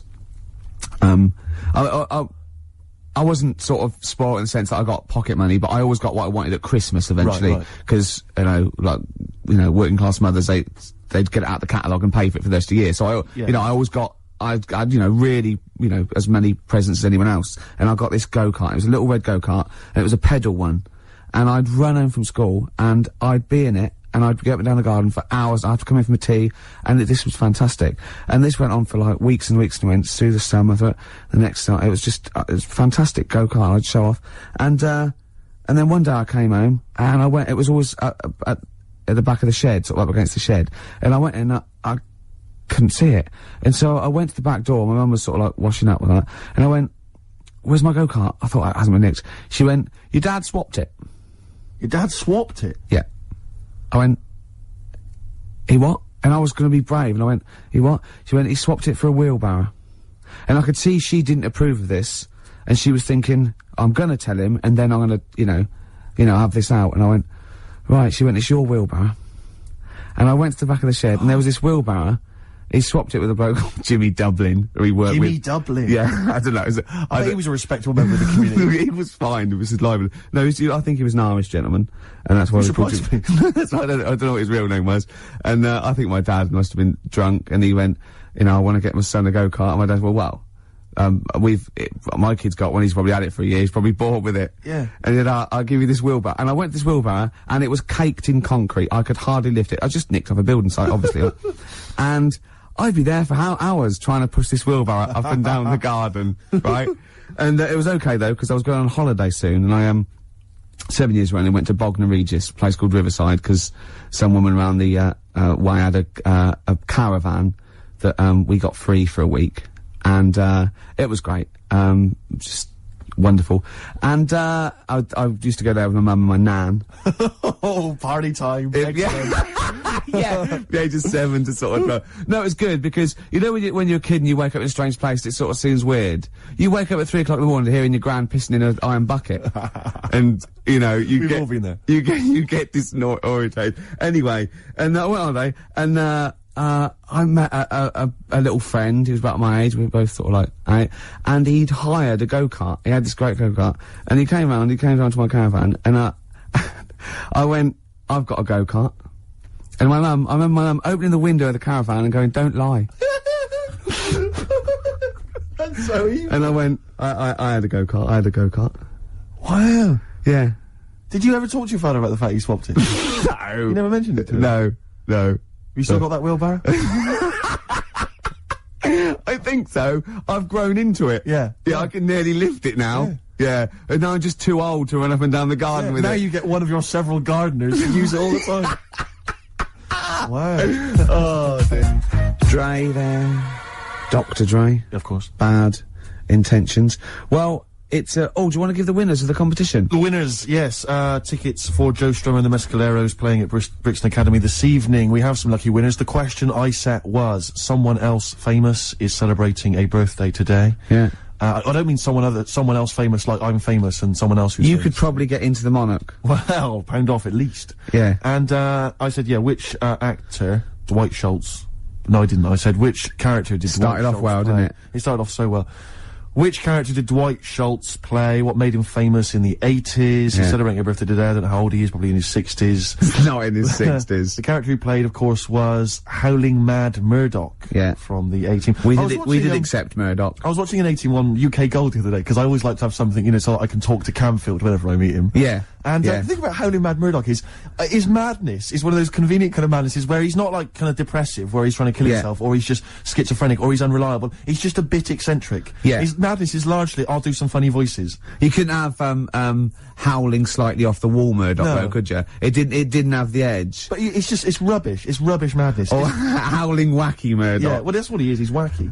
Howling annoying student Murdoch, I think he should have been called. Exactly. Yeah. Anyway, the winners, Carl, I think you took some answers. Tim and Neil. Well done, Tim and Neil. Are they going together, or are they? No. No, two separate. Lucky people, lucky people. Yeah. I don't think your heart's in it anymore either, Carl. I was alright today, but Steve's really dragged me down. Well, let's... Wait a minute, I just need to know why. No, do you know, like, Yeah. people are being miserable around you? Yeah. I was full of beans when I came in. Yeah, Yeah, but you got to remember last week, you were really miserable, and that really wound me up. Yeah, because he was having So to it's do reason stuff, around, because, you know, he'd been let down and they were worried about the next last week you were in show. a terrible mood. Yeah. Look at me like you were. songs, I wasn't like going off and lying on the settee, looking ill, talking in that voice. Oh, he's done you again. I said, just now, being quite friendly. Yeah, Carl, Steve. Carl, have you ever tried to get into the Monarch for free? Because I'll be honest, mate, it's not going to happen for you. Come out with me, mate, you got a quid off. Alright? Oh. When you can get in places in Camden for free. Yeah, I'm alright, yeah. Oh, yeah, he's done you. Right, now it's time for Song for the Lovers. Now, this is one of my favourite songs of all time. You'll know this song better done by... That was nearly a sentence. Oh, come on, that was nearly a sentence. What's his name? Glenn Campbell. It's Galveston. Oh, yeah. This is the man who wrote it. This is the original. This is Jimmy Webb. Oh, yeah. With Galveston. From what I can work out, I think it's about a bloke who goes off to the Vietnam War and he's missing, his bird. And, I've brought it down, haven't I? I've brought it down a tone by saying bird. It's a beautiful song. There was irony. Just play it. Galveston. It's beautiful. Jimmy Webb with Galveston. Now, I know you enjoy Love the work of the Webb. Webmeister. A lot of people, of course, be familiar with his sons, the Webb brothers. Yeah. Yeah, very different. Quite cool, though. I went to see him live, and he was just so cool. Just like doing his songs and telling a little anecdote. It was just, he's fantastic. That's my song for the lovers. Steve, what have you got for well, us? no, I was just going to mention a couple of other gifts that my father got. Well, he got me once. I unwrapped once, having professed no interest ever in this particular artist, about as much interest as Winston Churchill. I once received, lucky me, the making of Thriller. It was a video behind the scenes on Thriller from Michael Jackson. I know what he thinks, though. But he said to me- thinks he said- Steve loves to dance. No, he went, you love music and you love films. Yeah, no, that's a film, yeah. Yeah. But, I mean, I've never professed any interest. I mean, I don't think it even had Thriller, the actual film, on it. It was just the making of Thriller. Really? Behind the scenes. Michael Jackson dancing around. And John saying- Landis. Yeah, it was rubbish. Well, that's not very nice, is it? But what did you say when you opened it? Brilliant. Brilliant. I love Jackson. Can't wait to watch this. Can we watch it now, I said? What did he say? No. He's so ungrateful, really. Yeah. Because I can't remember a time my dad bought me anything. It's always my mum who bought it, and my dad would give her the money. Yeah. You got Ricky who's lost his go-kart. You've had a video bought for you and you're still not happy. I just think it's selfish. It's not so much that I appreciate the fact that there is a gift. I think it's the fact that the gifts are arbitrary and can be bought in the shop that's opposite the place he works. Tell Carl about what you got your mum for this. Well, listen to this, Carl, you'll love this. Right, it's the thought that counts, right? So I suppose if you say that the thought that counts is the fact that he went and got anything at all, that counts. Okay, fair enough. But he phoned me up, he said, what shall I get your mother, right? It's her 20th wedding anniversary, right? what should I get her? I say, well, I'll tell you this is a great idea I'd heard from somewhere else. Why not get her, like, pay for her to have a makeover, you know, and all this sort of treatment, you know, and the beauty treatment and that. She'll love that, you know, then take her out, give her a meal and stuff. He went, okay. So he hangs up. I speak to him on the day of my mum's birthday. I say, what'd you get? He said, I got something. I said, do you go for the makeover idea? He went, not exactly. I went, what'd you do? He went, I bought her a trowel. A trowel. I went, a trowel? He went, yeah, for the garden. I went, it's a trowel. You've been married 20 years, and you got a trowel. He went, it's stainless steel. I said to him, it's a trowel, Dad. And he went, do you think I should have got it engraved? It is mental. And I went down to see them, right? And I went in the lounge, and literally, imagine it, like, it wasn't this, but imagine, I got in there, he'd bought this trowel, right? And he'd also bought her an industrial-sized tin of coffee. You know those ones, those big-sized ones you have in like, hotels? Did he say she loves coffee, Steve? She loves coffee, Steve, he said. I love the fact that that's meant to be, like the whole family didn't use it, like she keeps that by her bed. Yeah. Like she's in Stalag 13 or something. This is my coffee. So imagine walking into the lounge, right? She's there, she's got the presents that my sister's bought and that. A trowel, just holding a trowel and a tin of coffee. And me walking in wondering, I wonder if there's anything sort of that she regrets in her life. Mental. Oh, that's lovely. She loves coffee, Steve. She loves coffee, Steve. Oh. She loves the garden. Carl, what's the worst present you've ever had? See, we don't really celebrate birthdays in our house, so... What? Where are you from? What planet are you? What do you mean you don't celebrate birthdays? Are you here from another world observing? Like, trying to blend in, but not quite managing to pull it off? I'm not that fussed about it. Right. You know what I mean? It's... Yeah. My mum and dad's are on the same day. And I think that just was like... That's a bit weird, isn't it? And their anniversary. And... Well, they got married on their mutual birthday. But Carl, can I just... I mean, and Christmas. But Carl, there's a difference between you saying... What do you mean their anniversary's on the same day? Of course it's on the same day. Yeah, and the birthday. But, Carl, what I mean is that... you say that you don't really celebrate your birthday, but presumably you have received some presents at some point in your life from your parents. Or anyone. Yeah, Okay, well, we'll come back to you later. Yeah. Thanks. Let's play a record. Carl, have a think about that and we'll come back to you later. Thanks very much. Ash and Sometimes, they've won me over. They have indeed, yeah. They've just got, they've got to be the band they always wanted to be, I think. I'd have written them off in the early days, but no. Me too, Steve. Just goes to show. Carl, any thoughts on what, gift you've perhaps once received that you can joke about now, but was tragic at the time? No? No. Not really put the thought in then? Didn't have that many presents, so... Always thankful for what you got. I was grateful for. Yeah. Rick, would you love to hear from the listeners if maybe they've received some amusing gifts? No. No, I wouldn't. So, what are you doing tonight? You're going out for a little meal with your parents? Yeah. I thought you were coming. Yeah. Right. Yeah. Good to know. Yeah. Any suggestions as to where we could go? I mean, maybe people would like to phone in, because I've got no idea. It's got to be largely meat-based. My father will only really eat meat. Do you know, the steakhouse, near me, it's closed down. Brilliant. That's one. There's lots more to go. Let's not stop there, people. Come on. I used to look across and think, is that a bingo hall? I know, it's or bright. somewhere to eat? Yeah, neon. There's at the back, right at the back, had cocktails. And, you know, just imagine. Who's in there for a cocktail? You know, imagine you going in there with a DJ sitting there. Ladies. Hi. Be fantastic. Go on. Carl's got something to say, I can tell. What? Is there a chance that your dad's, like, on the way into London now and has heard you saying, oh, yeah, he got me this and he got me that, and he could be, like, nipping to a shop now to buy you a rake and thought... yeah, just think of that. Oh, that'd be terrible, wouldn't it? Or the making of the Bends. Yeah, he'll probably turn up and say, I was gonna get you a gift, Steve, but then I got high. And we'll all laugh. Cultural reference. Yeah. Right, this link has run out of steam again. Yes, but don't worry, because I can salvage it. Go on. Because it's time for Under the Covers. Cover me up. Oh, you got me covered. Between the covers. Between the covers. I like covers. Cover songs. Yeah. And, this was done by someone else. And it was, this week I'd like to play, I mean, we're all fans of Destiny's Child, Rick, and we're all fans of the song Say My Name. Yeah. But have any of us heard, the Scottish band Spare Snare doing their version of it? I suspect not. Let's hear it now. Spare Snare doing their version of Say My Name by Destiny's Child. Rick, what did you make of it? Do you remember Raw Sex?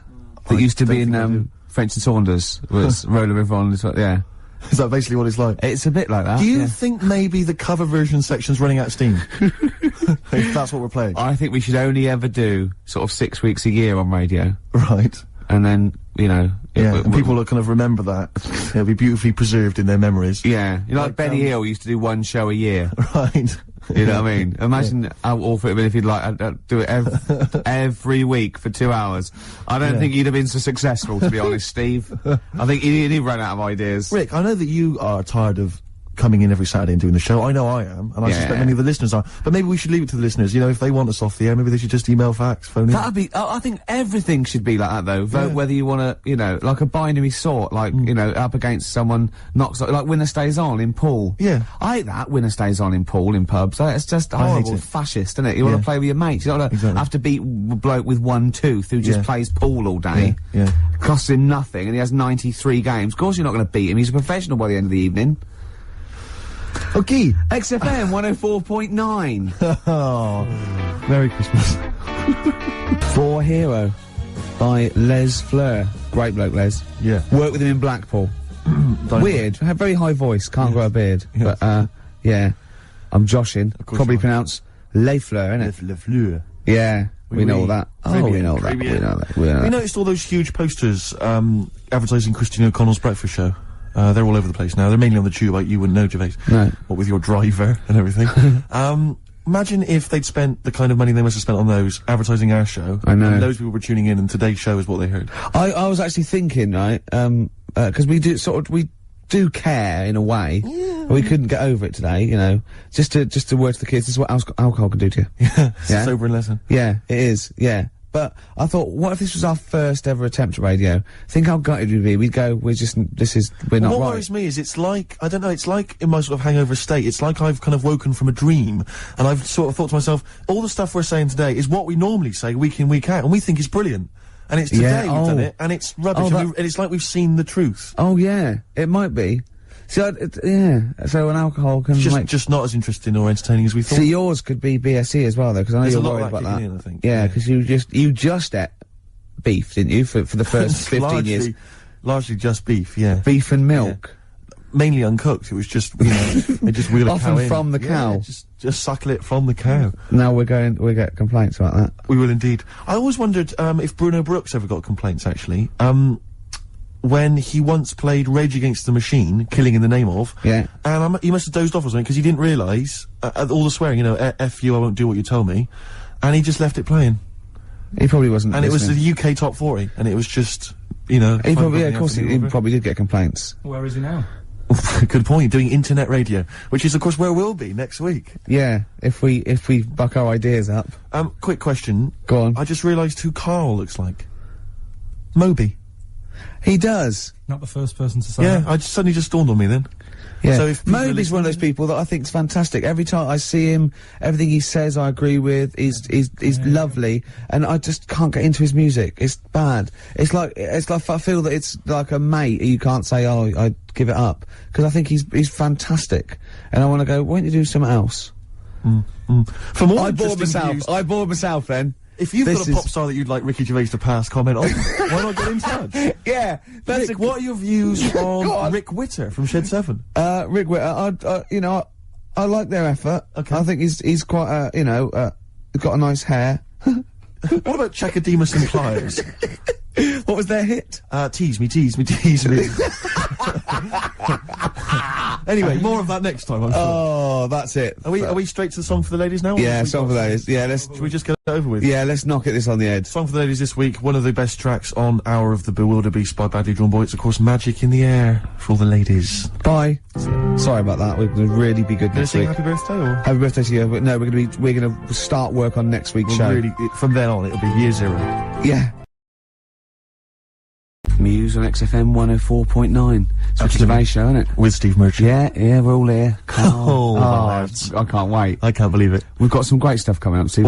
I'm being honest. Go on. There's some great tunes. Yep. We've got, there's too many to mention. Don't mention them. Well, there's about 20 actually. Is there? We could mention them. Looking forward to them. I've got a brand new feature as Okay. well. You know, I do a film with you. Loving it. And, you know, we do Run for the Covers and Song for the Lovers and, got a new feature. Go on. That film sounds good. Right. It's not the film review, it's a track from a film. That's brilliant, Rick. Yeah. That's absolutely That film magnificent. sounds good. Yeah. Something like that. People will be desperate to look forward to that. And there'd just be some chat as well. There'll just be some natter in. Karl, have we got anything to give away this week? No. Ooh, it's a shame. Yeah. Quite like giving stuff away. Yeah. Makes me feel quite powerful. Does, you know, in the week, is there any meetings like, oh, what should we give, like, Ricky and Steve to give away? Because, I mean, I'll see lots of trailers for the breakfast show and that, and prizes and that. Or do they go, who? Anyway, comes Saturdays. Saturdays? What? I don't work Saturdays. No, but it's still on the air Saturdays. Is it? Who listens on a Saturday? Yeah. Between 1 and 3. Oh, that's the worst time, isn't it? They sort of hear you know, taking the mickey out of what tickets you're given. And I think this week you could have had St Etienne, but they said no. We'll hold them back. I love we're being punished. Yeah. Yeah. But I'll tell you what we're being punished for being subversive and rock and roll. Yeah. Is that a crime, Rick? I don't think so. High five. Fine. You've got to hit the hand, yeah, otherwise well, it sounds embarrassing. You're a lot taller than me, aren't just hit high five. Yes.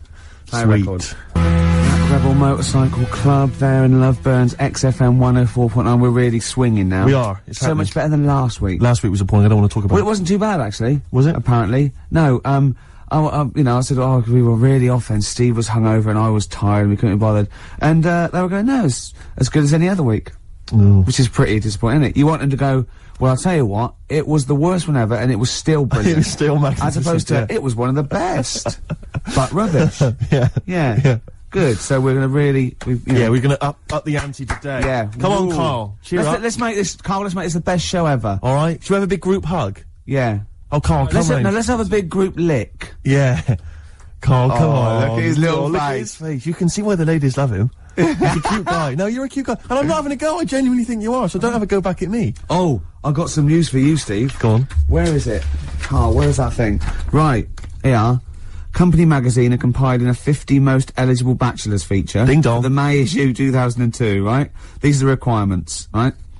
Single, right? That means available, not just unmarried, just, you know. Okay. Age 20 to 30. You're well in there. I'm straight in there. C. D. What was C? C is, it says good looking. Fine, yeah, I'm eligible so far. And it says oh no, this is what rules you out probably. It says not necessarily Brad Pitt-esque. And you are a little bit. Well, so they say. Must be British and come from one of the following, regions. London, South East, South West, you're there. That's me. I think they just name all the regions of Britain. Yes, they could just say from Britain. Really. Employ, what, sorry, Carl, go on. Is there a height restriction or anything like that? Well, so what is this? What, seriously, is this a serious thing? What is it? It's the most eligible bachelor. This is so me. Do you know any of the boys who'd be perfect for us company girls? Past bachelors have included TV presenters Dermot O'Leary. Yeah. Hey, I'm in with Dermot O'Leary. He knows me. He's not real, isn't he? Yeah. Jamie Theakston. It's not most eligible person who knows a bachelor. The models Rob Warrington and James Polanski. Yeah. The singers Lyndon David Hall and Richard Blackwood. Yeah. Wouldn't necessarily consider him a singer.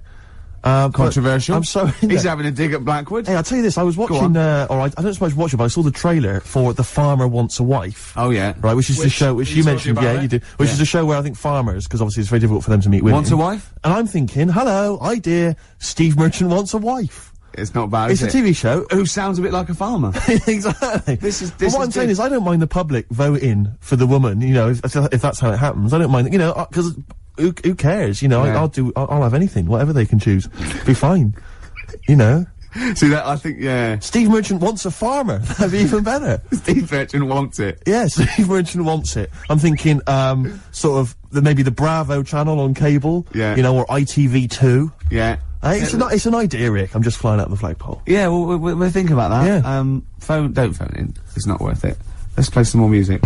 There is a Slim Shady in all of us. That was Eminem, XFM 104.9. Steve? Yeah, no, I was just thinking, because Carl, I'm probably thinking, you know, he likes to have a little dig every so often about, you know, my success with the ladies. No, Carl, I'd tell you, you'd have been proud of me last night. No, listen, you'd have been proud of me. Because I was walking back from the shops, I was carrying 2 cans of weak lager. It was Friday night, Rick. Yeah. Time to go a bit crazy. Yeah. And there's this woman coming the other way who must have been sort of 50, 55, just staring on the street, dressed in kind of like rhinestone cowboy style outfit. Really weird, never seen her before. Parton? Was it Parton? It wasn't Dolly. No. And she was just staggering down the road, like, just shouting, and some truck drove by, and she just went, "Oi, come over here! Come over here!"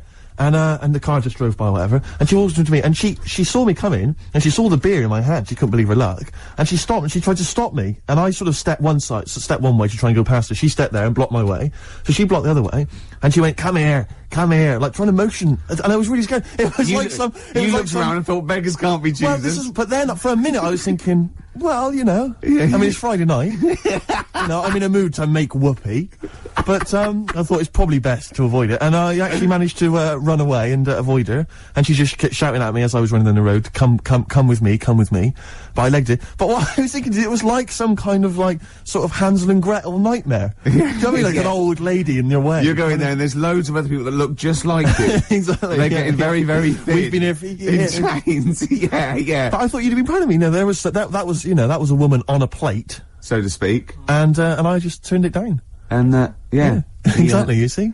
You so went not so desperate. He got in and went, what have I done? Seeing her again tonight, then. Well, I'm just gonna hang around by the offie, see what happens, you know. Looking forward to Christmas? Loving it. I'm always a big fan of Christmas, actually. Yeah, no, I'm not a bah humbug type. It's not far now, is it? It's this month now. Is it? Are we in December? Is it the 1st? Yeah. Jeez. Yeah. Oh, yeah. Jeez. Jesus. Yeah. Brilliant. Well, I was quite excited because, this week I think it was this week in the papers, The Sun, and I think all the other papers actually, had the first of the kind of giveaway, TV supplements that comes out listing all the shows that are on. But what about when they bring them out this early, is you open it and it's like, you think, yeah, I want to see what films are on and stuff, and you go through it, and it just, about half of the listings are to be confirmed. To be confirmed. It's it's an utter waste of time. Yeah. And it's like, who is planning their film and TV watching this early? Yeah. It's a little bit early to be worrying about 3 weeks in advance going, oh, but I better not make any... Well, unless it's like an amazing thing on telly, or, you know... Are you coming to a party? We got one, Friday 29th. I don't know, I'm gonna watch something on the TV, there's a good film. What is it? Not been confirmed yet. It's to be confirmed, yeah. But I can just, you know, say I won't be at the party. Yeah. Yeah. It's strange. But I remember when I was, little, my sister used to work in W.H. Smith's, and, she used to come home, like, every Thursday. She'd been paid, big bag of sweets for me. And, you know, the TV Times.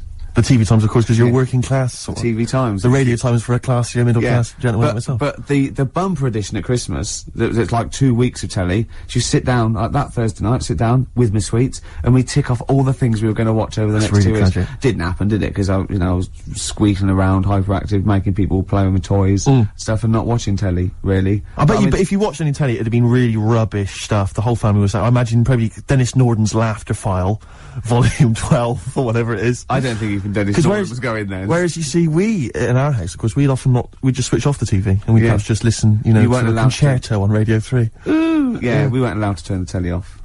Really. I don't know what a concerto is, I've just said that word. I don't know what a concerto is. It's like just a posh word for concert, isn't it? I think so. Is it? Yeah. What's a concerto? It's one of those, maybe it's one of those instruments, the kind of squeeze box. That's a concertina. It's a concertina. Yeah. My nan used to play concertina. Really? Yeah. I don't know if that's interesting to you.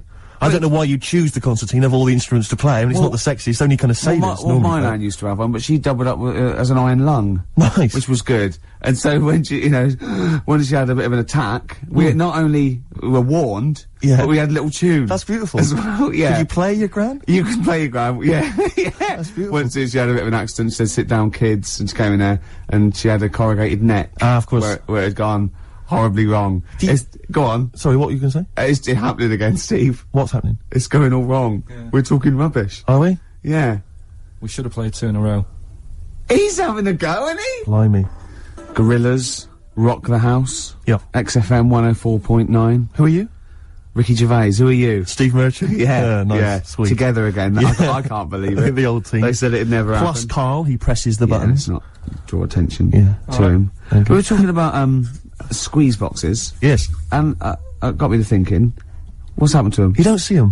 Do you know what I mean? Instruments should be around forever, you know what I mean? The piano forte, as I call it's a classic. Been around forever. They invented it, it's around. You know, the saxophone was only, I think, the 20s or 30s, but, you know, I can't imagine it going away. There's a number of instruments probably dying out. Lute. The lute you rarely see now. You rarely see, except maybe on Men Without Hats. What was Men Without Hats? Or Marillion. Right, Men Without Hats. We can dance if we want to. And Pierre Trudeau's daughter was in that video. Who was that we saw in the sandwich shop yesterday? Well, he might not want us. He might want to be people to know that he was in a sandwich shop. It's fine. It just shows that he's human. Bruce Dickinson. He didn't recognise him. I went, look. Bruce Dickinson from Iron Maiden. I had no idea. Fella, isn't he? I'd say he's really tiny. It was almost laughable. Is he married? That'll annoy me. But you just alienate yourself from a lot of heavy metal fans now because he's pretty much of a guru. They never leave their bedrooms, Rick. But they've got powers. If they're putting crystals now on toads, and they're going to turn you into a. All right. Oh well, no. Let's having a go. I wasn't having a go. I stopped myself, realising it wasn't much of a threat. Rick, right, go on. What else is dying out? Pipes. Pipes. You never see people smoking pipes. Why Young don't people you? now are not smoking pipes. No. You see old people, you're right, but kids, you've got to start taking up pipes, otherwise they're going to die out, because the people of the older generation, you know, they're going to die soon. I'm not smoking a pipe. I should be. With pipes, though, was it like the fashion where, when you smoked, you started, you know, at a young age and then carried on, or did you just start at 50? But no, because if you see, like, sort of shots of kind of, you know, sort of professorial types from the 1930s when they were at Oxbridge, they're always smoking pipes in a tweed jacket. Yeah. That was when they started, like, university. Yeah, but they still do. Yeah, there's lots of things that should die out in the rest of the world carry on in Oxbridge colleges. Yeah, but my point is Boaters. All right. All I'm saying is that they're not even in Oxbridge now, they're not even smoking pipes. I bet there is. There's no one smoking pipes. I bet there is. Right, I'd like to know if there's anyone listening who's under the age of 30 that smokes a pipe regularly, and I don't mean like a crack pipe. And I guarantee they went to Oxford or Cambridge. Okay, what's the number? 08700 800 1234. What's the email? ricky.gervais@xfm.co.uk. Pipes are dying out. Yeah. Snuff, that's as good as gone. Yeah. Snuff. Yeah, trilbies. My friend always said if he won, like, loads of money on the lottery, he'd like to try really hard to try and bring back, as a fashion accessory, the cape.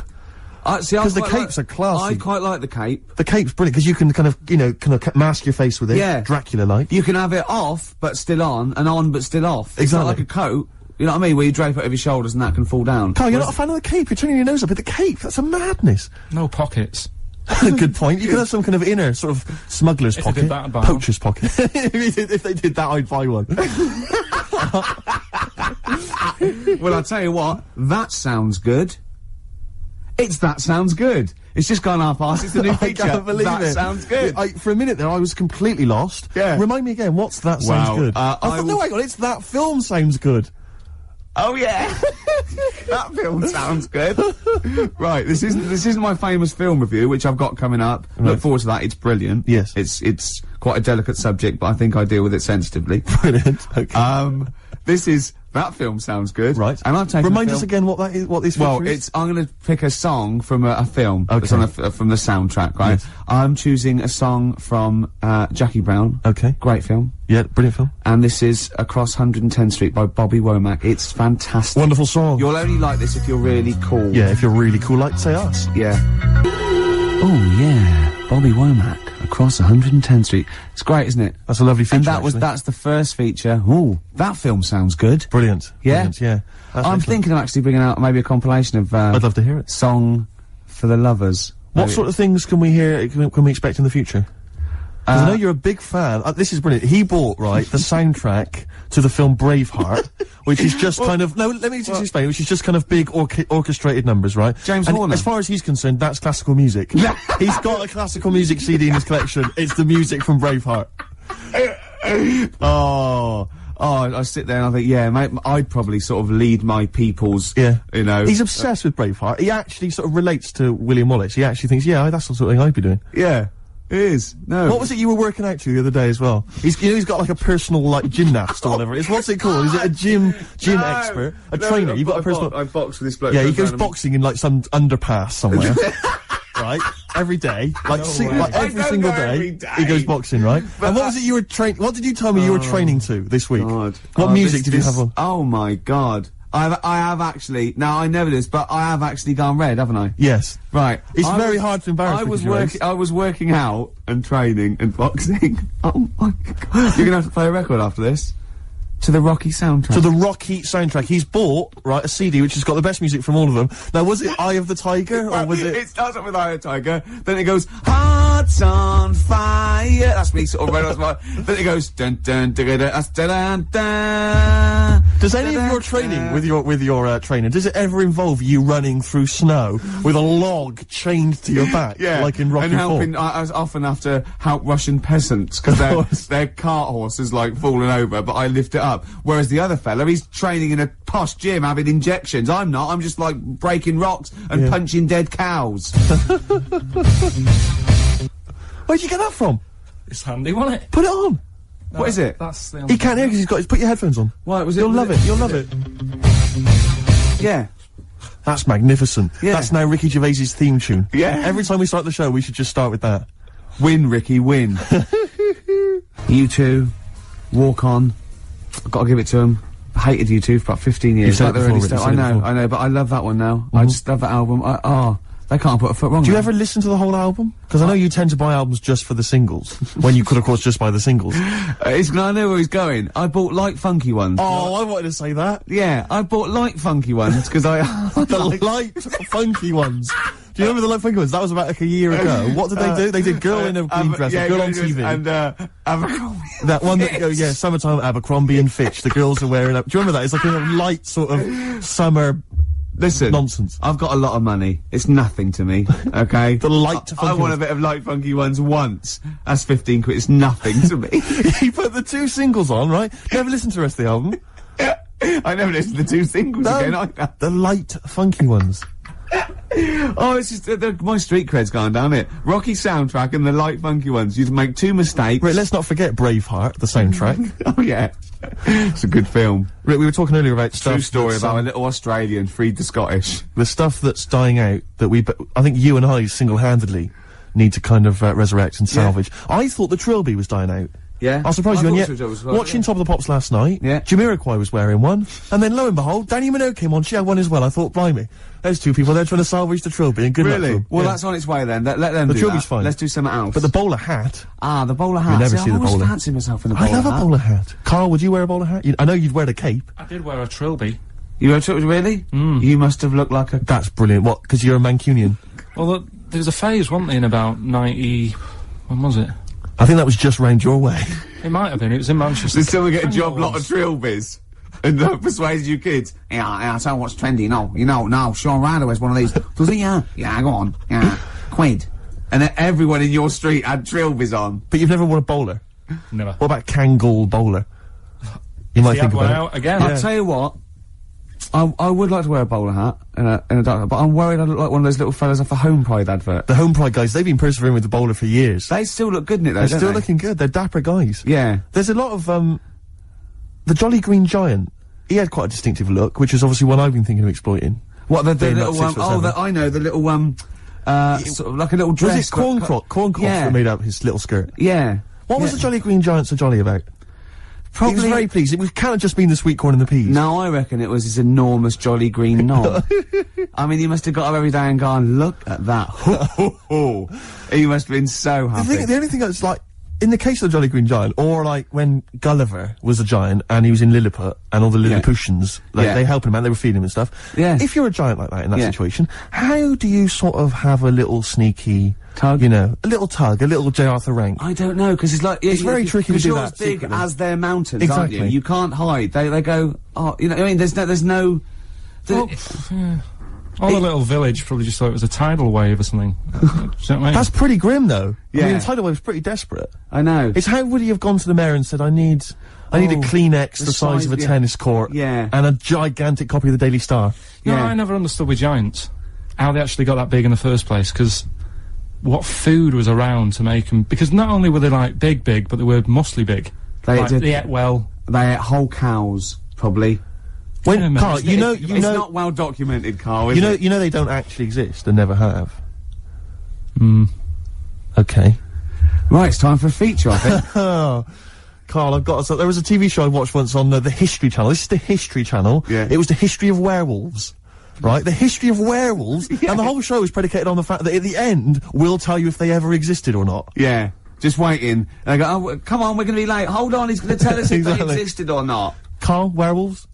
Michael Aspel was in it, and Michael Aspel is a top broadcaster and therefore would not associate himself with something that did not exist. Under the covers time, gents. Under the covers. Cover me up, cover me bad, run for cover. Here come the covers. Covers. I like cover songs. This is a cover version. Yes. This is from an album which, is a bit hit and miss, as these things often are. It's, different artists covering the songs of Leonard Cohen. You've got the Pixies on there, R.E.M., Nick Cave, different people. This, bizarrely, is Lloyd Cole, not someone I'm normally a fan of, but doing a version of the fantastic Leonard Cohen song, Chelsea Hotel. Play it, Carl, it's beautiful. Lloyd Cole doing his version of Chelsea Hotel. Under the covers. Under the covers. I thought it was a beautiful version.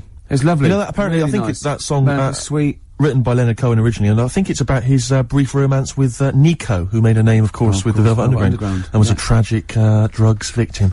But it's interesting, because I'm looking at this as a compilation called I'm Your Fan, which is cover songs of Leonard Cohen's music. And as I say, R.E.M., there's people on the Nick Cave who are still going. There's a couple of names you don't tend to hear of that often now. The House of Love. Oh, yeah. Rarely hear them, do you? That Petrol Emotion. Oh, yeah. That Petrol Emotion. Yeah. Who else we got on here? It says Robert Forster. Now, is he a musician, or is it... Robert Forster, I don't know. Well, if you know, who Robert Forster is, I thought he was a writer. The Lilac Time. The Lilac Time. They're on there as well. You can't just say a name of a band and laugh. You can if it's the Lilac Time. Well, we were... Did I tell you before that my friend and I once listed words we thought should be rude, but aren't, like cassock, we always thought. Yeah, and, bollards. Bollards. And he always pointed out the blow monkeys. Yeah. Which I was... It could be a very rude word, but isn't. It isn't. Okay, that could be a new feature, couldn't it?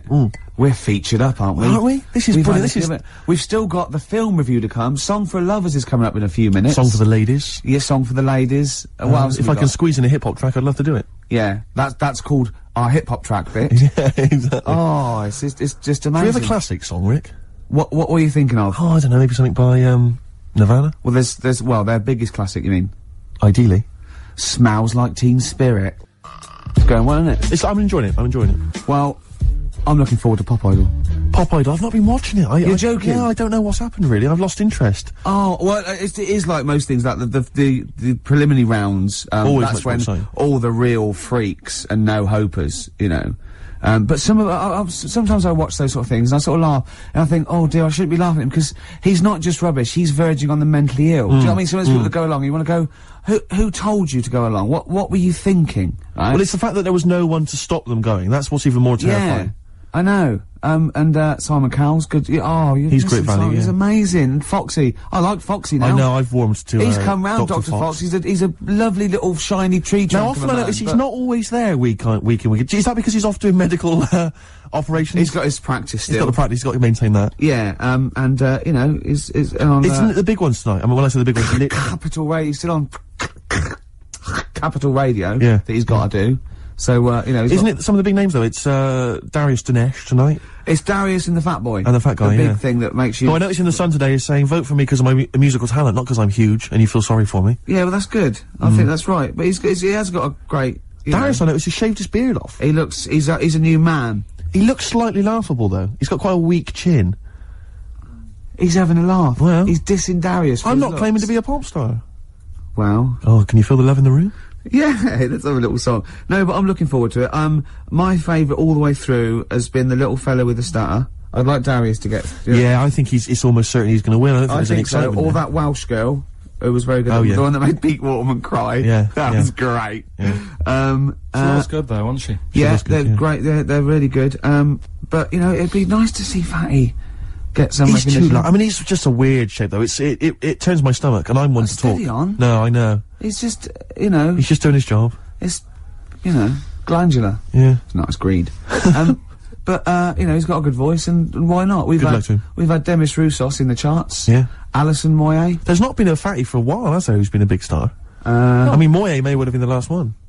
Jerry Watts, she sorted herself out after becoming famous. She was pretty big, wasn't she? Who? Jerry Halliwell? Yeah. She was never a bloater. Have you seen this bloke off Pop Idols? Yeah. It's like he's got 3 Jerry Halliwell strapped to his waist and then wearing a big coat over the top.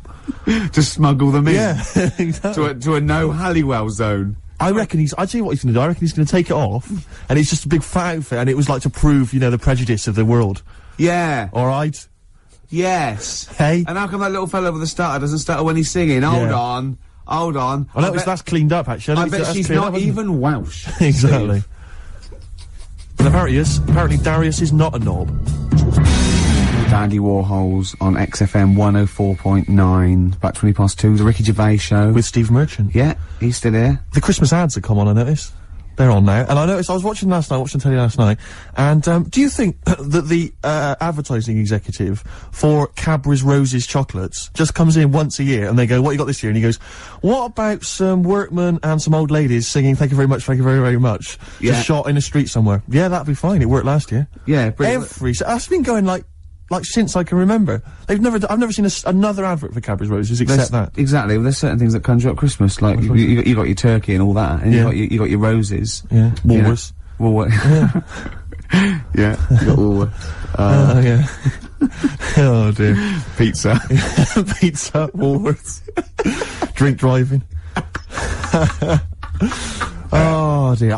Sorry, I forgot what I went in for. What were we doing? We were doing something. Be careful, there's a lot of money involved here, Steve. No, you can't don't stitch me up. I was reading the paper this week that, Charlotte Church, yeah, you know, little kind of singing sensation, she's been slagging off the firemen who've been, salvaging people and wreckage and stuff. Been slagging them off. Well, apparently, I saw on the news, that she's, apparently, and she claimed that she'd been misinterpreted. Right. But the Channel 5 News thought this was a big enough story to say that Charlotte Church had been, saying that the September 11th tragedy had been blown out of proportion. Right. That's just went to slagging off the firemen. No, but that's what they said. They said that she felt that they were being hailed as kind of heroes and they were just doing their job. Right.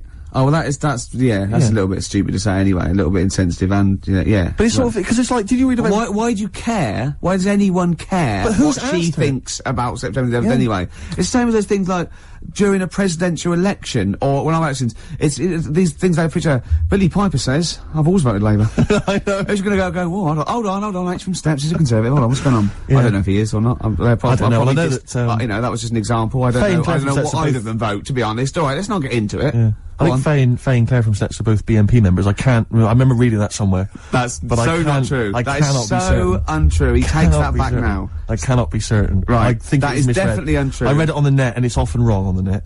Right. Definitely, he's gonna retract that now, Definitely, yeah, well I'm saying, it's almost certainly untrue, I read it on the net. Oh, right. Yeah, and those things are always untrue. Okay, alright. He's dissed the net now. Yeah. You dissed the net. I can't believe it. Let's dig ourselves out of this hole now. Well, Blue, now I definitely can quote this because I read it in The Sun. Yeah. Blue were being interviewed by, you know Blue, the pop band Blue. All Rise. Have you bought that album yet, Rick? I imagine that would be on your Christmas list. I like it. One for the money and a free ride. Yeah. Anyway, Blue were being interviewed by The Sun for when they were on a web chats by the lovable Dominic Mohan. Yeah. And for some reason they got around to September 11th, and one of the members of Blue said, again, church-like, I think it's been blown out of all proportion. What about all the whales and elephants that are dying every day? And the other band were going, shut up. Yeah, it was funny, they gave a transcript of it going, shut up. They had to do a retraction. He said, sorry, I didn't know. Oh, yeah, that was it. He said, obviously I'm very passionate about whales and elephants, and perhaps a bit misplaced. All the proceeds that I'll receive from our next single, I'm going to give to the September 11th Foundation. Yeah, and then he went, can I give some to the whales? No, you've done it again. You've done it again. Don't worry about the whales. But this is what I mean, why are people asking the members of Blue, you know, or Atomic Kitten, what they think about September the 11th? I know. They should just be working in a chippy, those people. They're lucky to be on the telly. The Atomic Kitten girls, really, I mean, do they not look like they should be in a chip shop? Or just hanging around outside an offie, drinking diamond white cider? They will be soon. They will be soon. Oh. Don't worry. Although Hearsay's new single, I've dissed Hearsay before, but they've come out with a little poppy thing. I think. Can I surprise you, Rick? I prefer Liberty. I prefer Liberty as well. Yeah, a little bit funky, a little bit with down kids. Yeah. Anyway, XFM 104.9. Once again, our opinions on current pop bands. If you'd like to have your, Hold on, though. Go on, shoot. Isn't it about time for, a hip-hop track? Have we got it? Can you dig it up? Song for the Lovers would be good. Song for the Lovers. I'll do that now. The Song for the Lovers. Now, this is a beautiful song. It's by Simon & Garfunkel. It's only 1 minute 49 long. It's called April Come She Will. It's the song for the lovers. April Come She Will. Simon & Garfunkel. Isn't that beautiful? Beautiful little song. See, I'd quite like to put out a compilation, like Song for the Lovers, maybe, you know what I mean? But I'm worried, obviously the title's ironic, we're taking the mickey out of those things, but quite serious about all the songs we play. Yeah, exactly. I'm worried about people perceive it a bit like Simon Bates' R-Tune album or something. Steve Wright's Sunday Love Songs. Yeah. But, lovely. Yeah. When you think that you listen to like some dance track, you buy it and it's like 5 minutes long, the same thing, repetitive beats. Yeah. And then you hear that, a minute and a half. Classic. Do you know what I mean? Hey, have I made my point, Rick? I think so.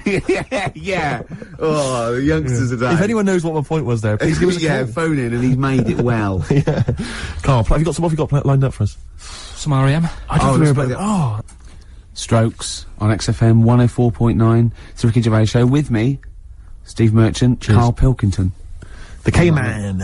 Well, it's, time for the, well, I think people wait for this now. I never knew, really, since I was doing the show, that I actually had a bit of a knack for film reviews. Right. Do you know what I mean? Yeah. Because I discovered talent, yeah. I mean, I'll probably be asked soon by Barry Norman or Jonathan Ross to do something on that sort of thing, or maybe my own film. So I don't know. TV or... The clock's ticking, it's only a matter of time. Yeah, okay. This week I've chosen, well, wait a minute, let's play the jingle. Okay.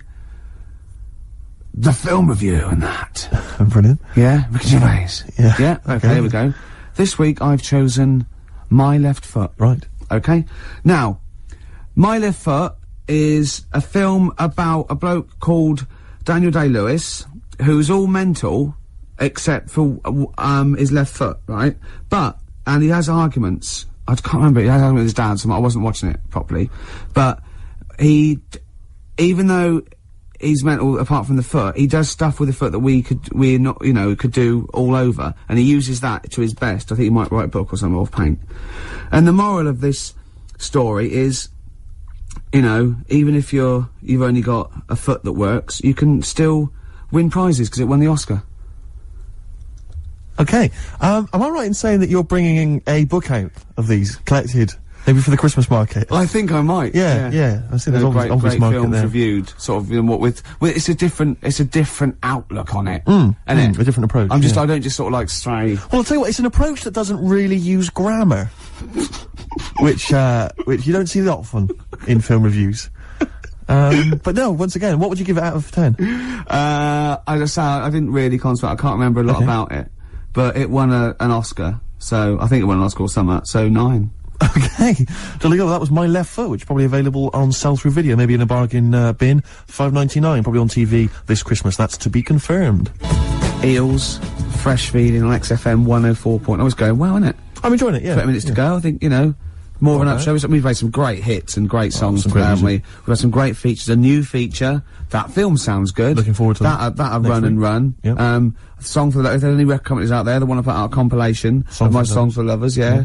That's good. Anyone who wants me to do a film, any film you want. Yeah. Reviewed. Yeah, reviewed, yeah. Oh, finish the sentence. Yeah, no, ideally. Because it was anyone who wants me to do a film. Well, of course, being a top actor, you'd have probably appeared in a film. Sure, okay, yeah. And that... Jolly good. Yeah, okay. Well, you're running out of steam, I can tell. You're running out. Yeah. Go on. Carl, have you seen it yet? I know you probably haven't, Rick. Cliff Richard's video for his new single. Yep. It's amazing, isn't it? It's bad, isn't it? I saw it on Lorraine Kelly in the morning, Sky One. Great show. And, and it's amazing. He's done a version of Somewhere Over the Rainbow, but he's combined that. No. He's combined that with, what was it? It's, Oh What a Wonderful World. I wasn't really listening, I was looking at the pictures and I couldn't believe it's What a Wonderful World and, combined with Somewhere Over the Rainbow. So he's done two classic songs, two songs that have been done definitively by artists in the past. He's tried to combine them with a kind of Yamaha keyboard sound in the background. What was his last year's one? It was Lord's Prayer with Over the Old Lang Syne. He's just obsessed with combining two songs, like they're not good enough as they are. People will get bored, we better combine them. Yeah. It's like a mega mix, like a Cliff mega mix. And you're right, the video is unbelievable. It's him flying through. It's all kind of sort of 2D animation, kind of almost sort of a collage of buildings and high-rise flats and that. Kids see him floating by. They wave, they point to each other. They can't believe their luck. There goes Sir Cliff. They're going, who's that? Exactly. He was around in the 50s. And he's got a little one-dimensional Cliff with a kind of angelic glow flying through the sky. Just bringing happiness to people as he sings. Oh, he does. His real face kind of, every so often kind of appearing and kind of wonder where his real face is. And it's one of the worst songs and one of the worst videos I've ever seen. I mean, I know people slag off Cliff and it's an easy target, but he actually deserves it because he's shameful.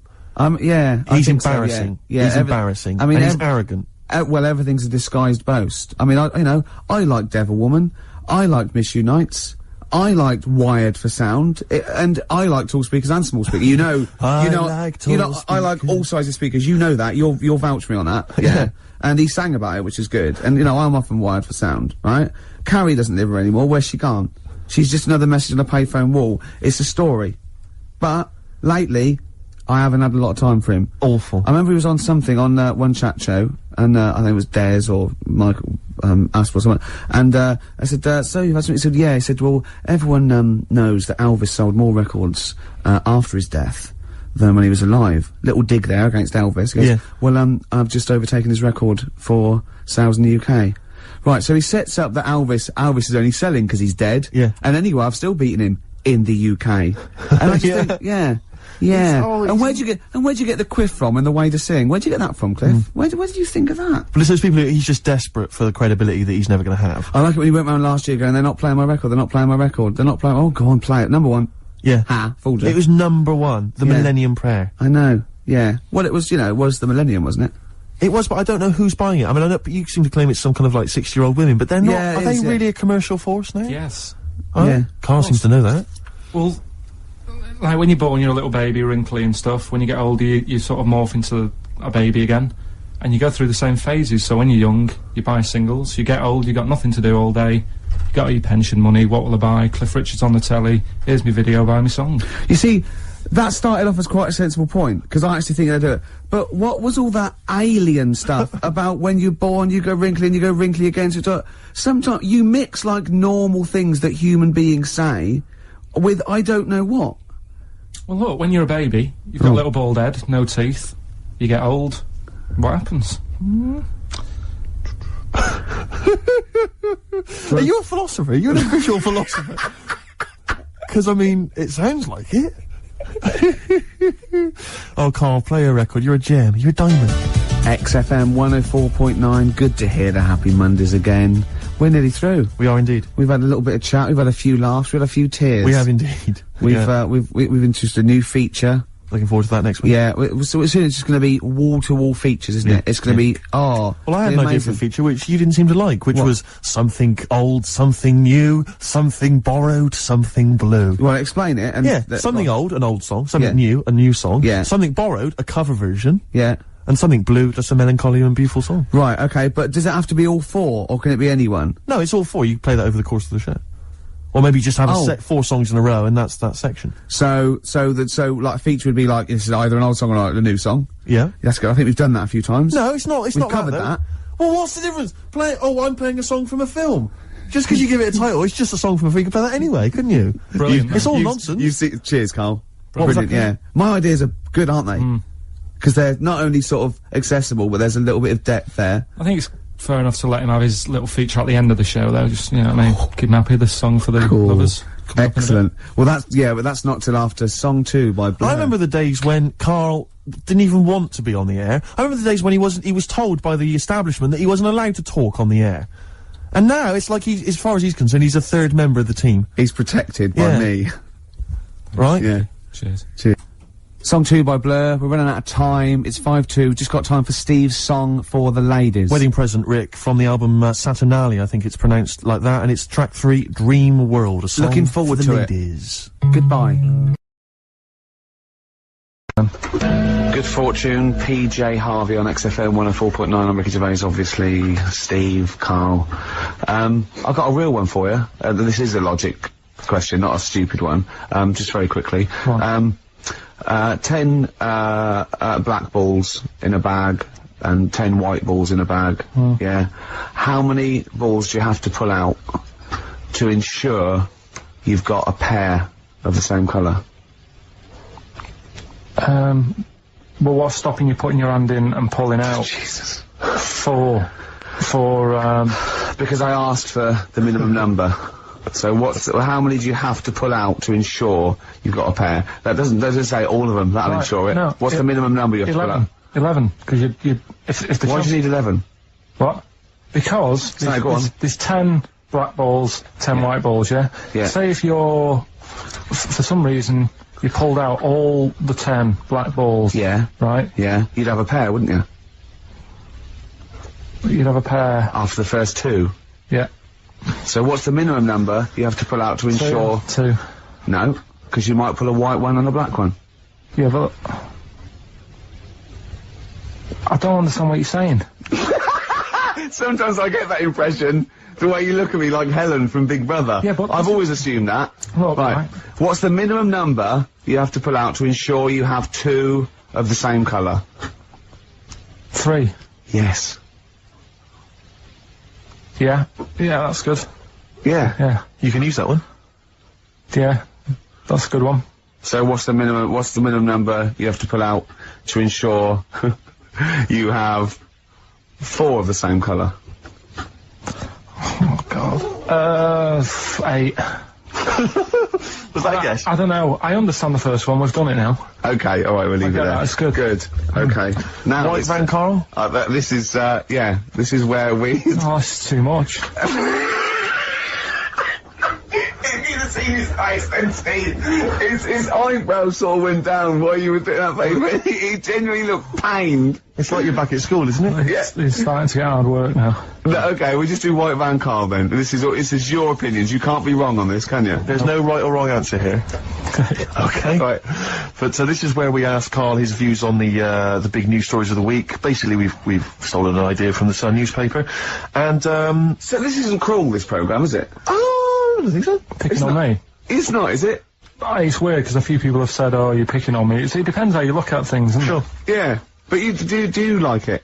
I mean, we could look at it like it's a laugh, so it's not a problem for us. You know we like you. You know you're our favourite. Yeah. I'm going to say thing in the world, but I don't mean that, you know, in a derogatory way. No, I'm cool with it. Yeah? Yeah.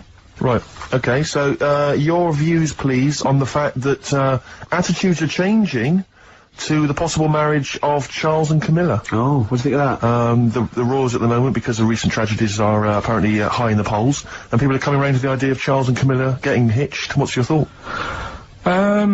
Whatever, really. I mean, if they're happy with it. The thing that comes out of it most is it just goes to show, right, that there is someone for everyone. Just because, I mean, no disrespect to Camilla, I'm not a good-looking person either, but she isn't a stunner, and yet she's gone and picked up a royal. Right? Yeah. So I think it's good for things like that to happen, because it cheers you up. Do you know what I mean? Gives you a bit of hope. Thanks, Karl. So yeah, it's good. You know, if they're happy. If anyone's happy, it's a good story, innit? Yeah. You know what I mean? Yeah. You know, he's had a bit of bad luck. And now he's got someone else in his life, so... While he's doing this, I'm just doing a list of questions to ask him what he thinks of things in the world. Okay. Is that alright? Yeah, no problem. Okay, what do you make of... Well, now listen, this may be a non-story, or it may be the biggest story that's about to break. Ulrika Jonsson and Sven-Goran Eriksson's affair. Are you familiar with this? It's over the papers today. Apparently, Ulrika and Sven are going out, although there appears to be no evidence for this. Yeah, I don't even give it time of day. Do you not? Quite right, well done. Doesn't affect me whatsoever, as long as he does his job well. Yep. And what's she doing at the moment? Presenting Dog Eat Dog, I think. Right, you know. As long as she does her job well. As long as they both do their jobs well. Well, yeah, at the end of the day, that's going on with a lot of people out in the world, isn't it? Do you know what I mean? Just because he's an England boss, as long as, you know, we win the games and that, he's doing his job. If she's, you know, gets a dog winning a prize or whatever. No, he was... Okay. It's not worth it. Carry on. Do you know what I mean? Yeah. So... Dog winning a prize. I haven't seen Dog Eat Dog. What's it about? It's alright. Right, no, so that's it. Yeah, it doesn't matter. Okay, what about this then? Are you disappointed by the nation that a third of us are apparently unaware of St. George's Day? 23rd. Is St. George's Day the one with the snakes that we've talked about? No, that's... Are you one of that third, do you think? St. George is the patron saint of England who killed the dragon. Yeah, I mean, there's too many of these days, isn't there? That's the problem. If you make it a bit more special, like Christmas, so you buy presents and that for each other, then people will remember it. But there's so many of these days, with Easter and Pancake Tuesday and all that. So, it's not surprising. I think as time goes on, we'll find that a lot of these days will just disappear, because, you know, people are busy. There'll be new ones, won't there? I don't know, people... There'll be like Gareth Gates Day in 50 years' time. It's just weird. I mean, I remember being a kid, right? Going out on a Sunday and shops will be shut because it was like, you know, the day of rest and all that. People don't care now. It's like, oh, we can make some more money, we'll open the shops. Yeah. Do you know what I mean? Is that a good or a bad thing, Carl? It's good, because I remember I used to have to get up early to go and get some bread if we didn't have any in. Because the shop would only be open for a couple of hours in the morning. Yeah. Whereas now I'd be able to... Yeah, I remember that. Shops, and you couldn't get aspirin and stuff, certain things, a nightmare on a Sunday afternoon. Yeah, so that's right, yeah, and pubs didn't open till 12. Do you remember space operas? Yeah, shut up. Can I ask you something? Go on. Okay, I've got a little list of things. What do you think of, like, those pug dogs that are bred and they can hardly breathe? Evil. Yeah. What do you think of, gays? They're alright. Do you know what I mean? Just like straight people, you get bad ones, you get good ones. Exactly. Right? We've learned a lesson today, haven't we? Absolutely. Let's play a record. Yeah? What do you fancy, a bit of Radiohead? Yeah. You don't mind, though, if people think we're gay, for instance, when we go to the Baptist tomorrow? No, that's terrible, I don't want that happening. Why? Hey? Why? Because I'm not, that'd be a lie. I don't like lying. If I was, I'd say I was gay. Yeah. But I'm not. We'll say you were, just pretend. We won't get in otherwise. No. Just a little kiss and a cuddle. So I'm a bit gay. No. I'm not gay. On XFM 104.9. Wow, near the end of the show, isn't it? You had a good time, Carl? It's been alright. I knew it wasn't going to be a belter today. Why? What do you mean? What's up with it? Because what happens, the last 2 weeks have been quite good, and we always tend to have 2 good ones, and then one that's just alright. Well, let the listening public be the judge of that. Well, yeah, and the Sony committee. Yeah, what do you want to do? A clip show of the best... We should do that for our last show. People should vote for their favourite hilarious link. Yeah. And then we can put it together on a tape. Right? Is there a rock on it there that wants to release the bit like, I love... Including such favourites as, do you like gays? And, this lad, he had a horse. Yeah. Oh... I scored once, I was stung by a bee. And who can forget? That's lovely. Should you do that? Can have you kept all these on tape? Yeah. So can you do a compilation? People phone in. No, the next 2 weeks, phone in for your favourite clip. How can they get hold of you, Carl, in the week? What's your email? What's your email? What's your email? It's my name with xfm.co.uk. So, Karl Pilkington. Karl.Pilkington. Karl. With a K. Karl with a K. Yeah. Karl.Pilkington at xfm.co.uk. Yeah. Vote your favourite link of the last 3 months, and we should make a little compilation and sell it. And we get like Radiohead. They'd love to be on the compilation with us, wouldn't they? Wouldn't they? Oh well. Anyway. Yeah. Right, do you know, like, you're always giving me questions in the week, you're always saying things like, if I put you in this situation, what would you do? Like what? Like what? It'd be bizarre things. Like what, though? Say one. If you had to lick Barbara Cartland's face, would it be the right cheek or the left cheek? Or sorry, just Barbara want her face being there? No, I'm just saying if that's what she's into, then I don't mind popping... She's dead, yeah. So, isn't she? Isn't she? I don't think she is. Be careful, because you can't libel the dead, so I want to make sure she's dead before we start saying horrendous things. But I don't think she is dead. I'm almost certain she's not. I don't think so. No, she's not. Phone it, is Barbara Cartland dead? 08700 800 1234. We'll have to get Chris in. So listen, right? So anyway, he always calls up with, like, bizarre stuff like that. And I was watching a programme the other night about, snakes. Right.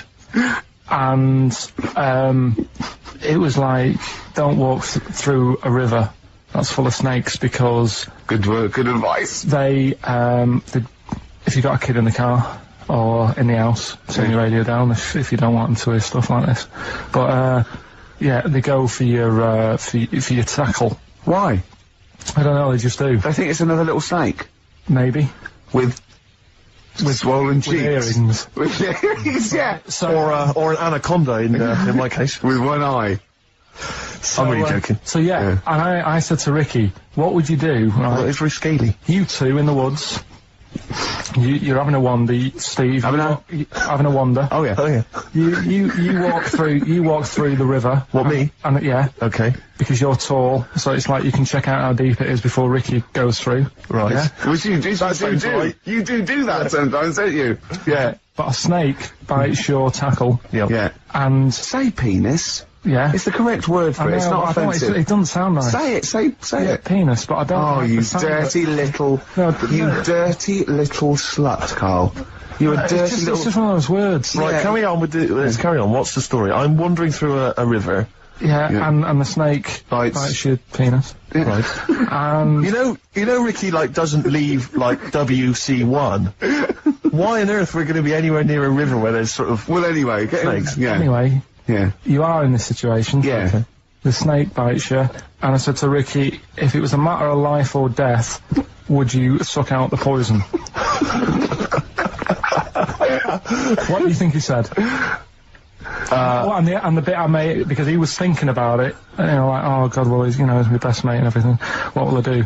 And I said, and then Steve starts sort of groaning like he's enjoying it. I'm just trying to remember what I did do. What did happen in that instant? Okay. So I've been bitten on the penis by a snake. Yeah, there's poison in it. There's no poison in it. Yeah. I've had a go at trying to suck it out myself. Yeah, but you've never mastered that I've never one been yet. able to master that. Yeah. It's just such a long spine and such a short, stubby knob that he's got no chance. Yeah. So, I have to get... He's even had lip extensions. I mean, yeah. Yeah, go on. And would Ricky suck it out? Almost certainly not. Yeah, that's the answer. Yeah, he'd let me die a hideous, horrible death. I'd go, is there anyone you want a towel? Do you want me to call your mum and dad? Yeah. How shall I tell him you died? Is they tell him I died taking a bullet for a lady? Yeah. Yeah, I was beating up some nasty people. Yeah. Would you at least run into the woods and try and find some kind of animal that could do it for me? Some of those monkeys look like they got a good technique. Right. Stop it. One more song. Yeah. Only time for song for the what's it? Oh, we got to share this one then, but we're doing this one. There was two. No, we've run out of time. Well, this is in the Guardian because they printed my favourite song is If You See a Sailor. It's If You See a Say Hello by Bob Dylan. Okay. A song for the ladies and lovers. Right, that's it. And I can't believe we weren't allowed to talk about monkeys giving blowjobs. Since when is that taboo? It's nature, Carl. They go absolutely mental. They love it. Absolutely. Stone Roses on XFM 104.9. I'm Ricky Gervais, with me Steve Merchant. Hello there. And Karl Pilkington for the last time. Indeed. I'm afraid. Yes. So, we're going to have a little bit of a chat. We're sewing up some things with Karl. Indeed. We're giving away that prize, that BAFTA bag, and, playing some great music. And we're just, I'm bringing in my favourite tunes. I'm bringing the Smiths, Radiohead, Cat Stevens, David Bowie, Neil Young, the classics. Steve's doing the same. Indeed. Well, Karl, the last time for, apparently, someone's got it a bit wrong. We're not actually away for 6 weeks. We're away for about, we'll be back in, August, won't we? Bloody hell. Yeah. No, don't swear. Yeah, that's outrageous. On the last show, you have to say that. Already brought the tone down. Yeah. Cheapened it. And I think it's blasphemous as well. Yeah. No, it's not. No, hell isn't, is it? Isn't it? No, I don't think that's not blasphemy, is it? Taking hell's name in vain? Yeah. Yeah, but what was it you were saying the other week about the Queen Mum used to have the right mouth on her? What? I don't think we said that on air, Carl. What? No, but last week you were saying about bad language, and I was saying, there'll come a time when bad language isn't, doesn't matter anymore. You can F and Jeff and stuff. Oh, I know what he's talking about, Steve. Really? Right, let me explain to you, the listener at home. Carl was worried about swearing, and as a joke, off air, it was last week, we were saying that in the 1940s and 50s, the Queen Mum used to say things like, and we were quoting things she'd said, like, but putting F's and C's in there, and you believed us. What, so this whole week you've believed that we somehow had knowledge that the Queen Mum used to swear like a trooper? We were doing fake quotes from her, in her voice, but putting in F's and C's, and you believed us. I mean, I didn't even think, I thought you were going along with a joke, but it obviously made an impact. Carl, we've said this, you've got to question and query everything. You can't take things at face value, certainly not if they come out of the mouths of Ricky Gervais. Yeah. Alright. Yeah, sorry about that, Carl, it was a little trick. Is there any other things now that, as you look back over the said that you were thinking about that I can tell you now that was a lie? Anything you've maybe queried or questioned, you've thought, that doesn't seem right, that maybe Ricky's told you? Something might come to me later on, but... Okay. Well, what about, Carl, I mean, we love you, right, obviously, we know that, we've got great affection for you, we look forward to this, I'm going to miss you, really, and I'll tell you what, you've got a heart of gold. Now, wait till you see what the record is, Steve, and you'll see what I've done. A heart of gold? Yeah. Brilliant. Brilliant. Alright? That's why he's a bronze award winner at the Sonys. I don't get up for bronze. I don't get out of bed for bronze. No, that's a waste of our time. Karl Pilkington over there on XFM 104.9. Winner of a bronze award at the Sonys Radio Awards. The Radio Oscars. So Phil Jupiter said. That's what he called them on Liquid News. I'll tell you this, Rick. I'm not used to being on a table with losers at an award ceremony. No. I don't. I'm glad. I didn't want to come in to do the final show. No. You know, I went straight over and sat with Pete and Jeff, didn't I? Yeah. I went over Radio 4. I went over with Paul Gambaccini. I went over to BBC World Service. Yeah. You know, it's a lot funkier. A lot cooler. Won an award. Yeah, they swept the boards. Yeah. I don't. Bronze is nowhere. What was the mood? What was the mood here? Silver's. What was the mood here? The mood. Because the day after, because people were, I mean, let me tell you now, I think XFM deserved an award, and I thought it was criminal, actually. But what I did like about that we certainly had the room, because Pete and Jeff said good luck to us and Christian, that was really nice. And then someone else mentioned it. James Nesbitt. James Nesbitt said XFM and stuff, so it certainly had the... He said something about it. Yeah, so it certainly had the room. And for a local, you've got to realise it's a local radio station, you know, and it can't compete really with Radio 2 and Radio 4. But what was the mood the day after here at XFM? It was alright. I mean, I think we expected a few more, but you shouldn't take these things seriously anyway. But what I didn't never take awards seriously. But what I didn't realise is you have to pay thousands of pounds just to nominate. Just to get into the running for an award. So you've already, you know, they've squandered thousands of pounds. No, it's not thousands, is it? Well, it mounts up because you pay to enter. And then the table. You've got to buy, like, mini-discs and that to send your stuff in on. Sure. Up with Sony mini-discs. Oh, I see what you're saying, Karl. I'm not saying anything. No. And also then you've got to pay for the table. Right. And the food and the drink.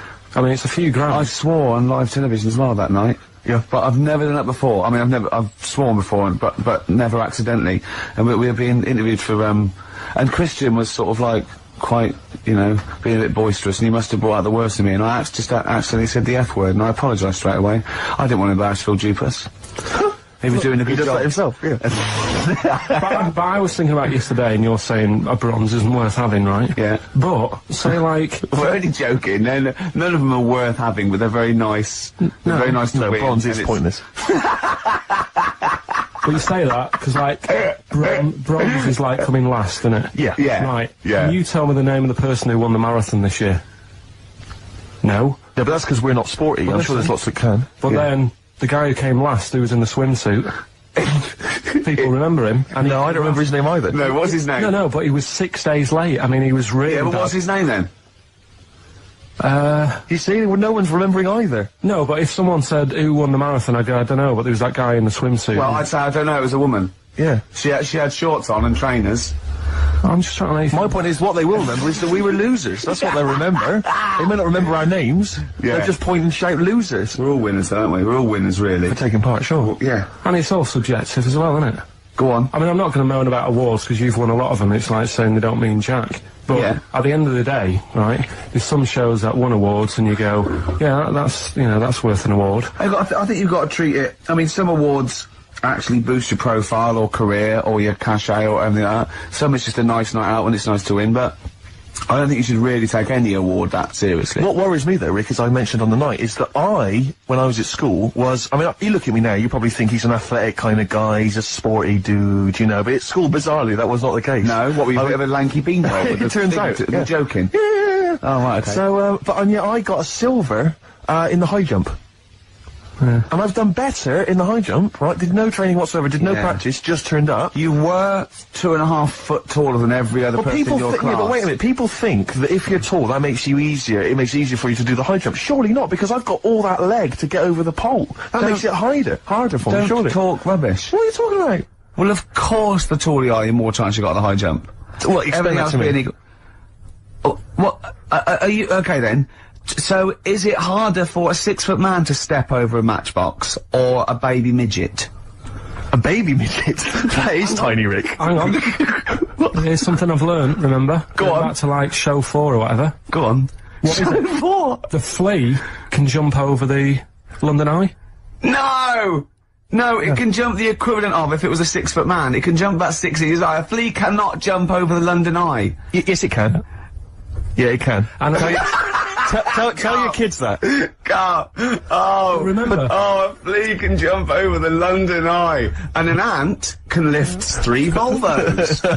But you're talking about fitness people and that. Remember when we were in the pub, right? Yeah. And your mate Johnny was in there. Yeah. I think it was. Yeah. And he was talking about that guy who got done, right? Because he entered a wheelchair race. Yeah. And there was nothing wrong with him. His legs were all right. Yeah. Now, he got done because he shouldn't have been involved in it. Yeah. But don't you think that really he's really good for doing that, because he's not normally in a wheelchair. Sure. So he's not used to how they move about. Yeah. His arms aren't as strong as the other fellas who are always in the wheelchair. Sure. He had his mate pushing him, that was the problem.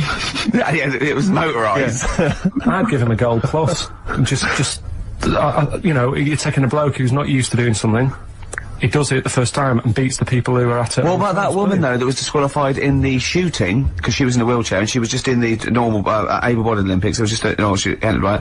But she wasn't allowed to rest her elbow on the arm of her chair, because that was something disadvantage. She was in a wheelchair, and she's shooting, but she was getting an unfair advantage, and they said, you cannot put your elbow on the arm of your Sneaky, wheelchair. aren't they? No, they are. You gotta be careful. You gotta be careful. Do you want to play Some of them aren't even disabled, it turns out. Hold on, though. We're talking about athletes, aren't we? What record should we play next? I'd love to hear that single that was out a couple of months back by Athlete. Let's have Athlete. Man alive. West Side by Athlete, a track that I know you and I have enjoyed. Yeah, it was one of our favourite new tracks of the year, that one. Yeah, absolutely. Very good. More of our favourite tracks to come on XFM 104.9. You know, me, Ricky Gervais, and you, Steve Merchant, and Karl Pilkington. Sure, go on. You know, I was mentioning the high jump. High jump. Do you know the reason I didn't get the gold? It's faintly embarrassing, because the guy it was just neck and neck, me and another guy. In fact, he was slightly shorter than I was. And I was using the traditional Fosby flop. Is it the Fosby flop? Fosby flop. And he was using a method, which I can only describe as the Superman, where he was running at the bar and diving headfirst over it. I've never seen this technique before. It's illegal, that's why. Incredible. Is it not allowed? The Fosby flop only works because his shoulder and that are going over before his head. Right. That's they got around the rule. You weren't allowed to dive over because it was obviously no one monitoring that. Yeah, no. Just the games teachers having a quick fag. Yeah, yeah. What was his name again? The fag. I think his name was Mr. Woodbine.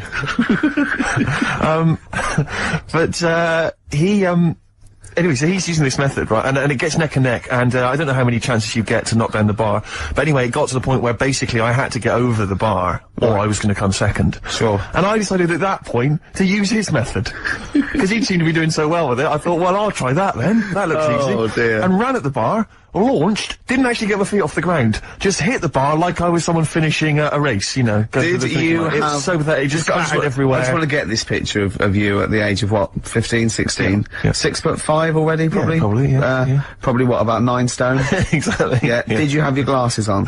Of course I did. You must have looked pretty sexy. Probably a small bum fluff tash. Yeah. Yeah. As well. That must have been good. Was it true once, when you were about 16, you decided to wear a dicky bow to school? Yeah.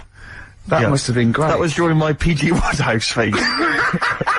It's not. Yeah. You thought you'd be a hit with the ladies if you were more sophisticated. Well, not only that, I thought it'd make me kind of kooky and eccentric. Yeah. Like I wasn't already. 6'7", goggle-eyed. Yeah. Like they're not already thinking there goes a weirdo. Oh, he's a weirdo with a bow tie. Yeah. Brilliant. Does it spin round, mate? Yeah, what a you're catch. getting me hot. Exactly. Oh, dear. Yeah, I wore that for about 6 months, and it was in school colours, because we had to wear a tie at school, but this was a bow tie. I mean, now I don't, oh, man. I can't believe it. I don't know what I was thinking. Carl, when you were, a little Pilkington, right? What was, if you had hair, what would it be like? What do you mean? Well, you obviously had hair then, back then. What was the, style? It was like, sort of, I had quite sort of, fine, sort of straight hair. Yeah. Right. Hairdresser once said to me, "You've got hair of a Chinaman." He was a wise man, wasn't he? What do you think that meant then?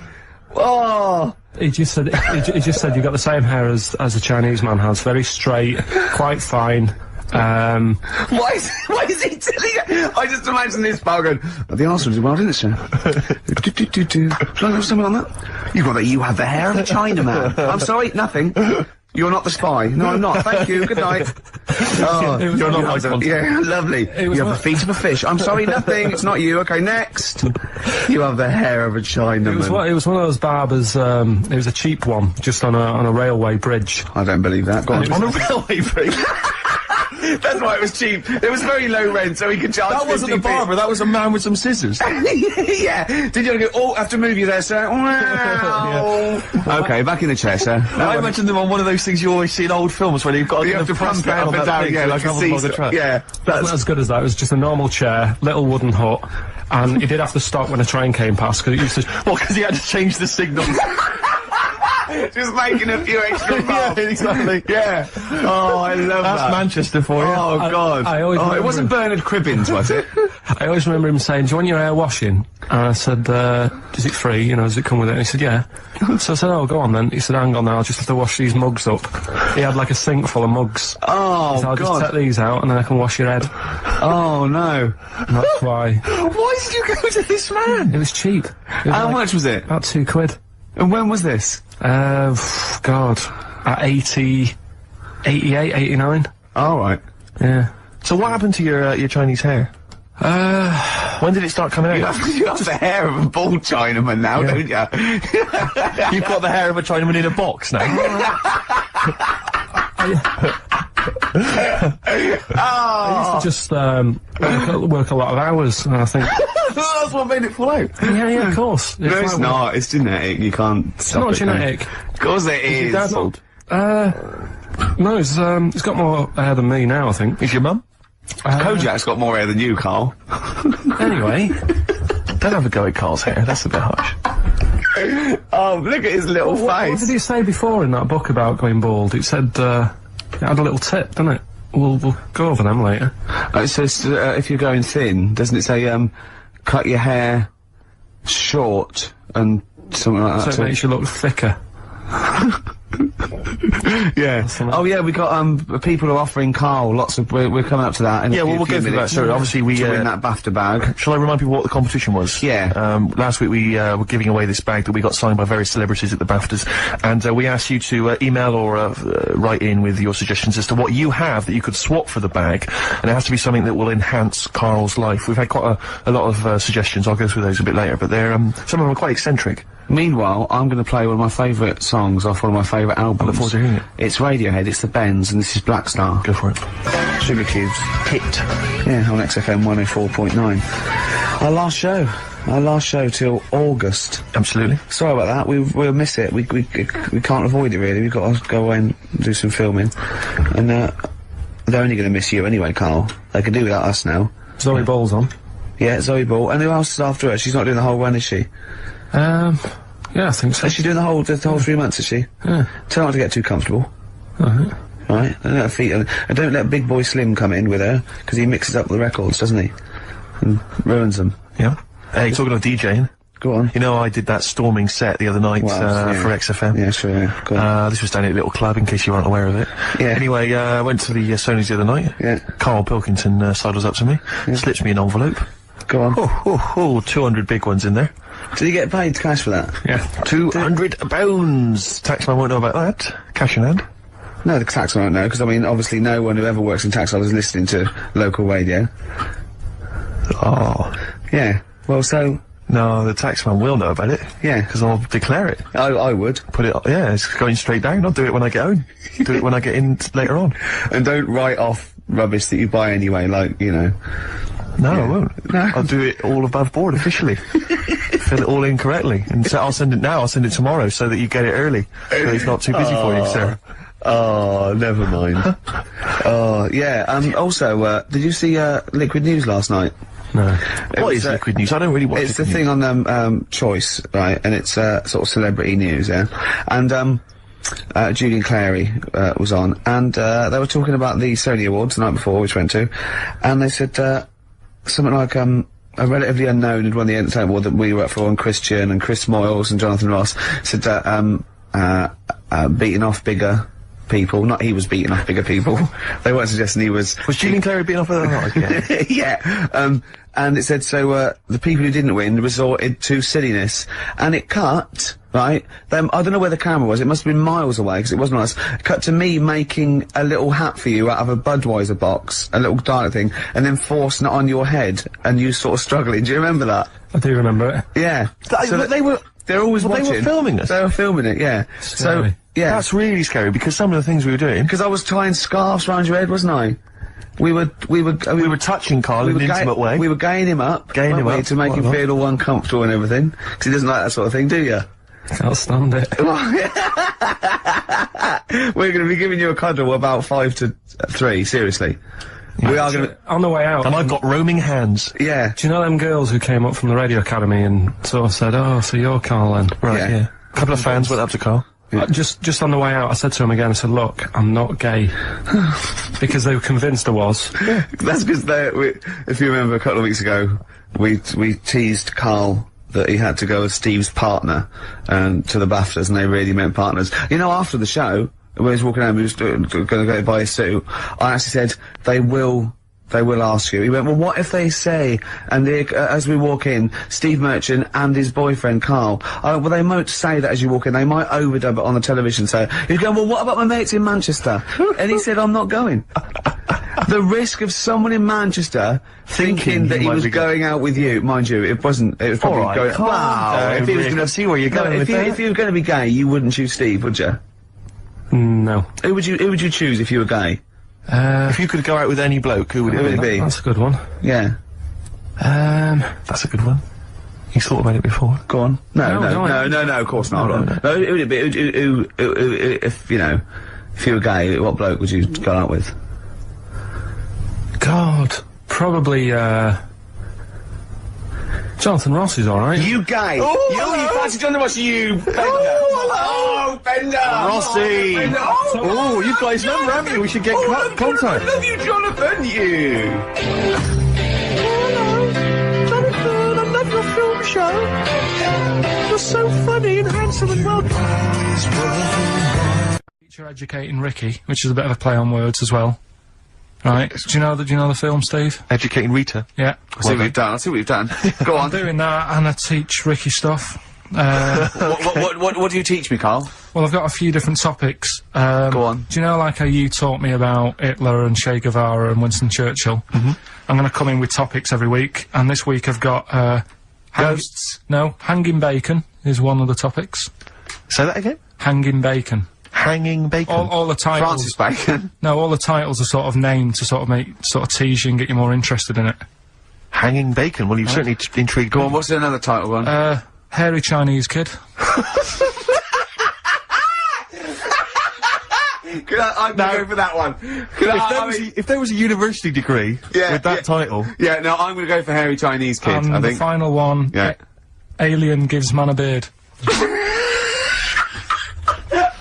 Right, Alien Gives Man a Beard. I am gonna burst. Right, listen, Karl, you've got to tell me. Right, right, let's do it in reverse. No, we're not gonna do it now anyway. What do you mean? We've got to do it now. I mean, this is the first interesting thing you've said in an hour. Okay, the listeners have just been subjected to rubbish and mistakes and everything for the last 6 months. Please, we've got to do Alien Gives Man a Beard. What is that? Tell us that. Right. Sorry, this is just you telling me something, is it? Well, this feature is you telling me something. Well, teaching you something. Educating Ricky. Huh? So, are we playing it now? We're already into this feature. Well into this feature, are we? Yeah, I suppose we are, yeah. Should there not be a jingle or something? Yeah, can we have a jingle? There's no point, because look, I come up with ideas and you dismiss them straight away, so I'm not wasting my time making stuff. Right. If you don't like well, okay, let's play Educating Ricky. Right. Brilliant. Go. Right. Ding-a-ling-a-ling-a-ling-a-ling. Educating Ricky. Right, what we going for then? Hanging the bacon, Hairy Chinese Kid, Alien Gives Man a Beard. I think Alien Gives Man a Beard. I'd like to do that. Right, there's this fella, I think it happened in America, and he saw a bright light in the sky. And, Karl, if you're bored. And he stood there. This is a true story, is it? Yeah. He stood there. Yes, of course it isn't, Steve. And he saw this bright light and it came closer and closer and it was a UFO. right? Yep. And he looked at it, and it disappeared, right? And he gets back in his car. He looks in the mirror. And he looks in the mirror. Yep. He's only got a beard. He hasn't. You sure it wasn't someone else who got in the car? And he was still standing out there? No, right? What? And it turned out, he got home and said to his wife or his girlfriend, it's a bit weird. So I just got out of the car to look at a bright light, and I got back in the car and grew a beard, and she said, never mind your beard, where have you been for 3 days? And what had happened is... He passed out because he was pissed. No. The UFO had taken him for 3 days. Yeah. But he'd only thought that he'd only looked at it and it went away. Yeah. But what had happened is, he took him and he grew a beard because he hasn't had a shave. Right, okay. I mean, was Will Smith or Tommy Lee Jones anything to do with this at all? Did you see this on a video maybe and thought it was an educational film? No, it's from a book that some kind person sent in to me. Here. Can I just ask again, just again, I'm just throwing this right back at you. Do you think there's any other possible answer here? Right? A man is absent for 3 days from home. He's grown a length beard. of time that it could take to grow a beard, lest we forget. What if he hadn't actually seen a bright light in the sky? What if he was lying? What if he was lying? He'd got knocked unconscious, he'd had a car crash. Just lying. No, just lying. Or he was just lying. Yeah, he'd been on a bender, getting pissed for 3 days and that with was his his mates. excuse to his wife. And they went, Dennis, what are you gonna tell your wife? Well, wait a minute. Wait a minute. She's not gonna believe I was out with you, lads. Just say you're only away for a minute. No, I wasn't away from it because of the beard. Oh yeah, look, it looks like you've been out for 3 days. Well, we have, that's... Exactly. Right, okay, we've got to cover that then. Alien abduction. Great one. Okay, let's try that. Do you see? That's a little scenario there that could have been played. So, when you say educating Ricky, what have I learnt from this? Never listen to you again. That's all I've learnt so far. Never listen to you. Yeah, we'll add a little bit more in here, right? Well, no, what do you mean add a little bit more? We'll add a bit more to this what I'm educating you about. Go on. Right. There's only a law in America that says if you touch a UFO, you're gonna get done. Now, why would they make a rule? I don't know that... Do you know, like, all their rules have a code? Carl, I genuinely do not know what you're talking about. Right. Do you know, like, how here they might have... Do you know what... I have no idea. Right. Okay. Do you know, like, over here... I'm listening to Capital on these headphones. I got Foxy on from yesterday. Right, let's bin that. No way, it's great. I want to hear about airy Chinese kid. But we've got, thanks for staying... listening. Right, okay, educating Ricky. What have we got? Airy Chinese kid, go on. Right, yeah. This is the, I didn't want to do this. Really? Didn't want to do it? Well, I wanted to give you 3 and I gave you one. It was like the alien man gets a beard or whatever. Yeah. Which was total rubbish, so this one should be better, maybe. Hairy Chinese kid. Right, well, we've talked about airy people in the past. True enough. Haven't we? Yeah. You know, the little kids who grew up in woods and hung around with wolves and that. Yeah, again, you're confusing it. Yeah, they're not, there were some people that were born very hirsute. They were not the people who were brought up with wolves. You just put that together in your Homer Simpson type mind. Right, well, this is like a sort of close to that sort of story. Yeah. But the weird thing is, right, Chinese people aren't that hairy as a nation. No, seriously, that's a well-known fact. They don't have that much body hair and stuff. Okay. So this little kid who was born over there, he was like covered in stuff. Was he? And it was only his nose that wasn't hairy. The rest of his body was caked in hair, right? And his hair sort of What sort of hair was it? Was thick, thick hair. No, what I mean is, was it sort of, like a pony's mane, so he just looked like an Ewok? You know what I mean? Just like hanging down sort of straight, dark hair. In the picture, it looked like, it grows from his eyebrow. It grows from his eyebrows quite thick, and then it just goes all the way over his head. You don't think it was just really long eyebrows that he'd done a comb over? No, it was all over his body. It had a picture of, like, his back and that. Yeah. And, had he styled it? Had he styled it at all? Did he have it in a quiff, or? No, it was just hanging everywhere. all over him. Yeah. And they were like, you know, this is a bit weird. Happening in China, where we're not normally that airy. That was the scientist speaking there. Yeah. And the local press and that were getting him down, calling him monkey boy and all this. Oh. And, thinking Chinese press. But the doctor... Yeah. Oh. They're cruel, aren't they? It's like those game shows. Well, that's Japanese, isn't it? Yeah. That's what. Yeah. And the doctor said, I was Carl talking through all that time while we were just like talking to each other then. Because I turned round and I still saw he was talking. Go on. So anyway, the local press came down to see the hairy boy, the monkey boy. and they were like being tight, taking the mickey out of him, and the doctor said, showing him nuts. Said he's only hairy. Said, he's a healthy young kid. The only faults he's got is he's got a little bit of eczema and a boil. He said everybody should just treat him the same, and I think he grew up a healthy kid. Yeah, so that's the end of the story. That's not a story. Why? But I've got nothing. I don't know what to say to that. So someone in China was born slightly hairier than the rest, and he was normal apart from eczema and a boil. That to me isn't a story. But if it is, I've got a million. I mean, it's sort of like bloke from Manchester went a bit bolder than the rest, got a job on radio. He was normal. I mean, that's not a story, is it? Do you know what I mean? All right, then. Hang on. Hold on, he's got the big guns. You're not going to give us hanging bacon, are you? Yeah. Come on, then. Come on. Come on. This is it. No, this is a good one. This is the one. And this is a story, right? Do you know the saying, chewing the fat? Good one. It's one of my favourites. Yeah? Yeah. Do you know what it means? Talking. Right. Well, do you know where it came from? No. Right, what they used to do years ago, when people didn't have much money... Is this the same as throwing the baby out with the bathwater? No, it's not the, well, it's not the same saying, but no, but I mean, is it as wrong as that was? Well, let me tell you, we'll go see. On. Okay. Like, people go out to work, and with the money, they'd buy food. Oh, yeah, go on. This is a good system. Go on, what do you mean? People go out to work and with the system... And if you were quite well off, you might treat your family to some bacon, right? But do you know, like in these days, if people earn a lot of money, they might buy a nice suit or a car. Yeah, so what are you saying? You're saying wait, let me get this straight.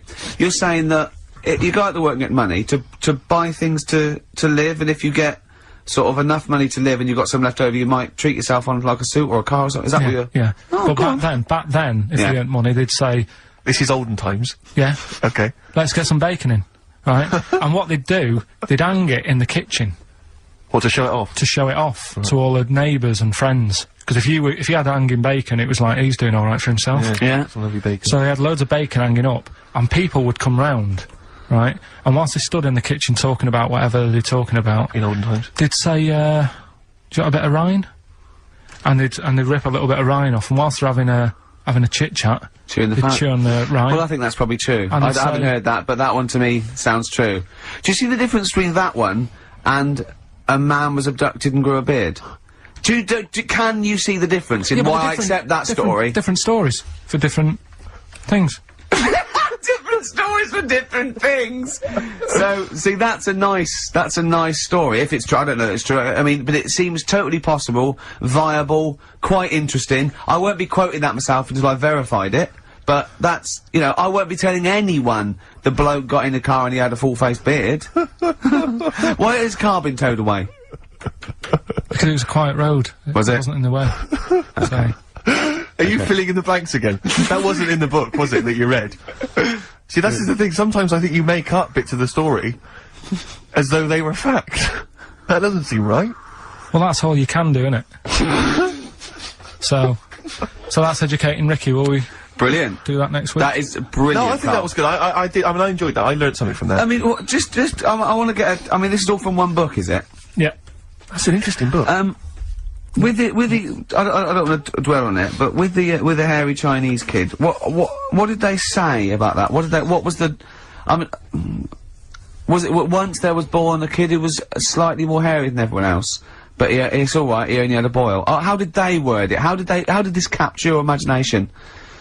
There was a picture. It was a picture that grabbed me first of all. Yeah. Sure. And it was like, God, what's up with him? And that's when I read it. Did you see the boil and the eczema or just the hair?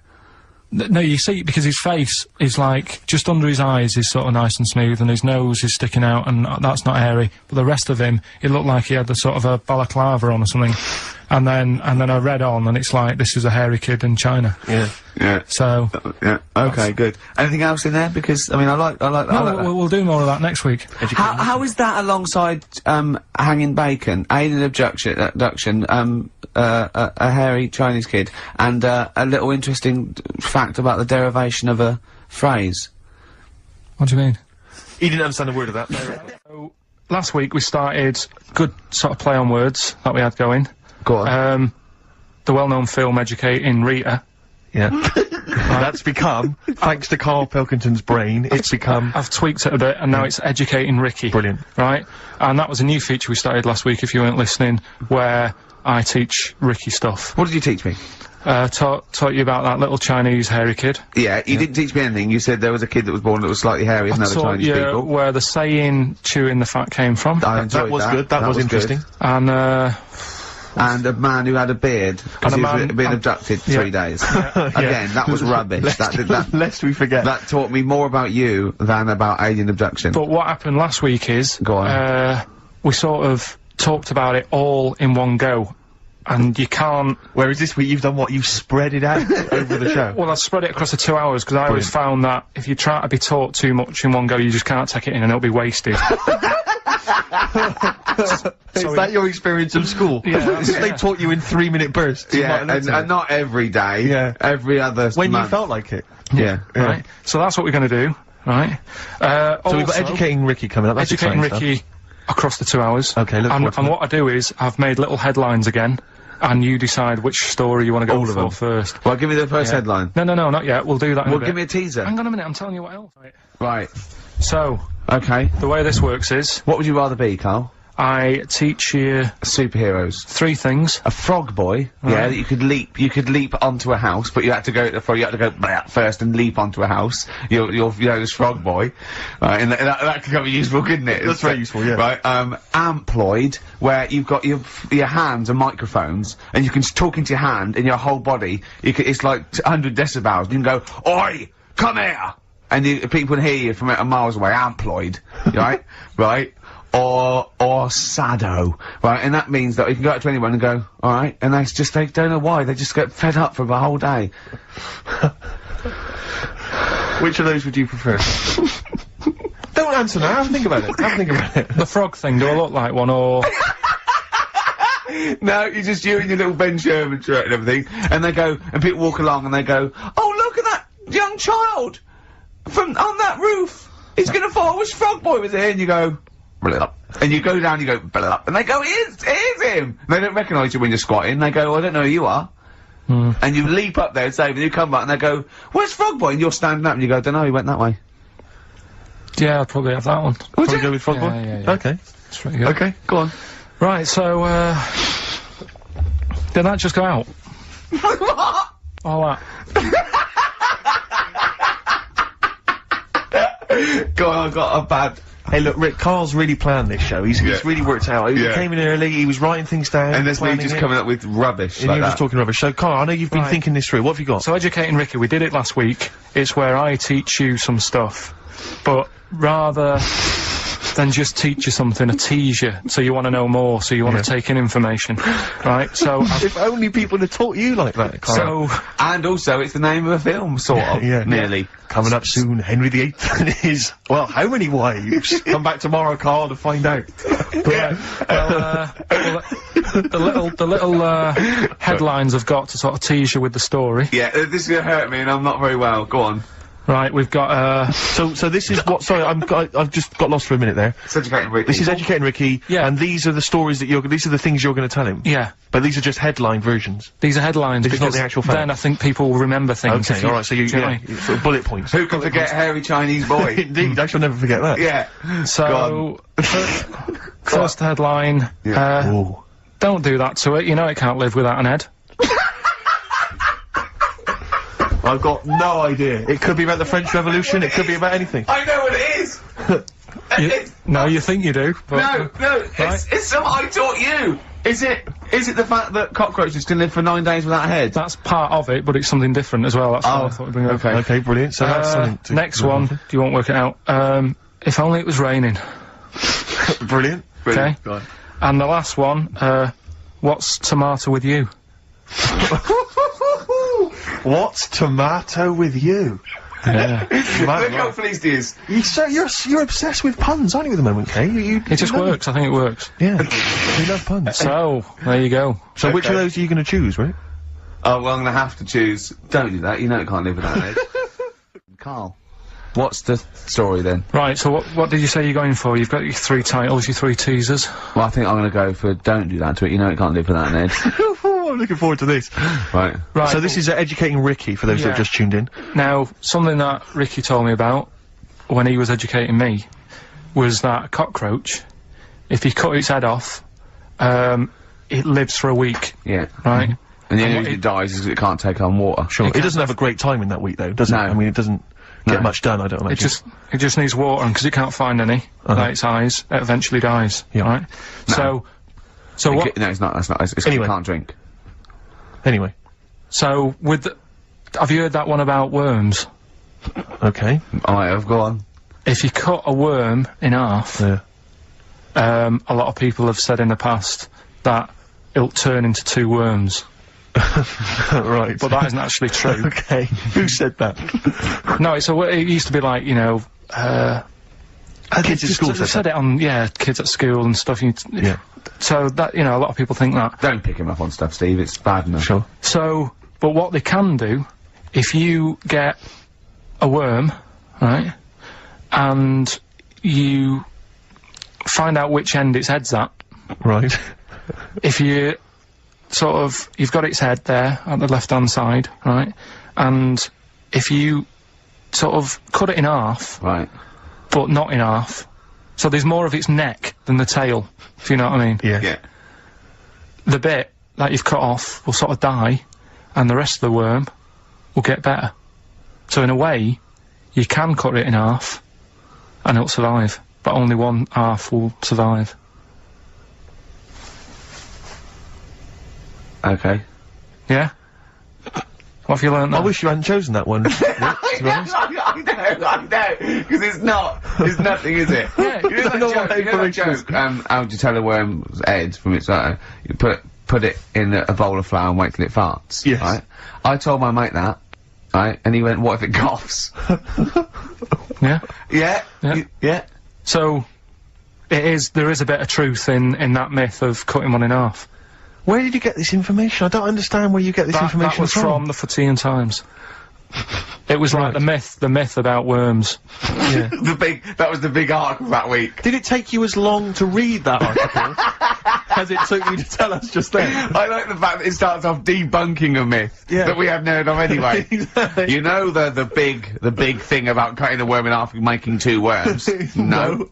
Yeah. What's the other one? What's the other it's not the thing to do either, by the way. Don't go doing it. No. Cool. It's not very nice. But, it's cruel. But it can get by and if it's you pointless. do. Yeah. There's no scientific worth in that. Well, there you go. Okay then. So the others now, you see what I do. No, I'll tell you the other titles. You're not having them yet. That's the whole idea of this. People will be driving or about to go out doing the shopping. They'll think about that now. What was the other 2? Well, the other 2. They won't think about that. They've forgotten that. No, they will. No, they've forgotten that already. If only it was raining. And what's tomato with you? Right, I'm looking forward to that one. No, you've got to tell me tomato with you. Look what's happening. You see, you already want more of education. And this is what listeners will be doing. I tell you, I wish you were a teacher. I so wish you were a teacher. Do you know what I mean? Kids would be saying, I know it's 3:30, but I don't want to go home, I want more. Yeah. And that's what I'm doing with you. I'm teaching you. Why are you teaching me things about not to cut worms in half and what's tomato with you? Please tell me what's tomato with you, Carl. In a bit. Rick, what? I tell you, he's thought the show through, he's teasing the audience, you're excited, they're listening. Yeah, maybe. No, it's Educating Ricky Part 2. Oh, is it? Yep. I wasn't even listening. He's doing all the work, I wasn't even listening. Oh, and he's spilled some water down that. Right, what's this one again then? Right, what's the teaser headline? Teaser headline is, what's tomato with you? Brilliant. Yeah? Go on. How excited were you when you came up with that? You couldn't wait to come in and tell us, could you? I think it's a good one because you won't forget it now, will you? Okay. I mean, like the worm one. What's so special about the worm? You know, a lot of people think that if you cut a worm in half, 2 worms will grow, but no. What happens is if you cut the head end slightly nearer the tail than the tail will die, but the worm with the head will be okay. So, it's exploded a myth, and it taught me something. Right, so, the second one, Part 2 of Educating Ricky. What's Tomato with you? Yeah. What this one's about is, ages ago... Scientific. There's never a date. There's never a country, a location. Okay, settle down, children. This is A-level history. Right. Once upon a time. Yeah. When a mental place with swords was a king, forget his name, but he was a loony.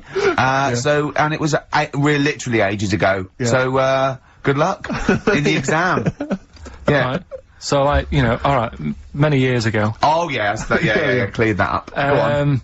They thought tomatoes were poisonous. Right? Okay. Because what Hold on, are they going to be proved wrong at the end of this story? Well, because I don't want to give away the ending, but is it something to do with the... are they poisonous tomatoes? No. Oh, you're having a laugh. I don't believe it. Go on. They could have been eating tomatoes all this time. Oh, Steve, what's tomato with you, anyway? Okay, so hang on a minute. Let's just recap quickly. Many years ago, when people thought tomatoes were poisonous. Yeah. Go on, Well, they didn't know they were poisonous then, because they were still eating them. But what was happening? Well, they're not. But they're not poisonous. Ah, but hang on a minute. Alright, it's not. I'm just going to listen. I'm not even going to talk. Okay, I'm not going to tackle anymore. If you remember, years ago, they didn't have, like, pottery plates. they had lead plates. Right? What are you talking? Just let him talk. Sorry, what year is this? Let him talk. Come on. Plates made out of lead, and what they'd end up doing, they'd say, right, do you want a tomato? And they'd go, yeah, alright. And they'd put the tomato on the lead plate and cut it, and because of the acid in the tomato, right, it would sort of make the lead runny, and the lead would go into the tomato, and they'd say, oh, it's lovely this, and they'd be eating it, they'd get food poisoning, lead poisoning, what have you, and they'd be really ill. So they thought tomatoes were poisonous, so they didn't eat them for many years. And when you say they, do you mean the people of Narnia? Yeah, this didn't happen. Where was this happening? Sort of in Britain and that. You put him on the spot there. Oh, I hope there's no uppity pupils at this school when they go, what do you mean, sir? Oh, if you're gonna... Oh, I'm fed up with you. Do you understand? No. So the No, you've got... No, right, okay, first of all, Carl, where'd you get this information from? Where did 14 I get times that? as well? Do you know... You can't remember? I don't know where I got that from. I don't know where I got it from. But why don't you think that makes sense? But, what? Someone once got lead poisoning from a tomato? Not just one, loads, and then all of a sudden... No. Why is this educating me? Because I'm telling you that tomatoes, I can't take anything away from this. I don't know what to take away from this. What have I learned? What have I learned? Don't mix lead with tomatoes. Why is this educational in any shape or form? What are you telling me? A long time ago in the land of Glunk, right, where the ninnies did slib, right, they thought tomatoes were poisonous because they ate plates of lead. What are you talking about? Yeah, but we all know tomatoes aren't poisonous. Is that what we're taking from the story? Is that the moral of the story? Don't believe these people that I'd never heard of before. What are you talking about, Carl? I think it's a bit weird. It's a bit weird, yeah. It's the same people that were spreading those malicious worm rumours. My hangover's coming back. I've got to get some more. We've got, Go on. educating Ricky, where teachers stuff. Because you taught me that people used to eat tomatoes off lead plates in the land of Narnia last week, which was good. Yeah. No, is it only tomatoes they ate off the lead plates, by the way? Why didn't they think other fruits and vegetables were poisonous? No, it wasn't. It was because tomatoes had acid in them. That was the problem. You see, you don't listen, right? Well, lots of fruits have acid in them. Yeah, but they didn't eat them back then. they didn't have bloody kiwi fruit and stuff. Don't say bloody. You're a producer. You'll start saying shit and cock and stuff. You start saying bloody tits. Right. So, what is this? What are you doing now? This is educating Ricky. Right? Oh, good. I'm going to look forward to this. Yeah, 3 topics that I teach you every week. Yeah. Now, obviously, I should just remind people, you normally summarise each of these in a kind of bullet point heading, which you tease us with. So what have you reduced them to this week? Right, we've got Stocking, Aitken and Waterman. Stocking, Aitken and Waterman. Good. Yeah. What else have we got? We've also got, what else is it? It's not his vault. Yeah? It's not what? It's not his vault. Okay. Yeah? And we've also got Get a Lobe of This. Get a Lobe of This? Yeah. Carl, they're genius. Before we do educating Ricky, this is where Carl thinks he can give me something of interest and teach me something to take away. Last week I found out that, somewhere in a strange land, people thought tomatoes were poisonous because they ate them with lead. Things like that. What was the other one you told me? What else was it last week? Bit of worms. Cut me off. Yeah. Oh, I sent him a text message. I was on the train, a bit bored, and I read in, I think it was Metro, scientists have found out that worms get stressed, and they found out that the fat ones didn't live as long, and when they checked the thin ones that lived longer, they found out they had a gene for de-stressing them. Right, Carl? Do you remember what you said? No. He went, well, that's stupid, isn't it? He said, did these other ones die of natural causes? I went, yeah. He went, alright. Because it could be that the fat ones couldn't get off the pavement quick enough and got squashed. So maybe the scientists go, yeah, we didn't... yeah, they come to think of it, they were flat as well as fat. I think the reason that the worms are getting stressed is because people like Karl are cutting them in half to try and make 2 snakes. Yeah. Yeah. Two worms. Well, yeah. well. That's the concern. he said they can't even commit suicide if they're stressed by cutting their throat. I also sent what I thought was quite interesting, that the scientists have found that the elephant hasn't got the best memory. The sea lion has, based on they've got a sea lion and they got it back into the old laboratory. 10 years after it taught it a simple trick, and it could still do the trick. What did you say to that, Carl? I'd say they don't go up to much anyway, so if you do teach it something, it is going to remember it. Sure. Because it's got nothing else to do. Yeah. Yeah. And then it also, I mean, I like sea lions, they look nice and everything, but what do they do? What was that? Sea lions? Yeah, what are they here for? It's another jellyfish, as far as I'm concerned. It's like, it's there and people know about them, but what do they do? Yeah. What do we do? What do we do, Carl? Well, what do we do? A cat, first, Steve said, is good for your heart. So why is it all geared to what's good for us? Well... yeah, so that's, Did you celebrate Bonfire Night? Is that a big celebration for you? Do you like the fireworks? I'm sick of fireworks. I just think they're rubbish. I'm not impressed. I've never been impressed by fireworks. Even as a kid, you know, you'd have to go to, like, sort of community kind of gatherings with the bonfire and fireworks, and like, some local vicar or whatever would come out and... But I also think the adults think the kids love it, and everyone, and if they just got together and said, should we go this year, they'd all go, no. Yeah, absolutely. Let's not go this year. What would be better is if the vicar had wheeled out like a massive rocket, climbed in, gone last one to the moon is a bender, and then fired himself off. Now that, I'd pay to see. That's a fireworks display I'd like to see. As it is, it's just rubbish. Oh dear. Yeah. That's excellent. Carl? Yeah, I'm not keen. No. Sorry, what clue was that? We'll have a big fire tomorrow. Bone marrow. Bone marrow. It's genius. We've had a few emails. Anyone got it right, Carl? Anyone Educating Ricky, that's the final one. We've got to get that out of the way. We've got to get Rockbusters as well, though. We can do that at the end, we can wait. Go on, then. But we've only got 5 minutes left. Come on, just do Educating Ricky. Right. God. The last one that we haven't done is, he's a bit of a nuisance. Go on, then. Again, not really that interesting. Thanks. No, like, again, I spoke to you in the week, and I had much better things, like when I tell you about Brian Blessed climbing Everest, and for some reason it made him, it played havoc with his belly, and he followed through and he had to clean up. Shut himself? Yeah, using ice and snow. Why are you telling me that Brian Blessed, in what way is telling me that Brian Blessed shit himself once in any way educational? Because I was saying how he was climbing Everest, right? Right. I give it to him, he's an actor and that, but he gave that a go. Yeah. Right, it played... What's the point of that, you'd say, wouldn't you? You'd say, God, he's you know... so he's alright. Me doing a boxing match for no reason is rubbish, but him climbing Everest and shitting himself... Yeah, he did that. ...is commendable. Right, and he's only gonna, like, go and do it again. He's gonna climb it again. Yeah, but he might not shit himself this time. Yeah, what's the point in going? Nothing's changed up there. Yeah, good point. Yeah, What's it been? Well, it has. They've probably, cleared it up by now. Like, but, it's slip on it. I can't even be bothered telling you this one, because... Come on! Just do it, or do it now! Steve, how we doing? Look, no, never mind that. Look, just tell me what that means! Oh, he's a nuisance. Oh, this is so annoying, Carl. I'm gonna go mental. Right, talk! Right, listen, I'm just putting this in here, right? Right, nuisance is a bit of a nuisance. Yeah. Apparently, the old fella who used to hang people... 1700s? Yeah. He used to be able to tell somebody's weight just by looking at them. Right? That's that's a bit of a bonus fact. We'll be the judge of that. The thing that I wanted to tell you is,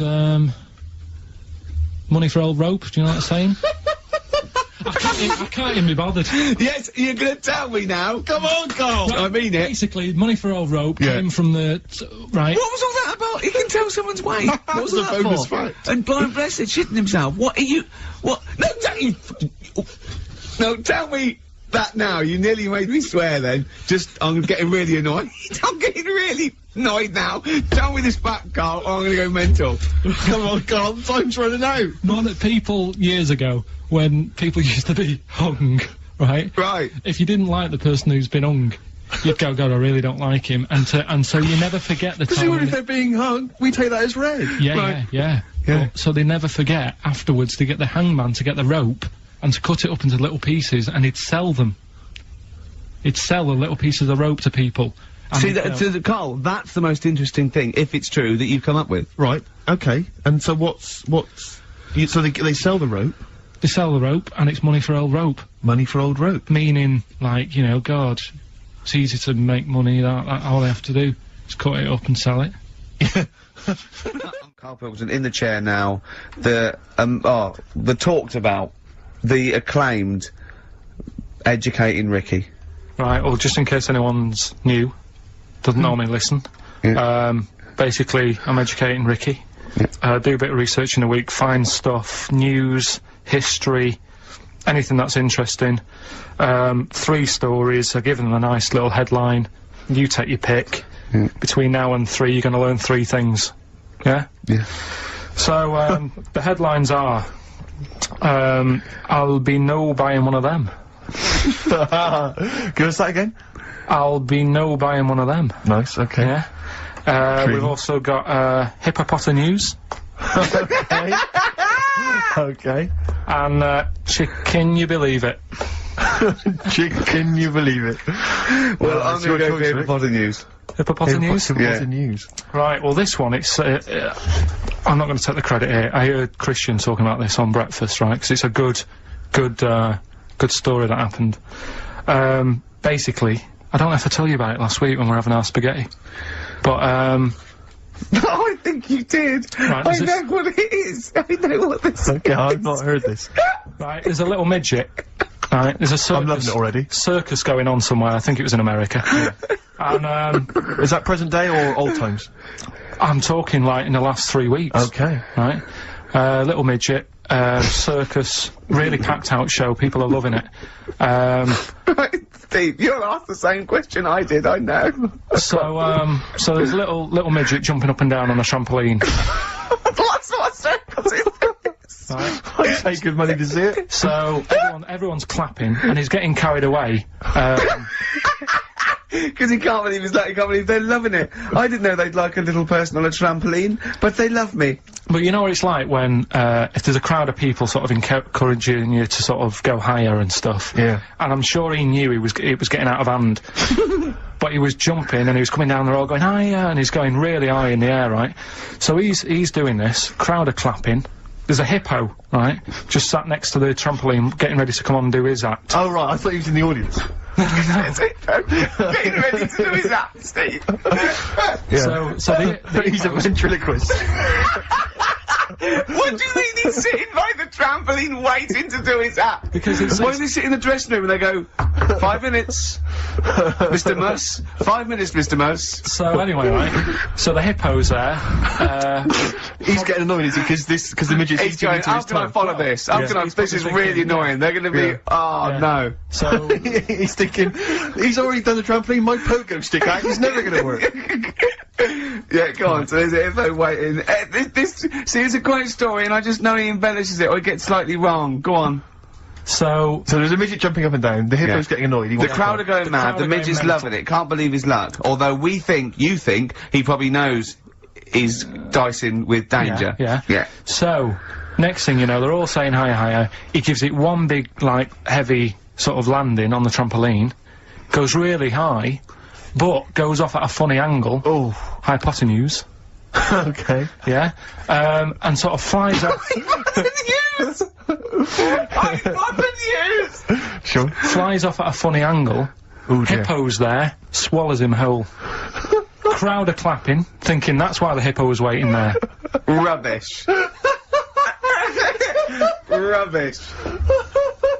It's not rubbish though. But no, maybe there was an accident in a circus with a midget and a hippo, but at no point was this hippo waiting to go on, going, come on. The midget flew off at hypotenuse and landed in the hippo's mouth and was swallowed whole. This is what you embellish it. That is great. And what's that? I have to say though, Rick, when I heard midget trampoline hippopotamus, I was thinking accident waiting to happen. Yeah. So. Yeah. Maybe. I mean, it is that you should never put those three together. Never. It's a recipe for disaster. Everyone knows that. Midget trampoline hippopotamus. Are you mental? You're asking for trouble. Well, you know when he told me it, he said, and the midget, he didn't mention the hippopotamus, and he said the midget went on, and soon he fell off, and the hippo ate him. And I said, sorry, what was the hippo doing there? He went, it's a circus. I've never heard of a circus having a hippo. No, what do hippos do? What can they do? You can't train them, can you? What do you? Aren't they, like, very deadly? They're huge, aren't they? You can't have a hippo in a circus. Are you sure? You're not thinking of Zippo? He's neither kind. Yeah. No, and it wasn't some sort of where Zippo was eating a midget.